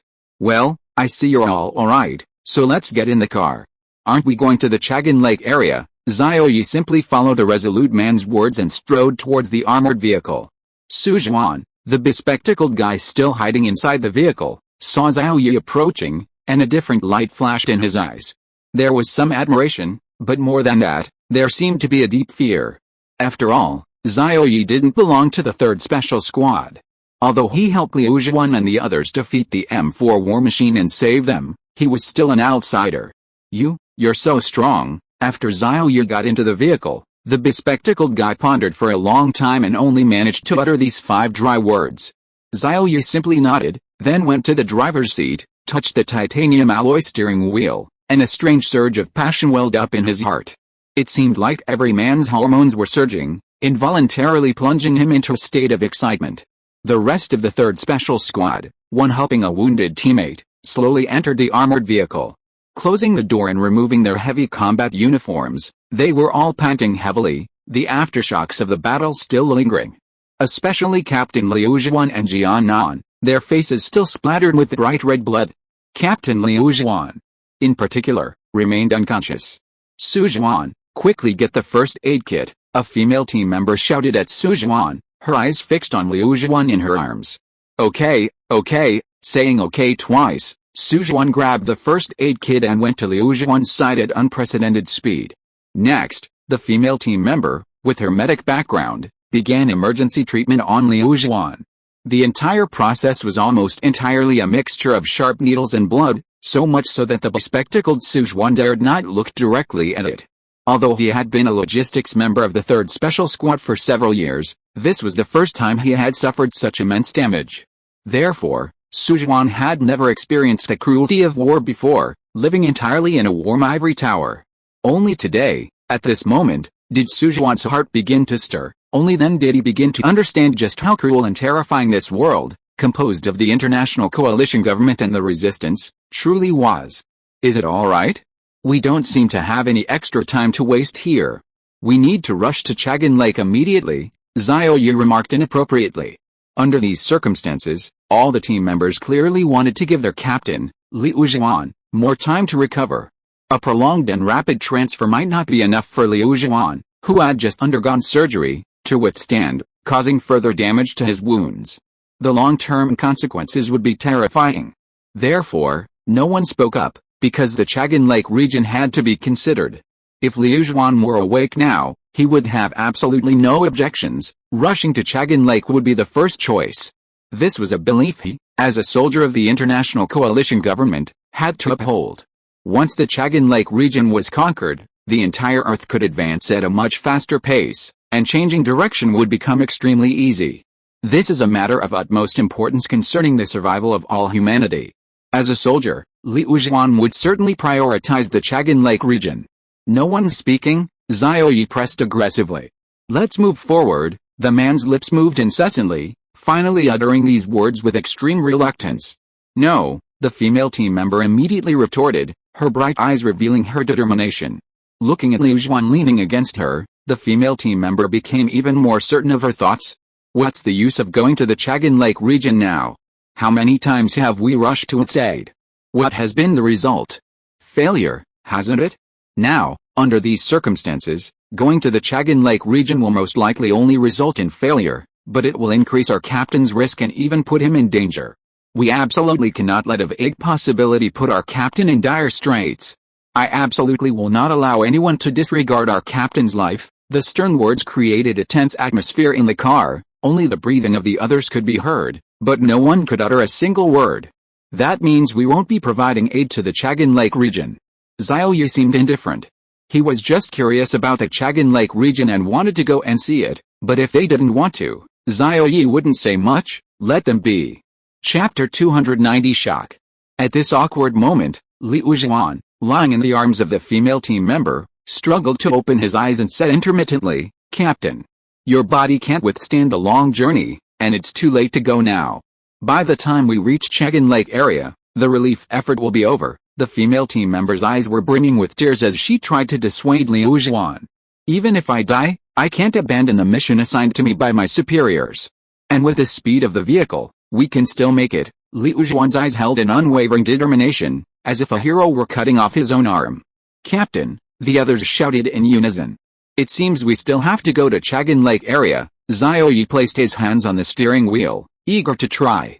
But don't worry, with my speed, I can definitely make it to the relief effort. After receiving Captain Liu Zhuan's approval, Xiao Yi immediately started the armored vehicle, becoming extremely excited.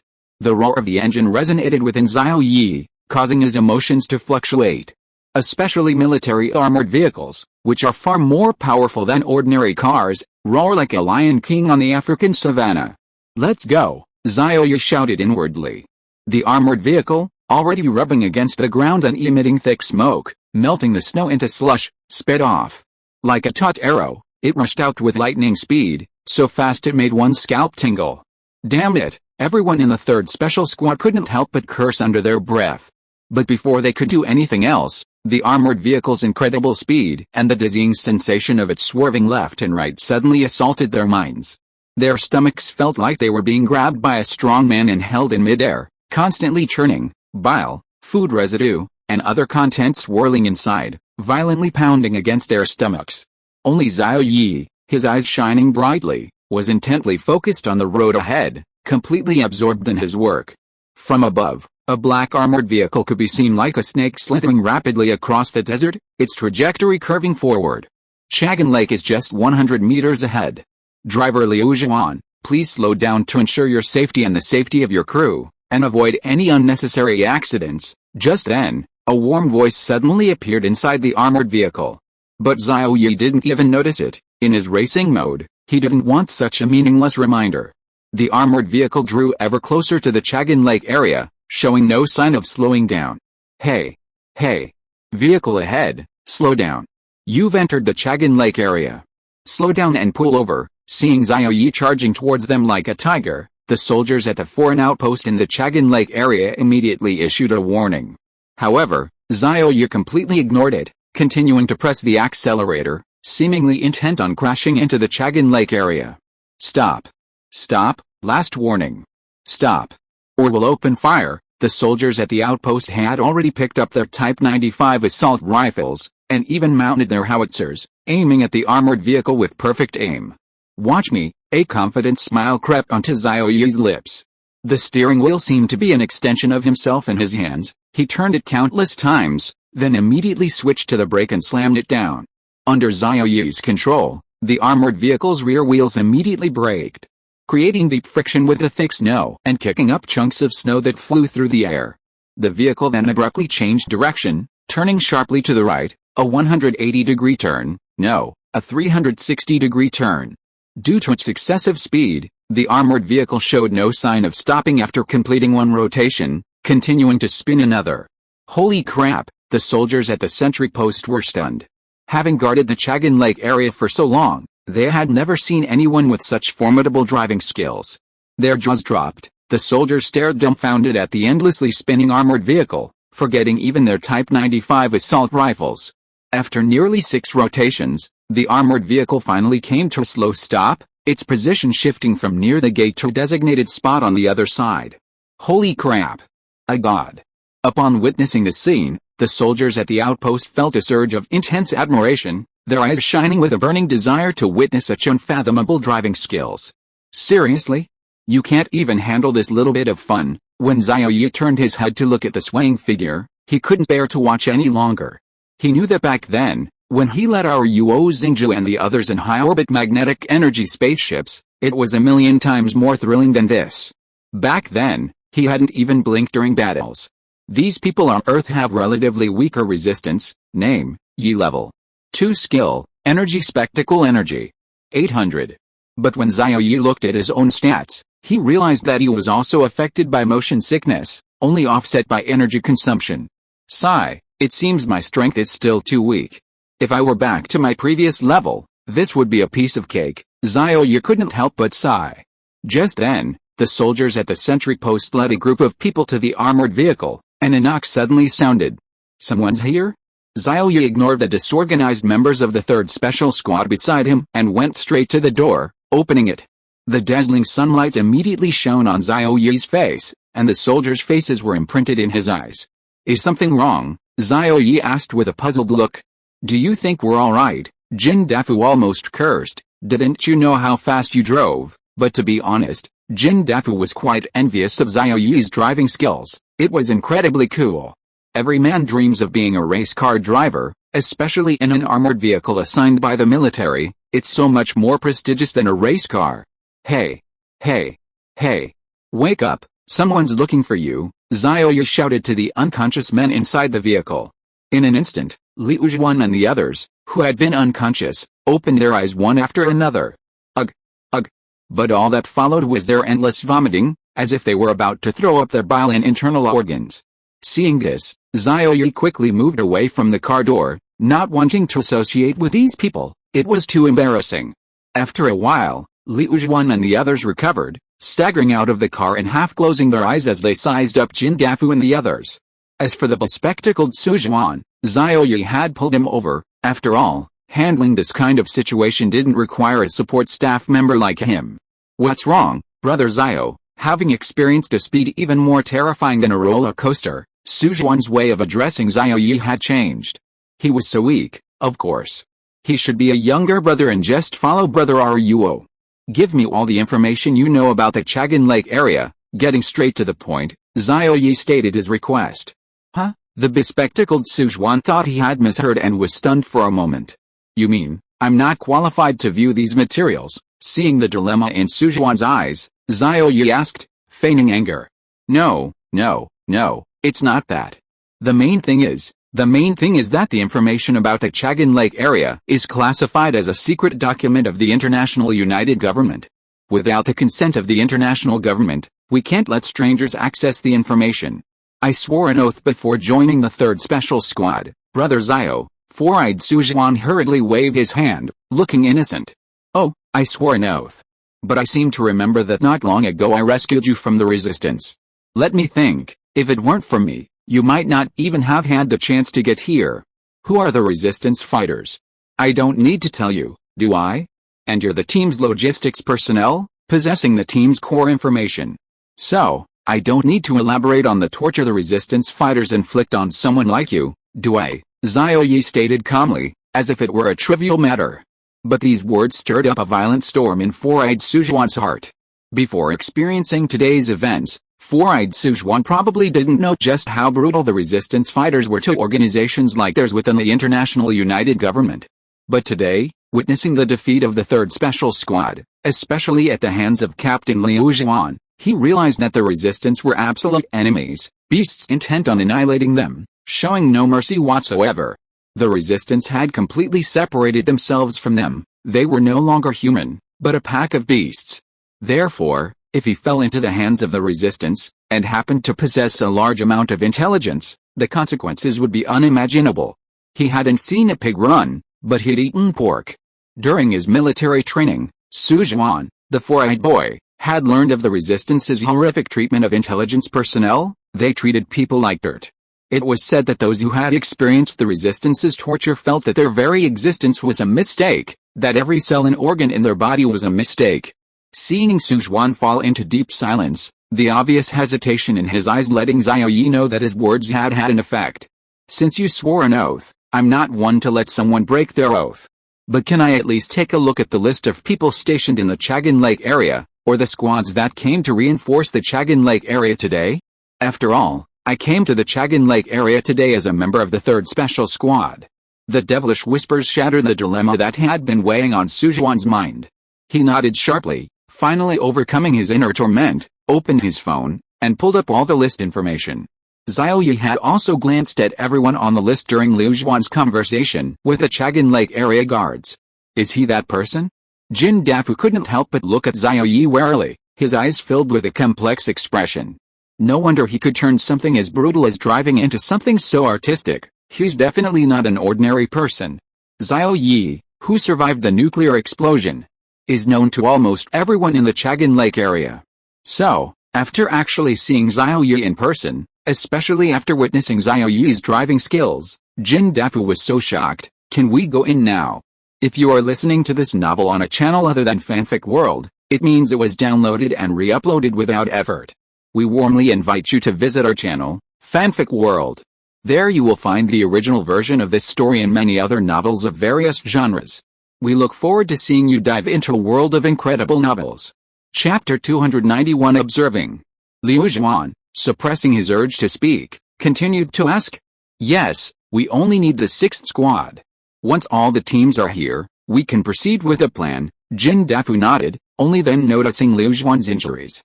You're injured? What happened? Liu Zhuan coughed and said, let's go inside and talk. His weak voice told Jin Dafu of the urgency of the situation. Without saying anything more, he made way for the others to help Liu Zhuan into the Chagan Lake area. What the hell? Why is this woman giving me such a fierce look? Xiao Yi followed behind Jin Dafu and the others, only to find that the female team member supporting Liu Zhuan was casting an unfriendly glance at him. Was this a case of good intentions being taken for granted? I made sure they arrived at Chagan Lake on time, ensuring the mission didn't fail. They should be thanking me properly, not this attitude. However, Xiao Yi didn't dwell on it. He was magnanimous and didn't need to argue with a woman. Soon, the group entered the gate leading to Chagan Lake. Looking at the gate, Xiao Yi noticed something amiss. First, this gate was completely different from ordinary security gates. It appeared to be made of special materials. Those entering Chagan Lake for the first time will feel uncomfortable, so don't panic. Jin Dafu, leading the way, turned to remind the group. But it was clearly directed at Xiao Yi, the newbie who was visiting Chagan Lake for the first time. Yi was completely unconcerned. He'd faced Thanos without batting an eye. Why would he care about such a trivial matter? After Jin Dafu and the others had passed through the gate, it was finally Xiao Yi's turn. His face remained expressionless, calm and seemingly without any tension. Xiao Yi stared at the gate before him, approaching step by step. As he passed through, a sudden wave of weakness washed over him. It was as if someone had drained all his strength, leaving him utterly powerless and weak. Xiao Yi immediately understood. The Chagan Lake region might be the place where all energy was cut off. Anything possessing energy would become completely ineffective here. Just like the 37th parallel north on Earth, all unsolved mysteries lie along this line. However, at that moment, the energy being drained from his body was suddenly fed back in. Could it be that energy conversion was at work? This was the first answer that came to Xiao Yi's mind. And as time passed, more and more energy entered Xiao Yi's body, continuously filing him. The energy value on the panel was also visibly increasing rapidly. Why was he still inside? The others cast questioning glances at him. Xiao Yi immediately noticed their suspicion and dared not stay inside any longer. After all, staying inside for so long would definitely be the subject of their serious gossip, and this would definitely be recorded in his file. Having already attracted everyone's attention, Xiao Yi's expression suddenly changed, looking extremely pained, and he staggered in through the door, beads of sweat already appearing on his forehead. This realistic performance finally lessened the doubts in everyone's hearts. Seeing the increasingly distant gazes, Xiao Yi breathed a sigh of relief. Fortunately, he was smart enough to avert disaster and prevent things from escalating further. Indeed, the most awesome thing in the world is still the acting profession. Brother Xiao, are you alright? Four Eyes Sujuan immediately rushed to Xiao Yi's side and asked with concern. Although he didn't know why Sujuan was doing this, since someone had put so much effort into it, Xiao Yi wasn't going to turn them away. After all, Sujuan possessed a lot of hidden information and knew a lot of important information about the international coalition government. Having someone like him willing to follow him couldn't be a bad thing, no matter how you looked at it. I'm fine, but this place is really a bit special. I feel like all the strength in my body has been drained away, Wei Yi said, extremely puzzled. Four-eyed Sujuan, supporting Xiao Yi, said, the Chagan Lake region is a special area that appeared after the International United Government stopped the Earth's rotation. Anyone who enters here for the first time will feel all the energy in their body being drained. However, the Chagan Lake region has a unique characteristic. The more energy bodies that enter, the more energy will be absorbed. Sujuan became increasingly enthusiastic as he spoke, while the others in front moved on, ignoring Sujuan and Xiao Yi behind them.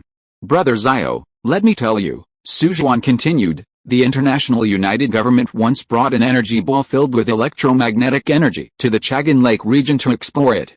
Do you know what happened? Su Zhuan paused, swallowed, his expression becoming even more complex. Before continuing, the electromagnetic energy ball disappeared directly into the hands of the explorers, along with the explorers themselves. At this point, Su Zhuan stared intently at Xiao Yi beside him, but seemed somewhat disappointed. Perhaps Xiao Yi's incredibly calm face didn't reveal the shock Su Zhuan had hoped to see. Oh. Xiao Yi simply nodded. How could such a small matter possibly shock Xiao Yi, who had seen countless storms? He was, after all, Thanos, who had once fought against the most advanced civilization in the universe and almost controlled the entire cosmos. A small area like Chagan Lake wouldn't cause Xiao Yi's expression to change drastically.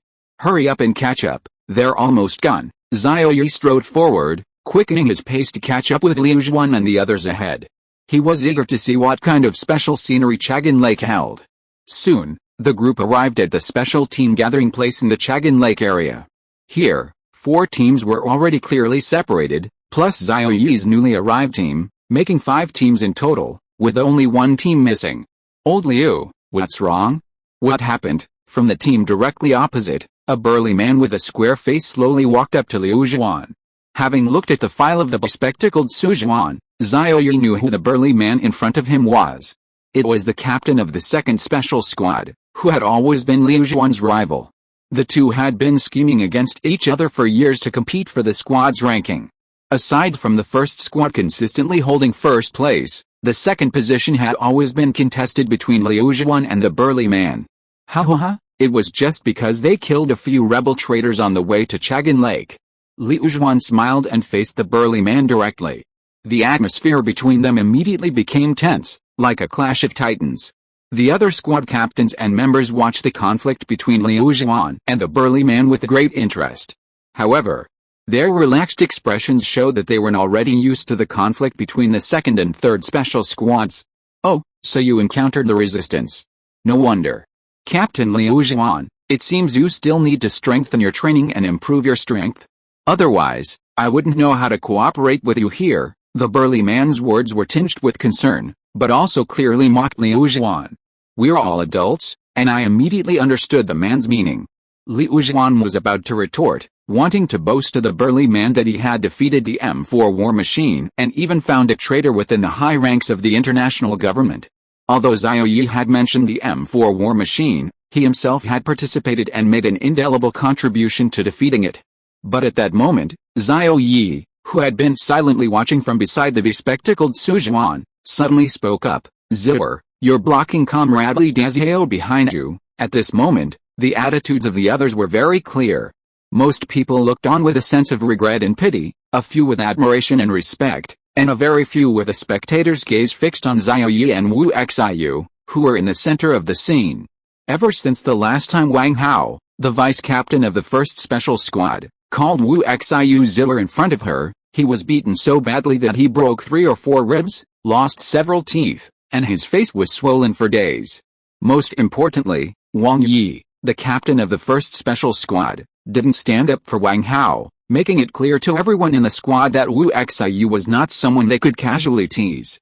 Now, a survivor of the nuclear explosion, belonging to the most powerful elite squad of the newly established International United Government 30 years ago, has stepped forward to address Wu Xiu, allowing everyone present to hear the name Zhou again in their lifetime. Regardless of the outcome, this process, this attempt, will be etched in the memories of everyone in the 5 squads present, perhaps even passed down through generations. In other words, the story of Xiao Yi, who survived the nuclear explosion, and Wu Xiu will undoubtedly become a legendary tale within the International United Government Special Squads. And Xiao Yi's name, without a doubt, will leave a significant mark on the history of humanity on Earth. Captain, should we go and stop them? The bespectacled Su Zhuan quickly approached Liu Zhuan, his voice hesitant as he asked. Liu Zhuan didn't answer, his eyes fixed on Wu Xiu, whose glaring eyes were wide with anger, his face filled with worry. If it were before his severe injuries, he might have stepped in to defend him. But now, with his weakened body, Liu Zhuan was no match for Wu Xiu and could only stand by and watch. Liu Zhuan's silence gave Su Zhuan the answer. He clenched his hands tightly against his chest, silently praying, his face etched with worry. If he hadn't shown Xiaoyu the lists of the various teams, revealing all of Wu Xiu's secrets, this whole mess wouldn't have happened, and Xiaoyu wouldn't be in such a desperate situation. Chapter 292 Indifference. But now, it's too late to say anything. For Sujuan could only pray in his heart that Xiaoyu could unleash his unfathomable strength once again, just like he dealt with the M4 war machine. Before this, Xiaoyu's unfathomable strength had already planted a seed in For Sujuan's heart. As time passed, more onlookers joined the spectacle. Those in the most special team of the International United Government could clearly sense that Xiaoyu was not at a disadvantage in his fight against Wu Xiu. This made the upcoming battle more uncertain and fueled everyone's anticipation. Perhaps Xiaoyu could create another miracle. A female team member who had disliked Xiaoyu ever since he drove to the Chagan Lake area suddenly popped up. Difficult. Liu Zhuan simply sighed. Having fought Wu Xiu for many years, he knew Wu Xiu's strength intimately. How strong was Wu Xiu? It could be said that he was even on par with Wang Yi, the captain of the first special team, only slightly weaker. If Wu Xiu weren't so dim-witted, the second special squad might have held on to second place for years, perhaps even rivaling the first special squad. Kid, I heard you were selected from the first batch of special squads of the International United Government 30 years ago, and you even survived a nuclear explosion. Logically, you're much older than me, so how come you lack even the most basic manners? Did you freeze in ice for too long and damage your brain? If so, don't blame me for bullying an old man. I'll have to teach you the most basic human etiquette so you can adapt to the new world as soon as possible. Wu Xiu's gaze was sharp, his sarcasm utterly unforgiving. In his eyes, even if Xiaoyu survived the nuclear explosion, it was merely a matter of luck, avoiding the blast's impact. And 30 years had passed, the world had progressed so much. People from 30 years ago should have retired long ago, relegated to the sidelines. Let those in the core bear the brunt of the fighting. Sure enough, they can't wrap their heads around it. Don't they know that when someone is frozen in ice, their memories are essentially in a hibernation pod? All their cells remain in a dormant state, meaning their age doesn't increase but stays the same. Do I really need to tell them something so obvious? Xiaoyu remained calm and composed. These words reignited the fervor in the Zhou people's eyes. This was blatant provocation of Wu Xiu. No, this wasn't provocation, it was suicide. The atmosphere grew even more tense, while the surrounding crowd became increasingly excited.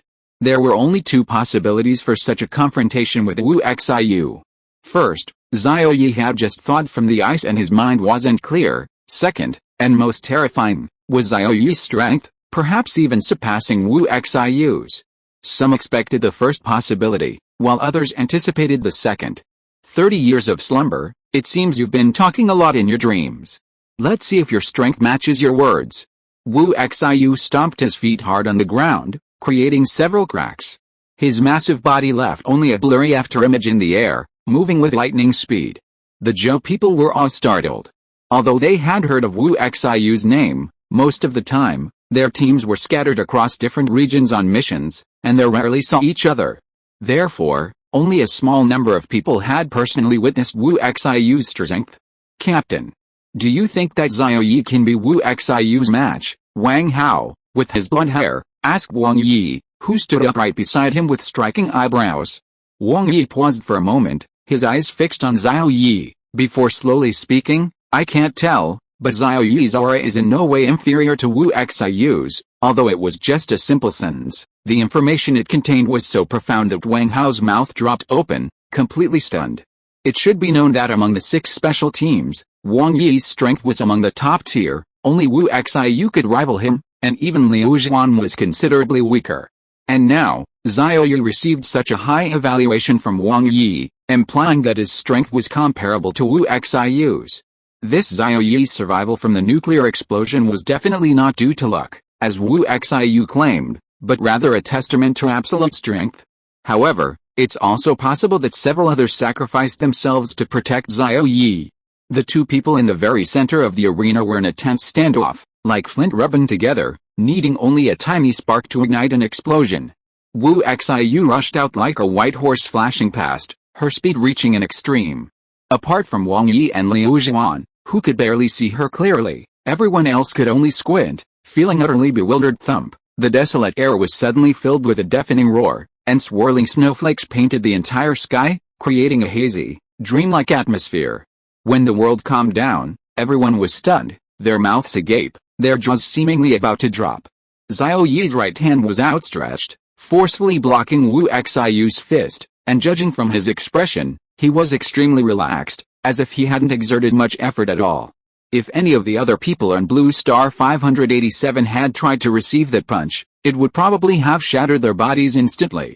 Xiao Yi quickly made a judgment in his mind. Wu Xiu, worthy of being a member of the International United Government's second special team, was indeed among the top tier in terms of strength. But this strength posed no threat whatsoever to Xiao Yi, who had experienced a rebirth. If we were to use hard metrics to measure him, he'd be equivalent to Hawkeye and others in the Marvel Universe. He possesses peak human fighting power, but against other mutants, he's incredibly fragile and easily defeated. You brat, don't think you're so great just because you took one punch. I haven't even used my full strength yet. Wu Xiu, his attack blocked, was furious, feeling utterly humiliated, especially in front of so many colleagues. If he couldn't defeat Xiao Yi this time, none of these people would respect him anymore, especially within his own team. He might even lose his basic authority. Therefore, no matter what, Wu Xiu was determined to defeat Xiao Yi and show everyone his immense strength. Wu Xiu straightened his back, unleashing an even greater surge of power from within his body. His entire body, like a superpowered engine, crashed into Xiao Yi's body with overwhelming force. But Wu Xiu's overwhelming offensive was like a raging river crashing against the Three Gorges Dam, completely lacking any real power. Each impact only drained his own energy. How could this be? Wu Xiu was utterly shocked, never expecting Xiao Yi to be so strong. This time, to regain his lost face, Wu Xiu had used almost all his strength, nearly 100%. A bead of sweat dripped from Wu Xiu's forehead, a glint of light flashed in his eyes, and his right fist suddenly retracted, bending backward in a wide arc, while his right leg swept out like a steel whip, striking towards Xiao Yi's head. Faced with this sudden attack, Xiao Yi remained calm and composed, his eyes showing no fear, but rather a fierce glint in them. Wu Xiu's sneak attack had thoroughly enraged Xiao Yi. Originally intending only to play around with Wu Xiu and teach him a lesson, Xiao Yi had now resolved to give him a severe beating, leaving an indelible mark on his heart. His level 2 physique granted Xiao Yi unimaginable strength, even harder than steel. Moreover, in terms of speed and reaction time, Xiao Yi was in no way inferior to Wu Xiu, who was merely a citizen of Blue Star. As Wu Xiu's whip kick swept towards him, Xiao Yi had already anticipated his attack. With even greater speed, his left hand struck Wu Xiu's bone before his right leg could even reach it. The cracking sound of shattering bone suddenly rang out in the air, but before Wu Xiu could even cry out, Xiao Yi's attack was even faster. His right fist transformed into a blade, like a sharp dagger, piercing through the sky with incredible speed, directly into Wu Xiu's shoulder and ankle bones. Wu Xiu, poised to strike from a wide arc, was instantly severed, his momentum completely neutralized, his right arm drooping lifelessly. Only then did Wu Xiu let out a miserable scream, his face contorted and grotesque, looking like a tangled mess of snake excrement. His appearance was utterly hideous. "Zipper, you should go back and cultivate for a few more years before coming back to fight my little brother one-on-one, Xiao Yi said calmly, his right leg suddenly kicking out, sending Wu Xiu flying. Like a cannonball, he crashed violently into the small earthen wall behind him, half his body embedded in it, disheveled and looking like a pitiful beggar. Captain Wu, the members of the second special squad, seeing their captain so badly beaten, no longer cared about the stares of others and rushed forward. Just as they were about to pull Wu Xiu out of the earthen wall, Yi casually said, "If you want him to spend the rest of his life in a wheelchair, then pull him out with all your might." The members of the third special team were immediately stunned. They released their grip on Wu Xiu's body and stood there dumbfounded, as if waiting for Yi's orders. The only sounds in the world at that moment were Wu Xiu's painful breathing and Yi's voice. "The medical facilities here are insufficient. Now, you need to cut him out along with a section of the earthen wall, carry him out, find a large hospital, and have a professional doctor get him out." Under the expectant gazes of the third special team members, Xiao Yi finally told them the solution. "What are you all standing there for? Don't you want Ziwer to live? Seeing that everyone was still unmoved by his words, Xiaoyu couldn't help but shout again. Yes, yes, yes, yes. At this moment, the members of the third special team finally perked up and began cutting the section of earthen wall connected to Wu Xiu without stopping, meticulously. Chapter 293 Awkwardness. The Chagan Lake region was utterly silent, save for the clatter of the second special squad cutting through the soil. The others simply stood by, silently observing their work. Alright, quickly take Wu Xiu out for treatment. The relief efforts for Chagan Lake begin now. Just then, a white-haired old man with an imposing presence emerged. Although his hair was completely white, a vibrant life force was clearly palpable within him. He was obviously another powerful individual, likely a survivor from the previous batch of special squads. Yes, at this moment, the last special squad, the sixth special squad, finally arrived at Chagan Lake. Everyone assembled, their faces serious, as if preparing for something extremely daunting. Although they didn't yet know what it was, the serious expressions on everyone's faces suggested it wouldn't be easy, and would likely be extremely difficult. Everyone, go into the camp and prepare. We'll begin the mission in 10 days, the white-haired old man finished speaking and turned to leave.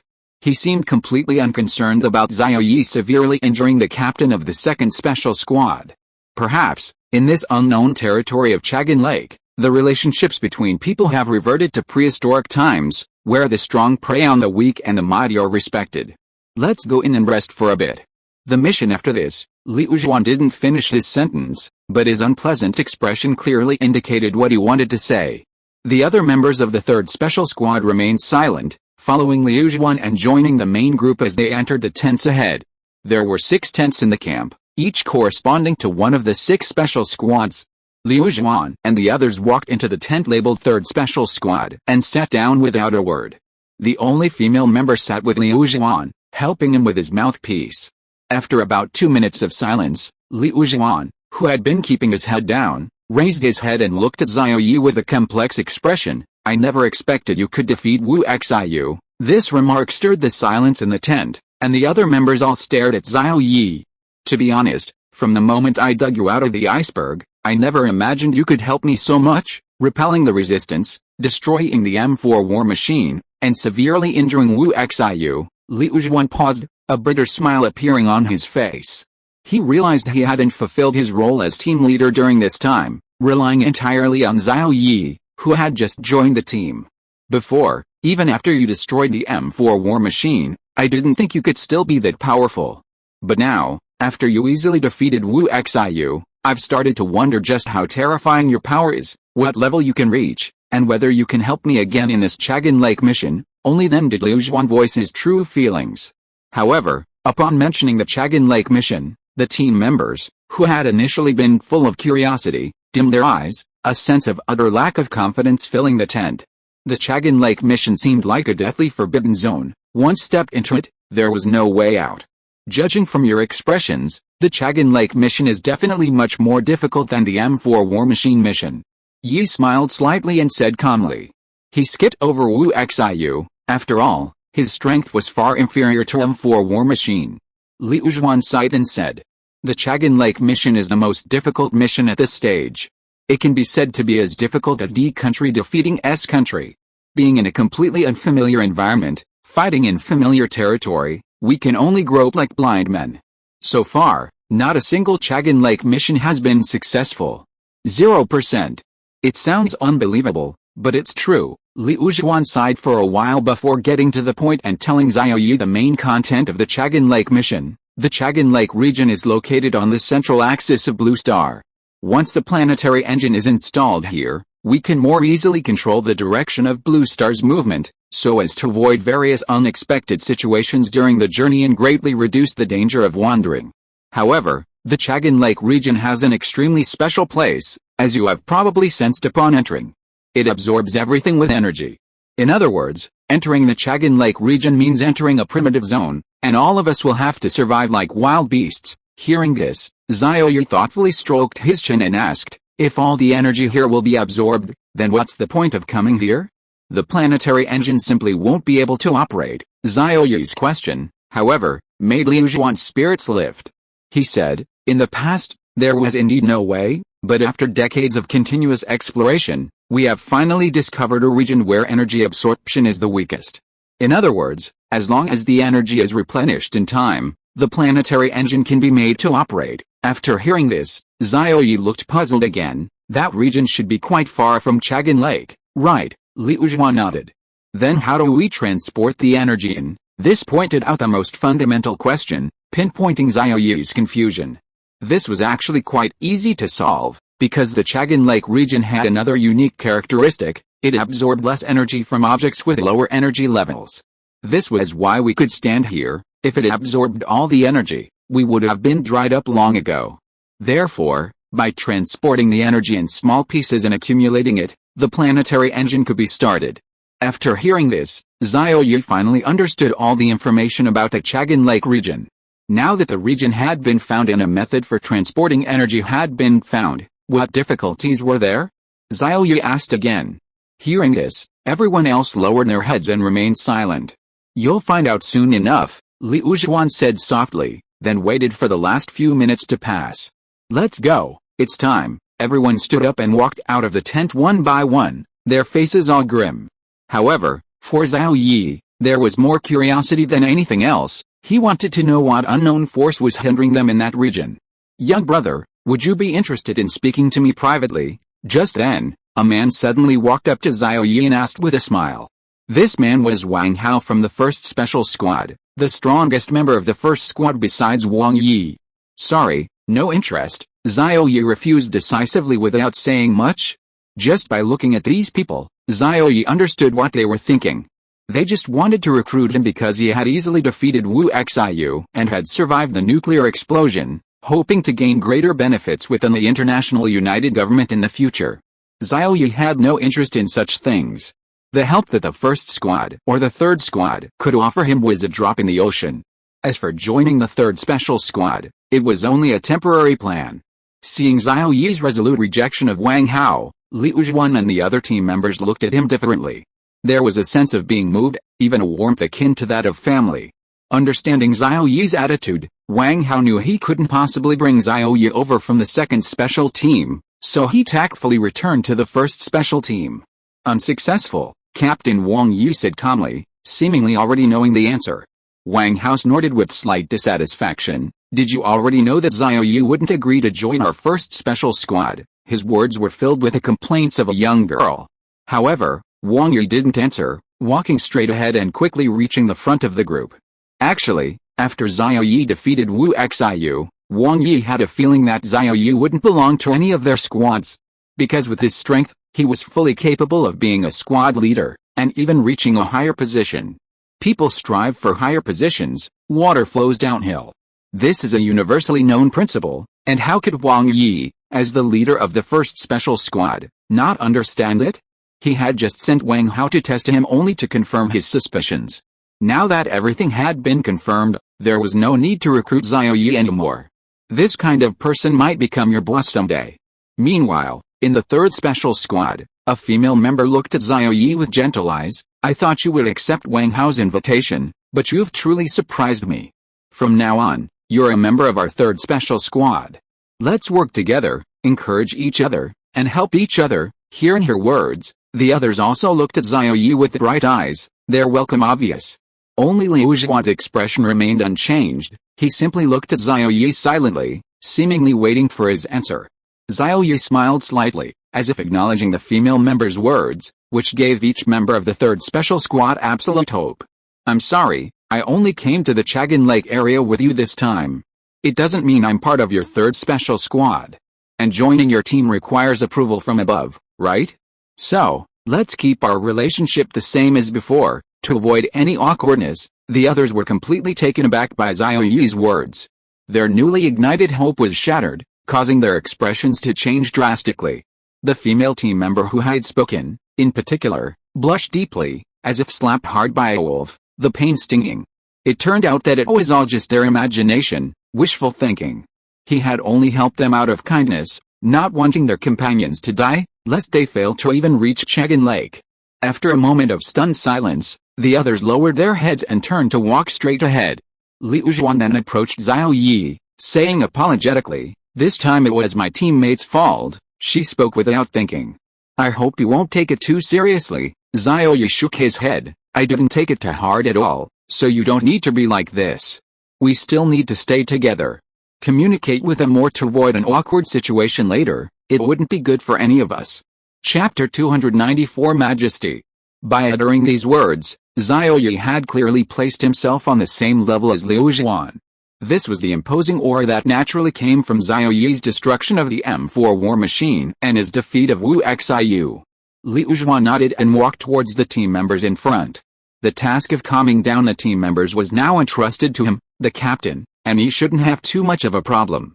At this time, the members of the second special squad, without their captain Wu Xiu, were temporarily led by their vice-captain, Li Dazhao. Yes, the same Li Dazhao that Xin Yi had called out when he challenged Wu Xiu. Don't let his short stature and somewhat sleazy appearance fool you. In terms of strength, he was definitely stronger than most people present. Only a few captains could surpass him. Of course, there was also the suddenly emerging dark horse, Xiao Yi. The members of the second special squad would occasionally steal glances at Xiao Yi, their eyes filled with malice and ruthlessness, as if Xiao Yi were their father's killer, someone they wanted to tear to pieces. Xiao Yi could naturally feel these cold gazes, but they were just a bunch of worthless scoundrels, and he didn't need to pay them any attention. If they were truly overestimating themselves and courting death, Xiao Yi would naturally give them a sound beating without hesitation, possibly crippling them for life. After walking forward for about 10 minutes, the terrain suddenly opened up, as if a wide road had been artificially created, drawing people in. All the teams stopped at this point, forming their own squares, looking ahead, awaiting further instructions. Meanwhile, after Liu Zhuan's guidance, the members of the third special squad gradually returned to their previous attitude towards Xiao Yi, treating him merely as an accompanying person, no longer developing any camaraderie. The white-haired old man reappeared before the crowd, his voice booming like a great bell. You were selected by the International United Government, the most powerful and capable people on Earth. You also enjoy privileges that ordinary people cannot enjoy. Therefore, you need to shoulder even greater responsibilities. You must carry the weight of Earth, humanity, and the future on your own shoulders. You must move forward even if it hurts. Understand. Understand. The 6 teams roared in unison, their voices echoing through the air as if ripples were spreading across the sky. Very good. You should all understand this rescue mission. As long as we solve it, we can install the planetary engine, which will be considered fulfilling part of your responsibility. Now, whether we succeed or not depends entirely on your efforts. The loud voice rang out again, and the white-haired old man stepped aside to clear the wide road ahead. Brothers, let's go. Wang Hao of the first squad raised his right hand and shouted loudly. Under his inspiration, people from the other squads stood up one after another, shouting slogans to mobilize everyone's enthusiasm. Xiao Yi was enveloped by this passionate atmosphere, and his blood was involuntarily boiling. The crowd walked in an orderly manner, and everyone's eyes were filled with a sense of passion. Xiao Yi forcibly suppressed his surge in blood and walked in. He was very interested in seeing what was so powerful about what the white-haired old man had emphasized. Soon, the wide road reached its end, and what he saw made Xiao Yi sigh in amazement. What came into view was a massive rock, seemingly plunging directly from the Earth's depths into the sky, its top almost invisible at a glance. Compared to Xiao Yi's astonishment, the members of the other teams remained calm, even showing some difficulty. They had already witnessed this boulder and experienced a shock far more intense than Xiao Yi's, so now, their hearts were filled with an overwhelming sense of responsibility. See? This is the problem we face. Such a massive boulder, without the help of machinery, it's impossible for us alone to carve an opening and move the planetary engine in, Liu Zhuan said with a helpless sigh, looking at Xiao Yi. Xiao Yi nodded, now understanding why the other teams looked troubled. In the Chakian Lake region, their own strength was severely depleted. Although they had only taken a small portion of the boulder, it was indeed far too difficult for them to deal with the boulder before them with their current abilities. Now, let's all work together to carve an opening in this rock, a booming voice rang out. It was Wang Yi, the captain of the first special squad. Without the white-haired elder, Wang Yi held the most authority among everyone present. His words carried weight. How do we do it? One of the squad leaders stepped forward, directly addressing Wang Yi. Everyone has been given a tool.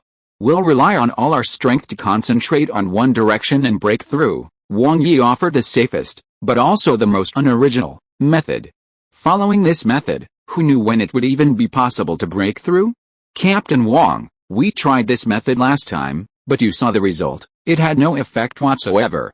Even the traces of the opening from last time have disappeared. The squad leader questioned again, his tone clearly doubtful.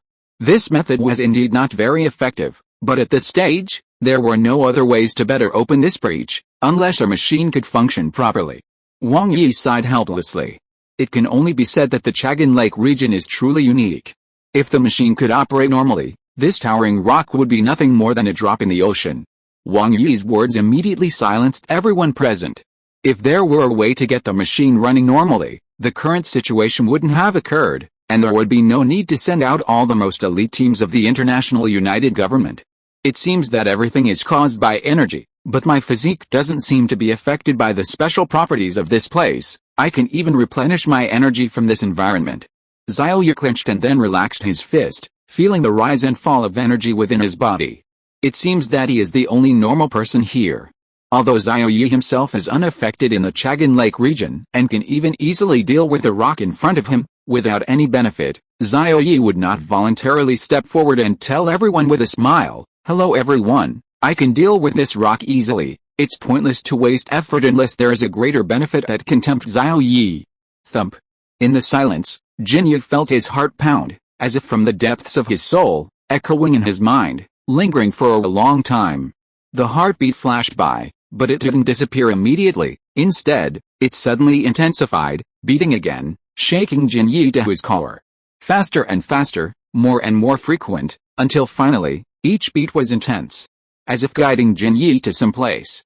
His gaze fixed on the spot, Jinyu's face tightened, his forehead covered in fine beads of sweat, and several cool beads of sweat rolled down his back, quickly sliding down his spine. Inside the rock. Jinyu couldn't believe it, his body was instinctively guiding him to look inside the rock, as if a special treasure awaited him there. The kind of elixir that could make him soar to the heavens and directly enter the immortal realm. Am I really going to become their laborer? Jinyu's eyes swept over the team members, whose faces were gloomy. The violent pounding of his heart stopped abruptly, as if nothing had ever happened, utterly indifferent. Okay, let's go. Xiaoyu silently made up his mind, then walked step by step to the center of the crowd. At first, the others didn't notice, but after a while, sensing Xiaoyu's light footsteps, they all raised their heads, looking at him with surprise and curiosity. What decision was this man who had defeated Wu Xiu with a single blow about to make? Although they didn't know what it was, a great expectation arose in their hearts. Yes, expectation, not contempt, nor indifference, but a hope to solve the problem. Perhaps I can solve this situation, Xiaoyu said slowly. It seemed like he was describing something extremely ordinary, but these words, imprinted in the hearts of the others, were like a huge wooden pillar, striking them hard, causing them to tremble and ripple. Here, we can't even use our normal strength. How can you possibly break through this boulder? One of the squad leaders immediately stood up and questioned. Those standing beside the squad leader also cast questioning glances. The atmosphere instantly became extremely tense, as if the entire earth had been frozen. Brother Xiaoyu, do you really have a way? Compared to the others' doubts, Wang Yi's eyes flashed with confirmation. He wanted Xiaoyu's confirmation, wanted to hear the words "it's true" from his own ears. Of course, with your group, even after hundreds of years, you simply can't open this boulder. So, when a powerful person steps forward, your doubts only reveal your narrow-mindedness, or your own arrogance, Xiaoyu responded calmly. The sarcasm in his words was like a sharp dagger, piercing the hearts of the others who questioned him.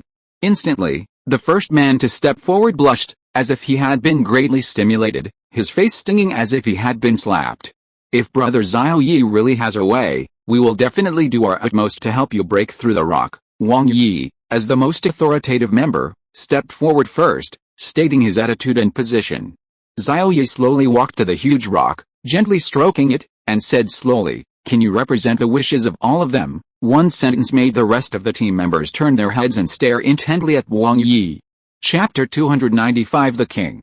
Wang Yi looked directly at Xiaoyu, his eyes filled with unwavering certainty, and nodded, "I can represent them. Tell me, how can we help you?" "What?" What are you saying? Wang Yi, why can you represent us? We're all members of the International United Government Special Forces, we all have our own human rights. You have no right to represent us. Yes, you have no right.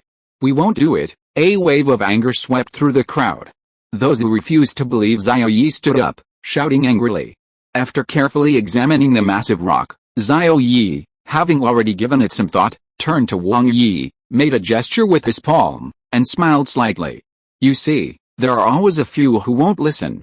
You figure it out yourself. Wang Yi understood Xiao's meaning and knew that at this moment, he needed to establish absolute authority, otherwise he couldn't get anything done. You all disagree, right? Then step forward first. Wang Yi strode past each person who had spoken up, glancing at their angry faces, and finally stood right in the center of them. Brothers, don't be afraid. We all have the right to question, and we will be protected by the international coalition government. He won't dare to do anything to us. Li Dazhao from the 2nd Special Squad stepped forward, straightened his back, and walked fearlessly to Wang Yi, facing him directly. Their eyes met, and Li Dazhao's inner tension was palpable. His aggressive gaze seemed certain that Wang Yi wouldn't attack him. The others were encouraged by Li Dazhao's actions, and a surge of courage rose within them. They stepped forward with imposing airs, forming a semicircle, seemingly surrounding Wang Yi. We disagree with your actions. Tell us what you want to do, Li Dazhao said arrogantly, speaking directly to Wang Yi. As the vice captain of the 2nd Special Squad, Li Dazhao had clashed with the 1st Special Squad countless times. After all, the 1st and 2nd Special Squads had been secretly competing since their inception. The 2nd Special Squad, in particular, had frequently clashed with the 1st Special Squad in their quest to wrest the official title of leader from them. Every year, the two squads would compete for battle merits, so they often entangled themselves before major missions, even secretly sabotaging each other. Li Dazhao, your Captain Wu Xiu isn't here right now. If you keep acting recklessly, it won't be us causing you trouble, but Wu Xiu settling scores with you later. Wang Hao, unable to tolerate Li Dazhao's arrogant and domineering expression, stepped forward to retort. Wang Hao, this is Wang Yi discussing this with us, not you. If you don't understand the situation, then don't speak. Li Dazhao immediately turned his sharp edge towards Wang Hao behind Wang Yi, reprimanding him without any politeness. Moreover, after Captain Wu Xiu was punished, he handed over command of the 2nd Special Squad to me.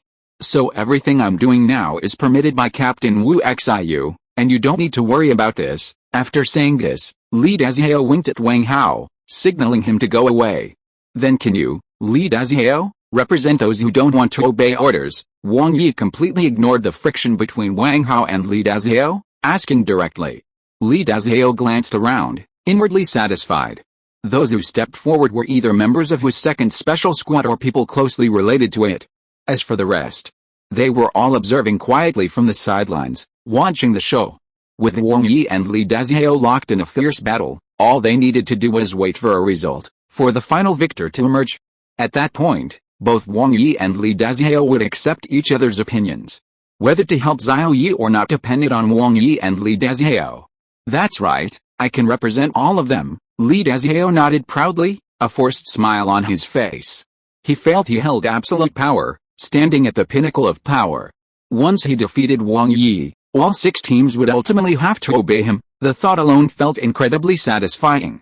Alright, Captain Wu Xiu and I have an agreement. Whenever we disagree, strength will decide who gets to listen.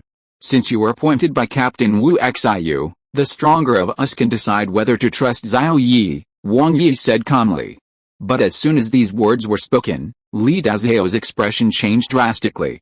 His face turned as if covered in a thick layer of black mud, pitch black, as if he had just crawled out of a latrine. What? You want me to fight you? After calming down slightly, Li Dazhao pointed at his spring, completely incredulous. Yes, this is the agreement between Wu Xiu and me, so can we begin now? Wang Yi had already assumed a fighting stance, and a powerful burst of ki suddenly erupted, sweeping directly across Li Dazhao. Wait, wait, wait, Li Dazhao hurriedly waved his hands, his legs trembling uncontrollably, looking as if he was about to collapse to the ground. But Wang Yi gave Li Dazhao no room to maneuver, approaching step by step. Although his steps were small and light, each step caused a slight tremor, forcing Li Dazhao to take a large step back, his whole body shaking violently, his face growing paler, and his forehead covered in cold sweat. As the captain of the first special team selected by the International United Government, Wang Yi's strength was naturally at the top. Under such powerful pressure, it was only natural that Li Dazhao could not resist. Thump. With a loud thud, Li Dazhao suddenly collapsed to the ground, his buttocks landing heavily on the ground. His clothes were soaked with sweat, and he was still trembling, his mind hazy. You lost. According to my agreement with the Wu Xiu, command here now belongs to me. Wang Yi didn't even glance at Li Dazhao, turning to the surrounding spectators and saying calmly, anyone have objections? Step forward now. As he spoke, his sharp gaze swept over those who were undecided, carrying an undeniable sense of pressure. If no one has any objections, then follow Xiao Yi's plan, help him open the rock, go inside, and install the planetary engine. No objections at all. Xiao Yi appeared at the opportune moment, facing all those who had already submitted to Wang Yi. While Wang Yi was disciplining Li Dazhao and his men, Xiao Yi hadn't actually paid any attention, focusing all his energy on the rock. And after a period of observation, Xiao Yi had also obtained some information that shocked him. Inside the rock, there seemed to be a beating heart. Although the intervals were long, Xiao Yi could still faintly hear the pulse, a lifelike pulse. In other words, behind the rock, there was very likely a living creature, and it certainly wasn't human. What kind of creature could it be? Even having been reborn into the Marvel Universe, Xiao Yi still couldn't be certain. Everything would only be revealed once he opened the rock before him. Otherwise, it would all remain shrouded in mystery, like a dark cloud hanging overhead. Alright, now can you tell me what you're planning to do? Although Xiao Yi had previously told them to try their best to chisel into the rock, ideally creating even a crack, Wang Yi still had great doubts about why. He could choose to trust Xiao Yi, but not blindly. Besides his feelings for him, he needed something else, such as Xiao Yi's plan. Xiao Yi withdrew his right hand from the rock, rubbed the dust off his fingers, and slowly said, it's simple. I'll use the power of the Chagan Lake region to open the rock. This ambiguous statement left everyone present bewildered and unable to understand. A thoughtful look flashed in Wang Yi's eyes, but something seemed to be blocking his thoughts, preventing him from delving deeper. The power of the Chagan Lake region? Could it be the power it inherently possessed? After a moment, a glint of light appeared in Wang Yi's eyes, his mind suddenly clearing as if a veil had been lifted, and he stared intently at Xiao Yi. Xiao Yi simply smiled slightly at Wang Yi, then turned away and continued rubbing the rock wall. Everyone, channel all your power, one after another, unleash it all onto this rock, leave it with an unforgettable scar, Wang Yi suddenly shouted to all the team members. The voice pierced through the clouds and snow, instantly imprinting itself on everyone's minds, snapping them back to reality. They all stared directly at Wang Yi. Wang Yi remained silent, but Wang Hao understood Wang Yi's decision and began organizing everyone's actions. Wang Yi, meanwhile, looked at Xiao Yi before the rock, a complex light swirling in his eyes. He even questioned whether he should have trusted Xiao Yi so much. After all, the implications of his words were so insane that most people wouldn't believe him, and would even call him a madman. Or was it because the mission in the Chagan Lake region had been stalling him for too many years, and now that Xiao Yi had appeared, potentially breaking through it, he trusted him? These two thoughts swirled in Wang Yi's mind, but he made no move to stop them, tacitly approving Wang Hao's actions and acquiescing to the order. Get ready. You go first, then you take over immediately, one by one, don't panic. After arranging everyone's positions, Wang Hao shouted sternly, his expression brooking no argument. Thump. The soldier leading the charge threw a punch without hesitation, slamming it violently against the rock wall. It looked like a raging storm, but in reality, it had no effect. The rock remained standing, seemingly unmoved. The soldier who threw the punch had a bright red hand, as if blood was seeping out. Although he hadn't caused any damage, his leading role was vividly demonstrated. Inspired by him, the soldiers behind him followed suit, their eyes resolute, striking the same spot. However, it was still to no avail, only the sounds of flesh crushing and bones trembling could be heard. But it was precisely these two's unwavering actions that filled the rest of the team with confidence and courage, completely uniting them as one. Seeing this, Xiao Yi remained calm, like a king surveying his realm, waiting for his soldiers to pave the way for him. Chapter 296 Xiao Yi. Between heaven and earth. Only the sound of fists colliding with the rock wall remained, only the scattering of flesh and tears, and a heart burning with absolute loyalty to the nation. Bang! Bang! The incessant sounds were like a powerful symphony, stirring the hearts of every team member and filling their chests with courage. Even with their relentless attacks, the rock wall remained unscathed, leaving no trace. Not many people were left, which meant it would soon be his turn. Wang Yi watched the rock wall draw ever closer, a surge of excitement rising within him. He gripped his fist tightly, almost making a sizzling sound as flesh rubbed against flesh. He couldn't wait any longer. He wanted to try again, to see if the rock wall could still stop him. A moment later, there was no one left in front of Wang Yi. Wang Hao, who had been ahead of him, still couldn't leave any mark on the rock wall. In other words, they hadn't met the conditions Xiao Yi had set.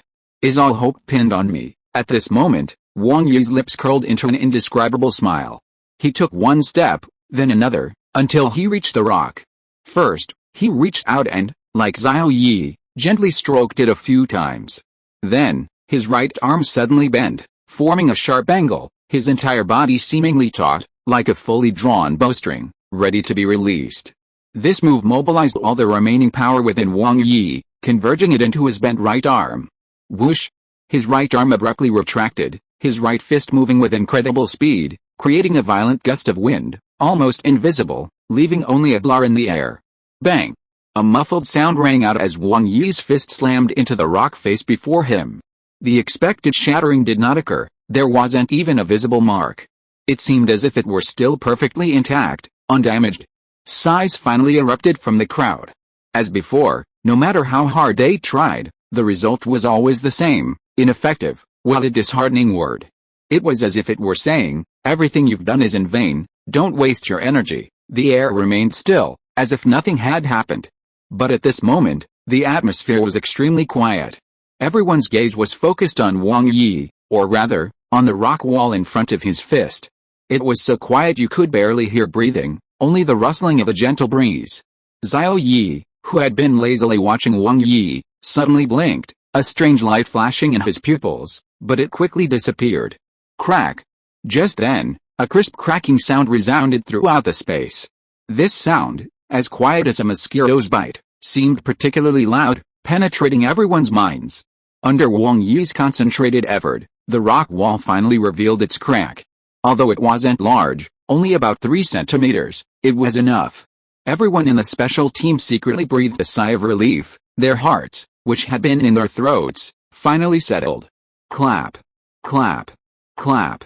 Xiao Yi suddenly clapped, walking step by step towards the rock wall. It was a kind of encouragement for everyone's lack of effort, though others might see it as showing off. Especially the members of the second special team, represented by Li Dazhao, whose eyes displayed complete disdain. After all, their captain, Wu Xiu, had been defeated by Xiao Yi in front of everyone. Any member would probably have had the same expression. However, Xiao Yi didn't care about these people at all. All he cared about was the bouncing sound behind the rock wall, like life bursting forth.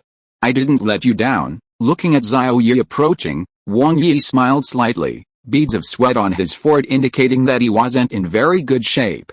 I hope you won't let me down either. This last sentence could be considered a vow, a promise burdened on Xiao Yi. I did what you asked me to do, so you must do what I expect you to do. Isn't it an equivalent exchange? In this world that's already on the verge of collapse, it's arguably the first thing. Xiao Yi patted Wang Yi on the shoulder, signaling him to leave. Wang Yi was also quite sensible. Since he had chosen to trust Xiao Yi, he would continue to trust him. Perhaps, in the end, it would bring him an unexpected result. Even if, in Wang Yi's heart, the result leaned heavily towards the negative, that didn't prevent it from still having a positive aspect, a sliver of possibility. Chagan Lake had troubled them for far too long, and it had troubled the entire planet for far too long. If humanity wanted to truly continue, it was an unavoidable problem, a problem that had to be overcome.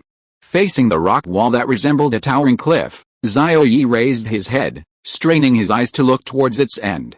But unfortunately, perhaps due to insufficient strength, he still couldn't do it. The last impression left in his mind was a blank space blurred by thick fog. Then let's give it a try. Xiao Yi clenched his fist, his heart brimming with energy. It was precisely at times like these that Xiao-Yi's competitive spirit was ignited. Since his second rebirth in the Marvel world, Xiao-Yi had undergone a transformation, giving birth to something called ambition. In this broken world, it could allow a person to leap extremely high, breaking through heights unattainable by ordinary people. Come on. Xiao-Yi fully circulated the energy within his body, every meridian activating, like a giant machine starting its switch. At this moment, in his abdomen, something resembling a small vortex gradually took shape, continuously absorbing the energy of the entire Chagan Lake region. As time passed, more and more energy entered the vortex within Xiao-Yi's body, its rotation speed increasing and its size growing larger. The others around immediately noticed the anomaly occurring in the Chagan Lake region. As top-tier combatants on Earth, they possessed unimaginable acuity, especially in their sensitivity to energy, which was incredibly powerful. The energy here seems to be drawn to Xiao-Yi. Wang Hao stared incredulously at Xiao-Yi before the rocky wall. Wang Yi nodded, inwardly shocked, but outwardly remained calm. As the captain of the first special team and the strongest member of the entire team, he had to shoulder this responsibility. Although Xiao-Yi's current state had exceeded everyone's expectations, much like the creation of the Wandering Earth era, bringing unparalleled shock, the high-ranking officers who had been waiting for the results at the camp all rushed over, their faces serious as they approached Wang Yi. After understanding the situation and providing explanations, they had a general understanding. Those whose strength hasn't reached the vice-captain level, all of you retreat and guard the outer gate, don't let anyone else in, the white-haired elder immediately issued the order. Faced with such a sudden situation in his assessment of the battlefield, he immediately knew what to do. In this respect, the white-haired elder was far more experienced. At the command, except for the captains and vice-captains of the 6 squads, the other members quickly left. Now we can only wait. The white-haired elder stared intently at Xiao-Yi, his eyes shimmering, lost in thought. Xiao-Yi, standing before the stone wall, continued to accumulate energy, his entire body enveloped in it, shimmering with a blinding white light. When the white light reached its peak, Xiao-Yi's figure gradually blurred, and those outside could no longer make out his appearance. It's almost time to begin, the white-haired elder muttered to himself. Upon hearing this, everyone shuddered, unconsciously mobilizing all the energy within their bodies to protect themselves. In this one-in-a-million situation, ensuring their own safety was paramount. Even the strongest, the white-haired elder, had never seen energy gathered to such an extent. It was utterly impossible because the human body simply could not withstand such a profound amount of energy. If it were him, he would only explode and die. A deafening boom, like a thunderbolt from the heavens, reverberated in everyone's hearts. A terrifying shockwave erupted, shattering the energy barrier surrounding everyone. A fierce wind lashed at their bodies, the energy contained within, along with the fine sands and pebbles, causing them immense suffering. Even so, their primary concern remained Xiao-Yi before the rock wall. Whether he could break through it was their only thought. At that moment, Xiao-Yi, having filled his body with energy, abruptly converted it and released it instantly. The pressure his body endured was unimaginable. Under the radiant light of the lotus, smoke and dust shrouded Xiao-Yi's body, obscuring his view of the situation before the rock wall. However, everyone stared intently at the rock wall, watching Xiao-Yi's every move. Now, the only one with the ability, and the only one capable of breaking through the predicament of the Chagan Lake region, was Xiao-Yi, shrouded in smoke. Everyone harbored a faint hope, a hope that, though difficult to achieve, would always glimmer with a glimmer of light, offering a moment of warmth. Boss, do you think he can succeed? Wang Hao, his clothes tattered from the shockwave, looked at Wang Yi beside him, his face filled with doubt. I don't know, but I hope he can do it. Wang Yi shook his head, finally voicing his wish. But whether this wish could be fulfilled depended solely on Xiao-Yi before the rock wall. The white-haired elder, the leader, narrowed his eyes, seemingly lost in thought, but from his gaze, it was clear that what he was focusing on Xiao-Yi was growing stronger. Stronger than I imagined. Xiao-Yi before the rock wall withdrew his fist, which was now red and swollen, indicating that it had suffered considerable damage. Chapter 297 Desperate Situation. The consequence of the energy overflow was that even Xiao-Yi's level 3 body could hardly withstand it. His internal organs and blood vessels were severely shaken, as if they had been tumbled through a round stone. But even under these circumstances, Xiao-Yi's body actually increased by 1 level, reaching the strength of level 4, which could be considered a form of compensation. A small amount of energy absorbed from the Chagan Lake region remained in Xiao Yi's body. Although it was only a portion, compared to the others present, it was a colossal entity, like a towering mountain, impossible to look up at. Not to mention Wang Yi, even the white-haired old man would not be a match for Xiao Yi now. After sensing the changes within his body, Xiao Yi then focused his attention on the rock wall in front of him. Upon closer inspection, he discovered that the rock wall, which had only been partially cracked by Wang Yi, was now instantly pierced through.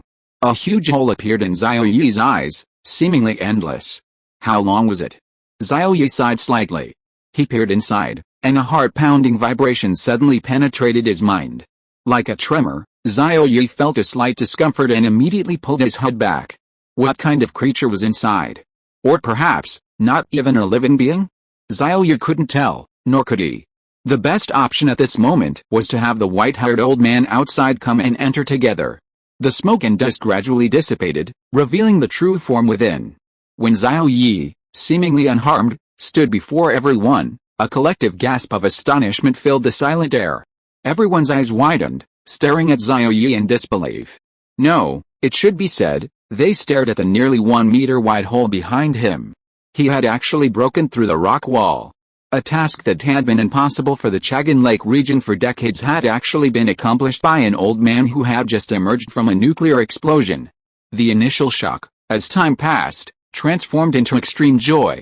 The breach in the rock wall meant that planetary engines could be installed, meaning the plan to create a wandering Earth could be implemented more effectively. It also meant that the time humanity could continue to exist and coexist with Earth would be minimally threatened. Xiao Yi and Wang Yi exchanged a glance, as if to say, "I've done what you wanted. Come on over." Xiao Yi waved to the crowd, and they began to walk towards the rock wall.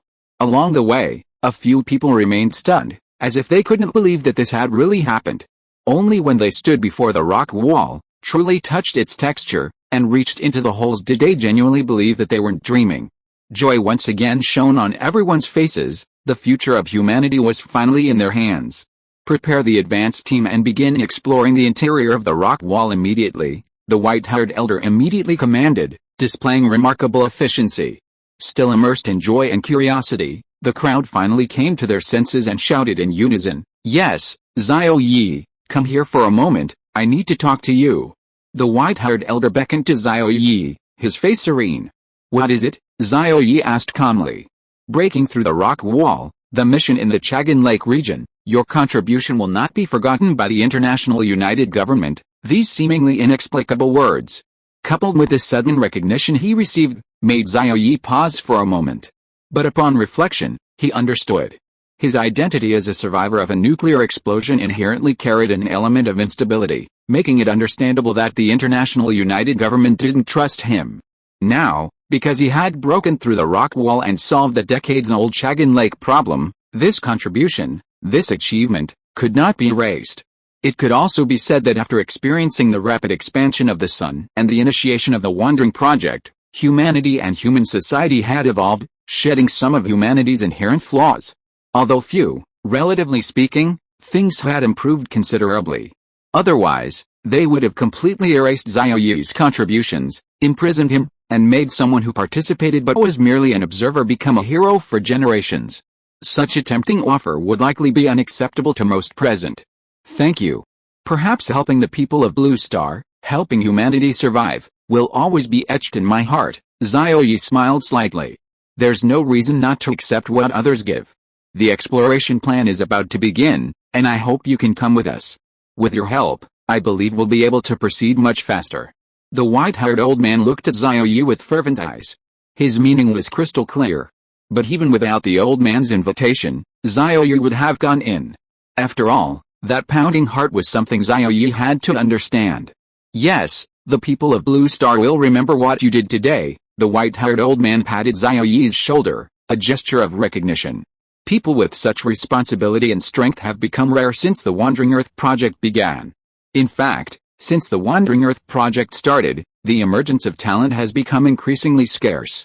Right now, they're just relying on their past achievements. And one day, when these old men all die, there will truly be no one left to carry the banner of Blue Star's future. But Xiao Yi's appearance might break this deadlock. as long as his heart is truly with the people of Blue Star.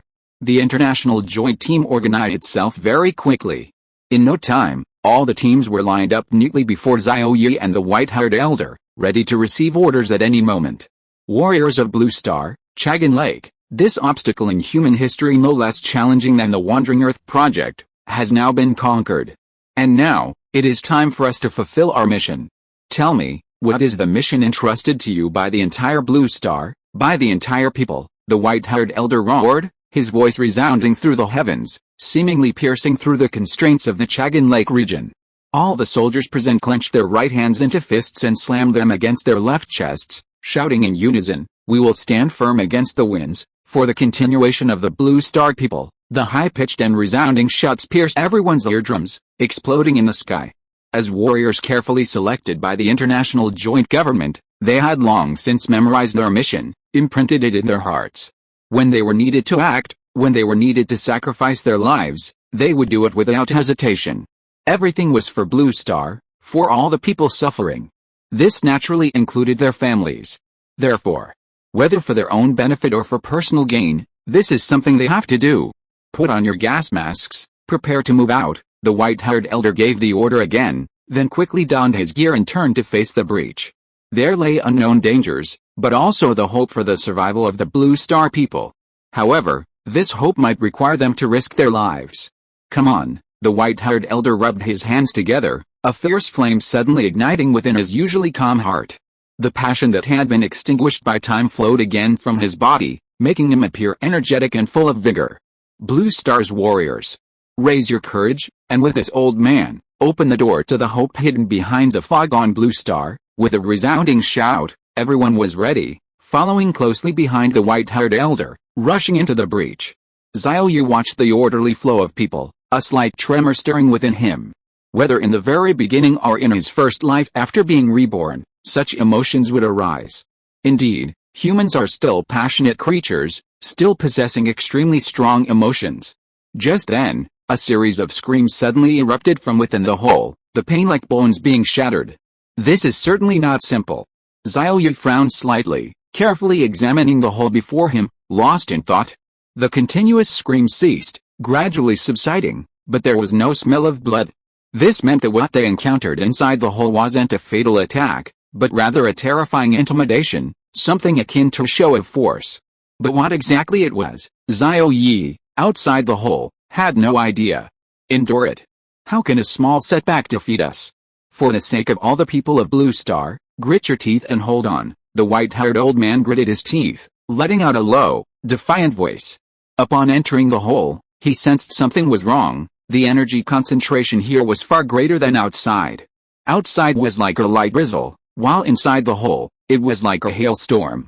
Even a single sliver of rock hitting someone could cause excruciating pain. Even the powerful white-haired elder felt as if his entire body was being crushed by a boulder. A slight misstep would mean certain death. The warriors behind him, upon hearing the white-haired elder's voice, pressed their lips tightly together, barely managing to remain silent. In reality, they were drenched in sweat, their skin a strange, faint red, with clearly visible veins protruding from beneath their skin, even revealing the flow of blood within. It must be said that the pressure endured here was far beyond what outsiders could imagine. Here, everyone struggled to move forward, expending immense effort to barely take a single step. And in taking that step, they had to constantly maintain the balance of every muscle in their bodies, preventing any imbalance of pressure that could lead to their bodies exploding in death. Everyone kept pace with him, never relaxing their guard. The white-haired elder understood the gravity of the situation. As the leader, he had to step forward at this moment and direct his warriors to successfully cross this hellish, hopeless situation. Outside the hole, Xiaoyi looked at the last person, who was now almost a meter away from him, his right hand supporting his chin, stroking his beard, deep in thought. He now roughly understood the situation inside. So the only thing he needed to worry about was his own physical condition.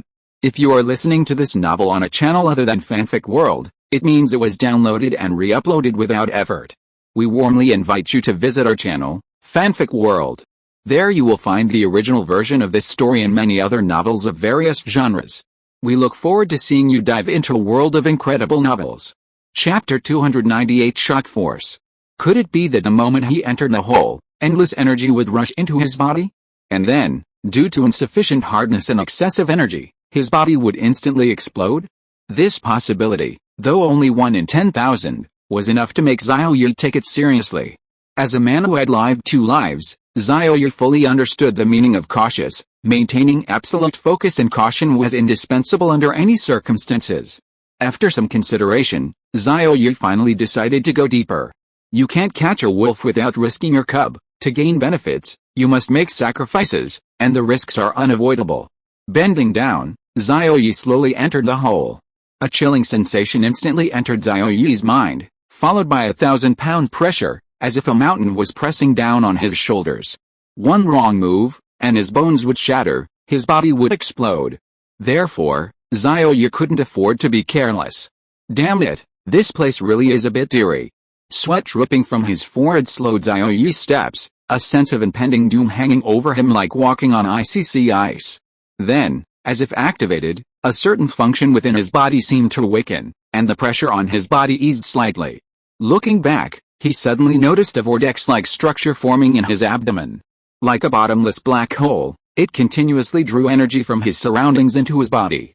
The energy value on his panel skyrocketed at an exponential rate, like a rocket. His experience points below also increased at an alarming speed, instantly surpassing their previous values.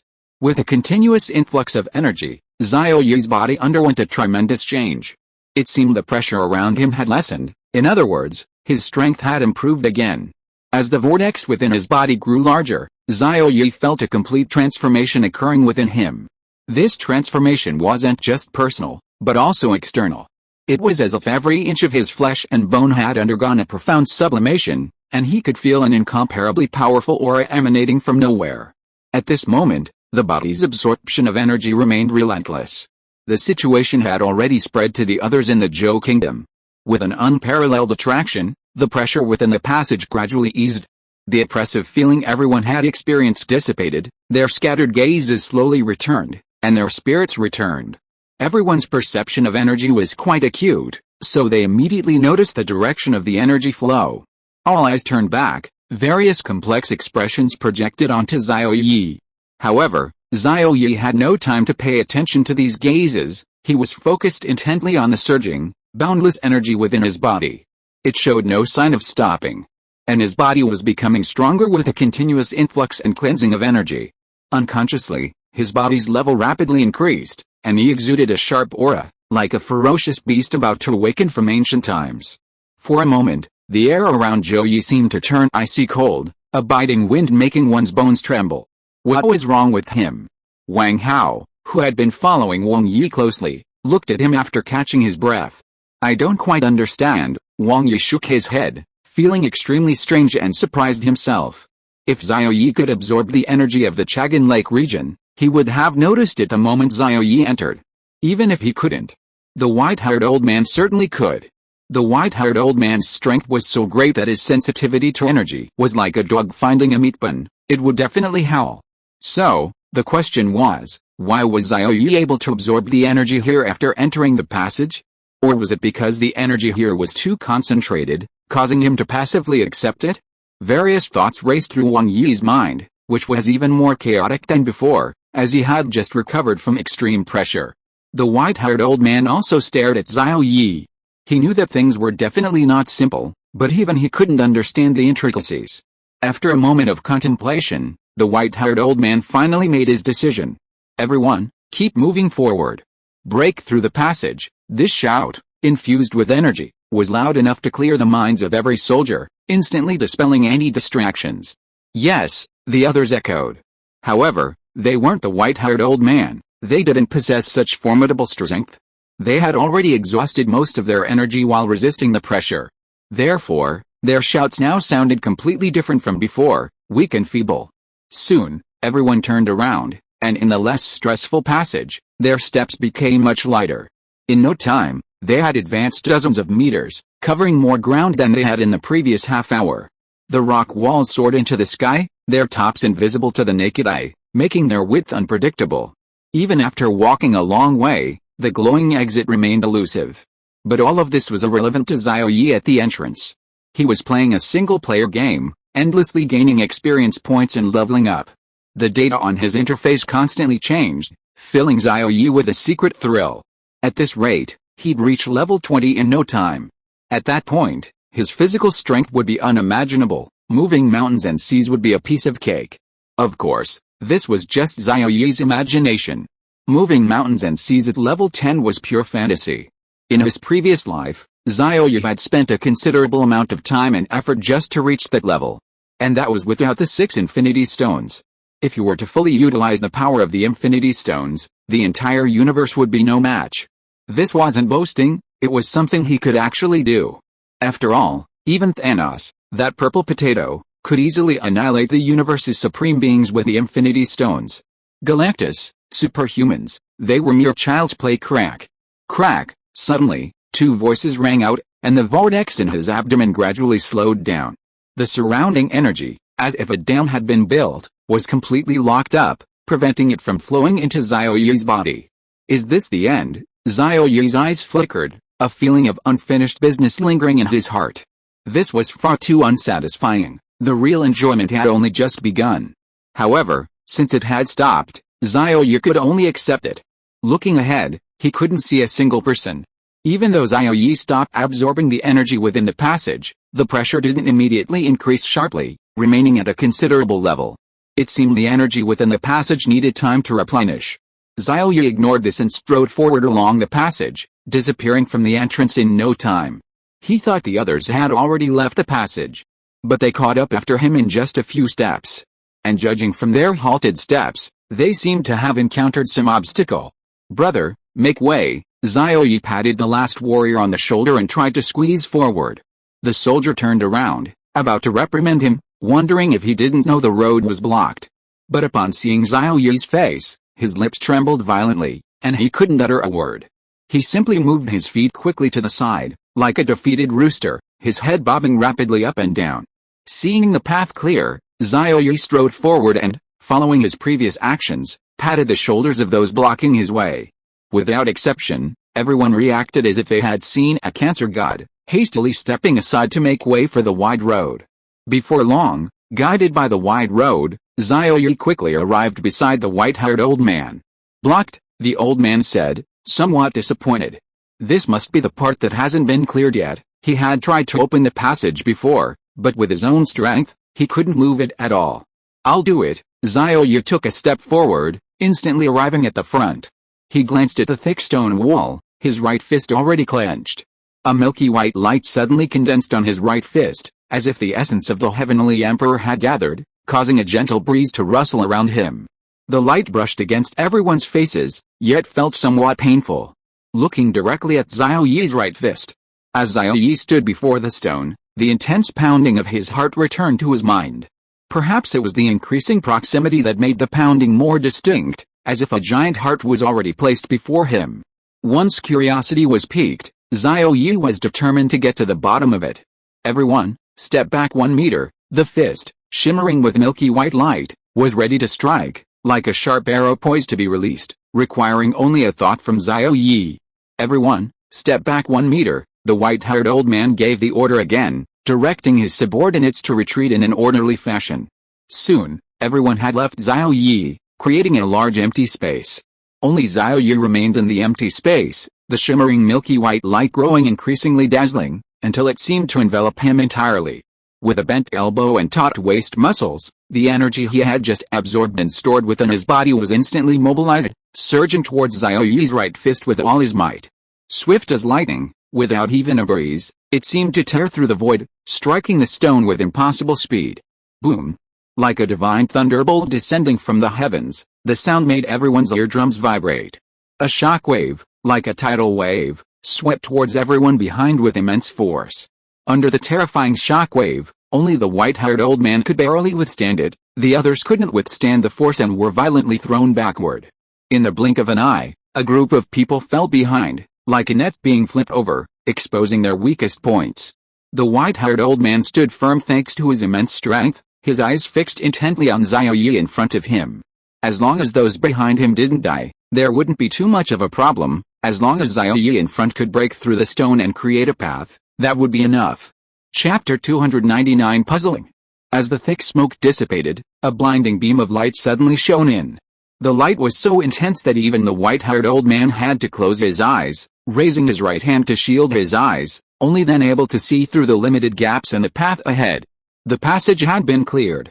This was the white-haired old man's first thought, a thought that shook him to his core. He knew that even with all his strength, he couldn't budge that boulder in the slightest. And now, in just a moment, Xiaoyi had shattered that boulder, overwhelming everything present with an unstoppable, domineering presence. It was as if nothing could withstand him. Everything, even the beginning of life, was a glimmer of hope, yet it contained an imperceptible aura of death, impossible to resist. Except for the white-haired old man, the others took a while to adjust before slightly opening their eyes to look at the scene before them.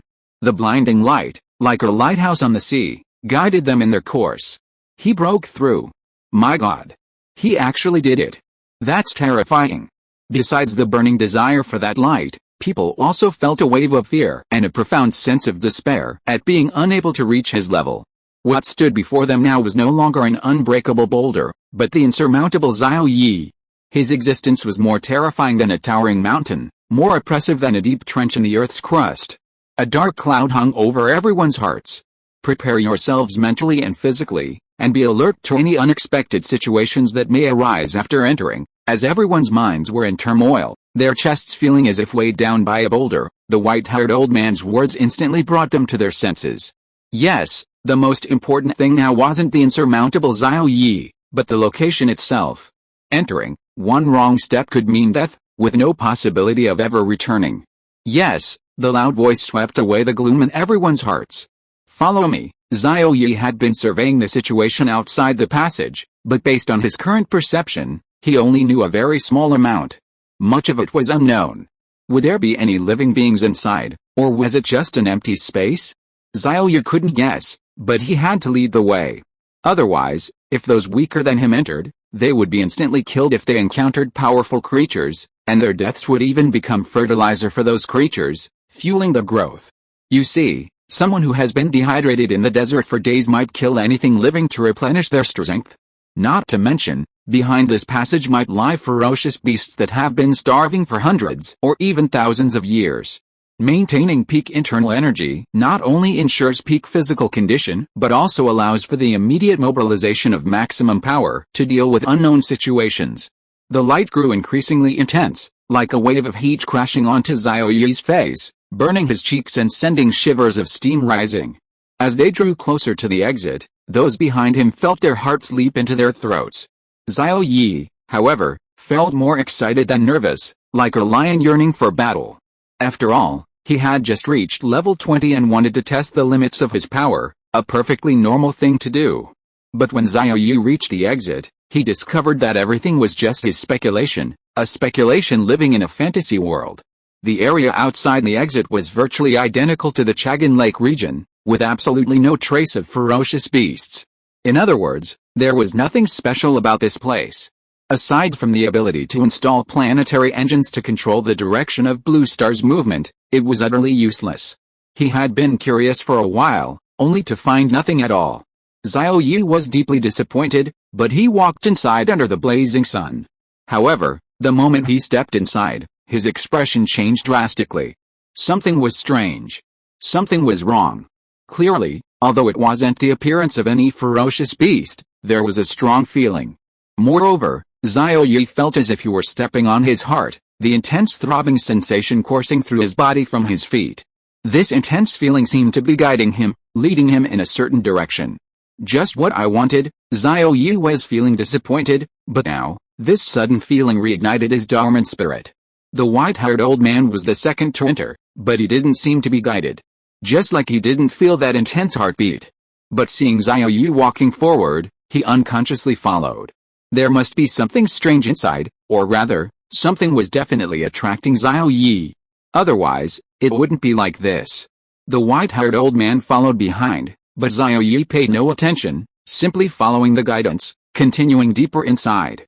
Almost there? His heart pounded harder and harder, as if it were leaping from beneath his feet right in front of him. Xiaoyi's excitement grew stronger, a surge of eager anticipation coursing through him.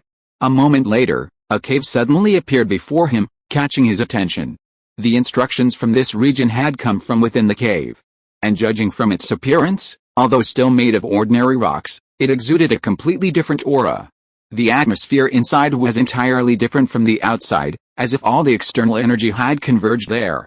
Xiaoyu reached inside, fully prepared to pull his hand out immediately if anything went wrong. But the instant his fingers entered the cave, a cool sensation washed over him, like millennia of frost that, over time, had transformed into bone-chilling cold. No danger. Xiaoyu's first feeling wasn't the coldness, but rather that there was no danger within the cave. What exactly exists inside? The mystery grew increasingly strange, prompting Xiaoyu to lick his lips. A glint flashed in his eyes as he stepped inside. Once his entire body was inside the cave, the sensation was completely different. The initial chill quickly receded, replaced by intense heat.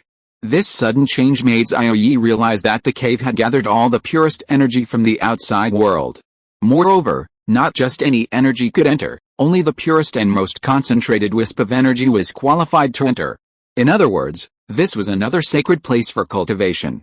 However, Xiaoyu's body remained unchanged, and the vortex in his abdomen did not form. It was as if the energy inside the cave was poisonous, and he dared not touch it at all. With suspicion, Xiaoyu slowly ventured deeper, determined to find the reason. He couldn't let so much experience go to waste here, otherwise, he would be letting himself down. My God! When the white-haired old man followed Xiaoyu to the cave entrance and tentatively inserted his finger, he was immediately deterred by the extreme cold. Had he not retracted his fingers swiftly, his entire right arm might be frozen solid. Looking at the frost on his fingers, the white-haired old man was deeply shocked. The extent of Xiaoyu's strength was beyond his comprehension. And most terrifyingly, Xiaoyu's true nature remained uncertain. If Xiaoyu were on the opposing side, even if not with a resistance, he could directly overturn the current situation on Blue Star. It was even possible that they would revert to feudal rule, with Xiaoyu, this invincible individual, as the sole ruler. The thought sent a chill down his spine, but the white-haired old man was helpless. He couldn't enter the cave. He had no way to interfere with Xiaoyu, nor did he know what opportunities Xiaoyu might encounter inside. If his strength increased further, the white-haired old man would have even less say. For now, he could only notify the International United Government and bring its most powerful figures and leaders here. He hoped that Xiaoyu, as a person of conscience, would join the International United Government and work together for the survival of humanity. Turning away from the cave, the soldiers behind him entered the area, their heads craning with curiosity as they constantly observed their surroundings. When the white-haired old man appeared before them, they stopped their scanning gazes and stood in neat rows, waiting patiently. First Special Squad, Second Special Squad, and Third Special Squad, you stay here. Fourth Special Squad, head to the Nubis transit station and have the International United Government send its leader here, along with Yu Chengdong. Call him too, Yu Chengdong. When everyone heard this name, their mouths dropped open in astonishment, unable to believe that such a figure had been summoned. You must understand, the name Yu Chengdong was like a mountain, a benchmark, a banner within the entire squad. He was the goal every squad member constantly pursued, the last line of defense for Earth. If even he couldn't protect this crumbling planet, then humanity would likely face extinction, the true end of the world. Did you hear me? The white-haired old man shouted sternly. He was extremely dissatisfied with the soldiers' surprised expressions. Especially at such a critical moment, everyone must maintain absolute focus. This is the most basic psychological quality of a soldier, of protecting the people of Blue Star. Understood? Realizing the anger in the white-haired old man's words, everyone immediately suppressed their surprise, their faces serious, and shouted in unison. Fifth Special Squad, go to the nearest transit station and bring back the firearms capable of inflicting fatal damage. Place them at the outermost point of the Chagan Lake area. The white-haired old man turned to look at the other team and gave an order. Yes, there was no doubt or confusion. A soldier's primary duty is to obey orders. Sixth Special Squad, the white-haired old man arranged everything that needed to be prepared, while Xiaoyu continued to delve deeper into the cave. Chapter 300 Consciousness. Xiaoyu quickly reached the end of the path. But the scene before him sent a jolt through him. This shouldn't be here at all. Looking at the curved barrier before him, which resembled a spatial boundary, Xiaoyu's mindset underwent a dramatic shift for the first time. On Earth, with its rudimentary technology, Even propelling the planet forward was extremely difficult, let alone creating a special rift that allowed for jumping through space or even entering a parallel universe. It was utterly impossible. The existence of this special boundary was complete nonsense. Yet, it was now a real, living entity before Xiaoyi. Could this be a bonus from my second rebirth? Xiaoyi immediately thought of rebirth. In his mind, only this explanation could clearly explain the appearance of a special rift. Everything else is just nonsense. Should we go in and take a look? Xiaoyi couldn't figure it out, but he could experience it firsthand. He could try it himself. Perhaps entering it would reveal the unknown reason. But the special rift was terrifying. One wrong move and he could easily die inside. Especially for Xiaoyi, with his current strength.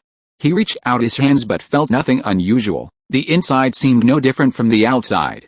After confirming there was no danger, Xiaoyi stepped inside, the feeling of special distortion immediately penetrating his brain. Perhaps it was because this body was too weak, but it didn't cause any other problems.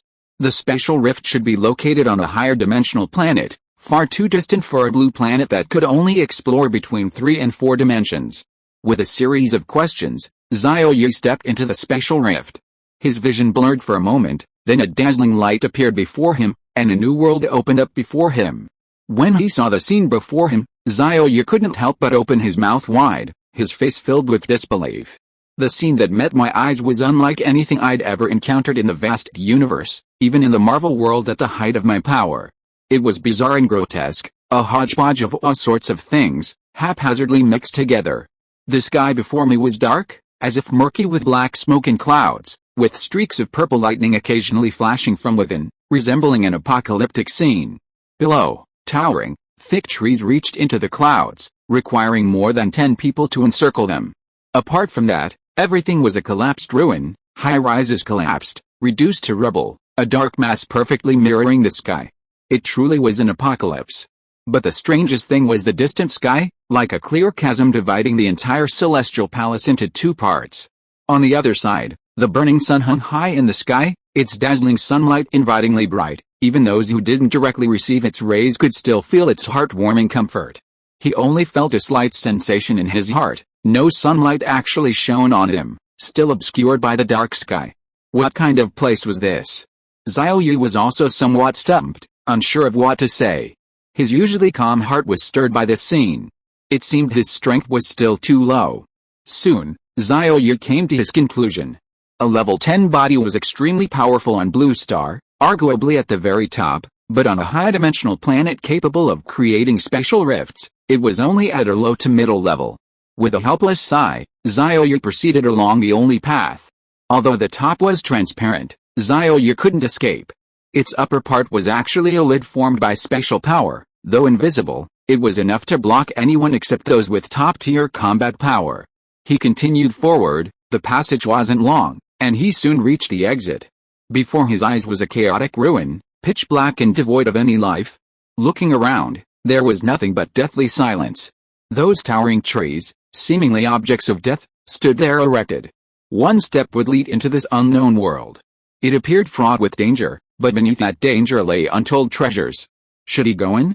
Xiaoyi's mind raced, weighing the pros and cons. Going in might mean certain death. His current strength offered no real competitive advantage. But if he survived, the opportunities within might be unimaginable. Xiaoyi, like the sky, was filled with a mixture of fear and intense fervor. The potential treasure that could propel him to new heights was simply too tempting. Boom! At that moment, a deafening roar shook the heavens and earth, as if the entire continent had shattered, and the major tectonic plates, dormant for millions of years, began to move once more. Although he could feel the powerful tremor, Xiaoyi remained standing ramrod straight. Could it be that today, after this moment, he was beginning another turning point for Blue Star? Xiaoyi frowned, vaguely sensing the essence of the matter, but still unable to reach a final answer. Xiaoyi wasn't affected by the tremor, but that didn't mean those outside weren't shocked. For the soldiers outside the Chagan Lake region, even mobilizing all their internal energy, they couldn't maintain their footing. Warning! Warning! Warning! At the same time, other regions of Blue Star experienced tremors of nearly magnitude 8. Strangely, however, these tremors didn't cause any substantial damage, they only created a strong tremor. It was as if this magnitude 8 earthquake was occurring inside their own bodies, causing no harm to others or objects. Immediately, the international coalition government acted, rapidly conducting investigations and analyses to determine the cause. Warning. Blue Star's trajectory has changed. It will collide with Jupiter in 5 hours. Warning. The sudden reissued alarm stunned everyone in the know, who immediately checked their computers. Although many didn't believe it, when they opened their computers, they discovered that Blue Star's trajectory had indeed changed, from initially passing Jupiter to now colliding with it. Everyone was stunned, turning to check the planetary engines. Only then did they realize that the earthquake had extinguished some of the planetary engines or altered their direction. This had caused a change in Earth's trajectory, and now it was too late to reverse the trend. In other words, Earth was certain to collide with Jupiter. Damn it! A high-ranking official of the international coalition government slammed his fist on the table, venting his sudden anger. If he knew that S.H.I.E.L.D's actions had caused the earthquake, he would probably immediately consider executing S.H.I.E.L.D. But now, they could only try to find a way to prevent Earth from colliding with Jupiter. Young man, save the nation and its people, prevent Earth from colliding with Jupiter and reverse the inevitable demise. Mission reward, the opening of a new world. Mission failure, humanity and the planet perish together. Suddenly, S.H.I.E.L.D. received an instruction in his mind, seemingly caused by the spatial rift he had created earlier that day. For a moment, S.H.I.E.L.D. was also somewhat bewildered, unable to process what the hell was going on. How did he become a savior again? S.H.I.E.L.D. just wanted to curse in his mind, to yell at everyone in the world. Needless to say, this was a task left behind by the black-robed man who helped him rebirth. After all, in the real Wandering Earth scenario, Jupiter would definitely be destroyed by all of humanity. When the alarm sounded worldwide, everyone realized that the world was truly heading towards destruction. A plan had to be immediately made to avoid Jupiter. The head of the international coalition government immediately issued the order, his face extremely serious. With the life and death of Earth at stake, no one looked well, their minds were racing, unable to concentrate. Concentrate. Find a way to escape the collision with Jupiter. If you don't want Earth to be destroyed, if you don't want your loved ones, your wives and daughters, your children to die, then use your brains, use your hands, and come up with a solution. Now, immediately, the leader shouted again, finally pulling those trapped in the mire out of their predicament. This is why he was chosen as the leader. With a direction to strive for and a reason to fight, everyone cast aside the chaos in their minds and began their work, doing their utmost to calculate every possible way to avoid Jupiter. Contact Moss, the leader issued the order again. Soon, from the space station high in the sky, came the voice of the robot butler Moss. President Lewis, what are your instructions? Lewis's eyes flickered, as if he was thinking about something. After a moment, his lips moved, and he told Moss his most important instruction. This was a last resort. If things really came to that point, then this was the only way. This was the only way to ensure the survival of the people of Earth, and the only way to ensure that humanity had a foothold in the universe. Convene a world conference and summon all the senators in the united government. Lewis spoke again, his voice extremely heavy. In the past, whenever problems arose in the Wandering Earth project, this group of the world's top elites could rely on their powerful intellect to find solutions as quickly as possible. Yes. Soon, all the senators from the international coalition government gathered in Saganda's council chamber via virtual projection technology. Is the situation serious? One of the women asked, voicing everyone's concerns. It's hard to say, but given the current situation, it's not optimistic, Lewis said gravely. End of this chapter. Thank you so much for reading until the end. Don't forget to give it a like. Looking for more exclusive content and immediate access? Subscribe to our Patreon. Remember, every like, subscription or donation encourages us to continue. Thank you all. See you in the next video.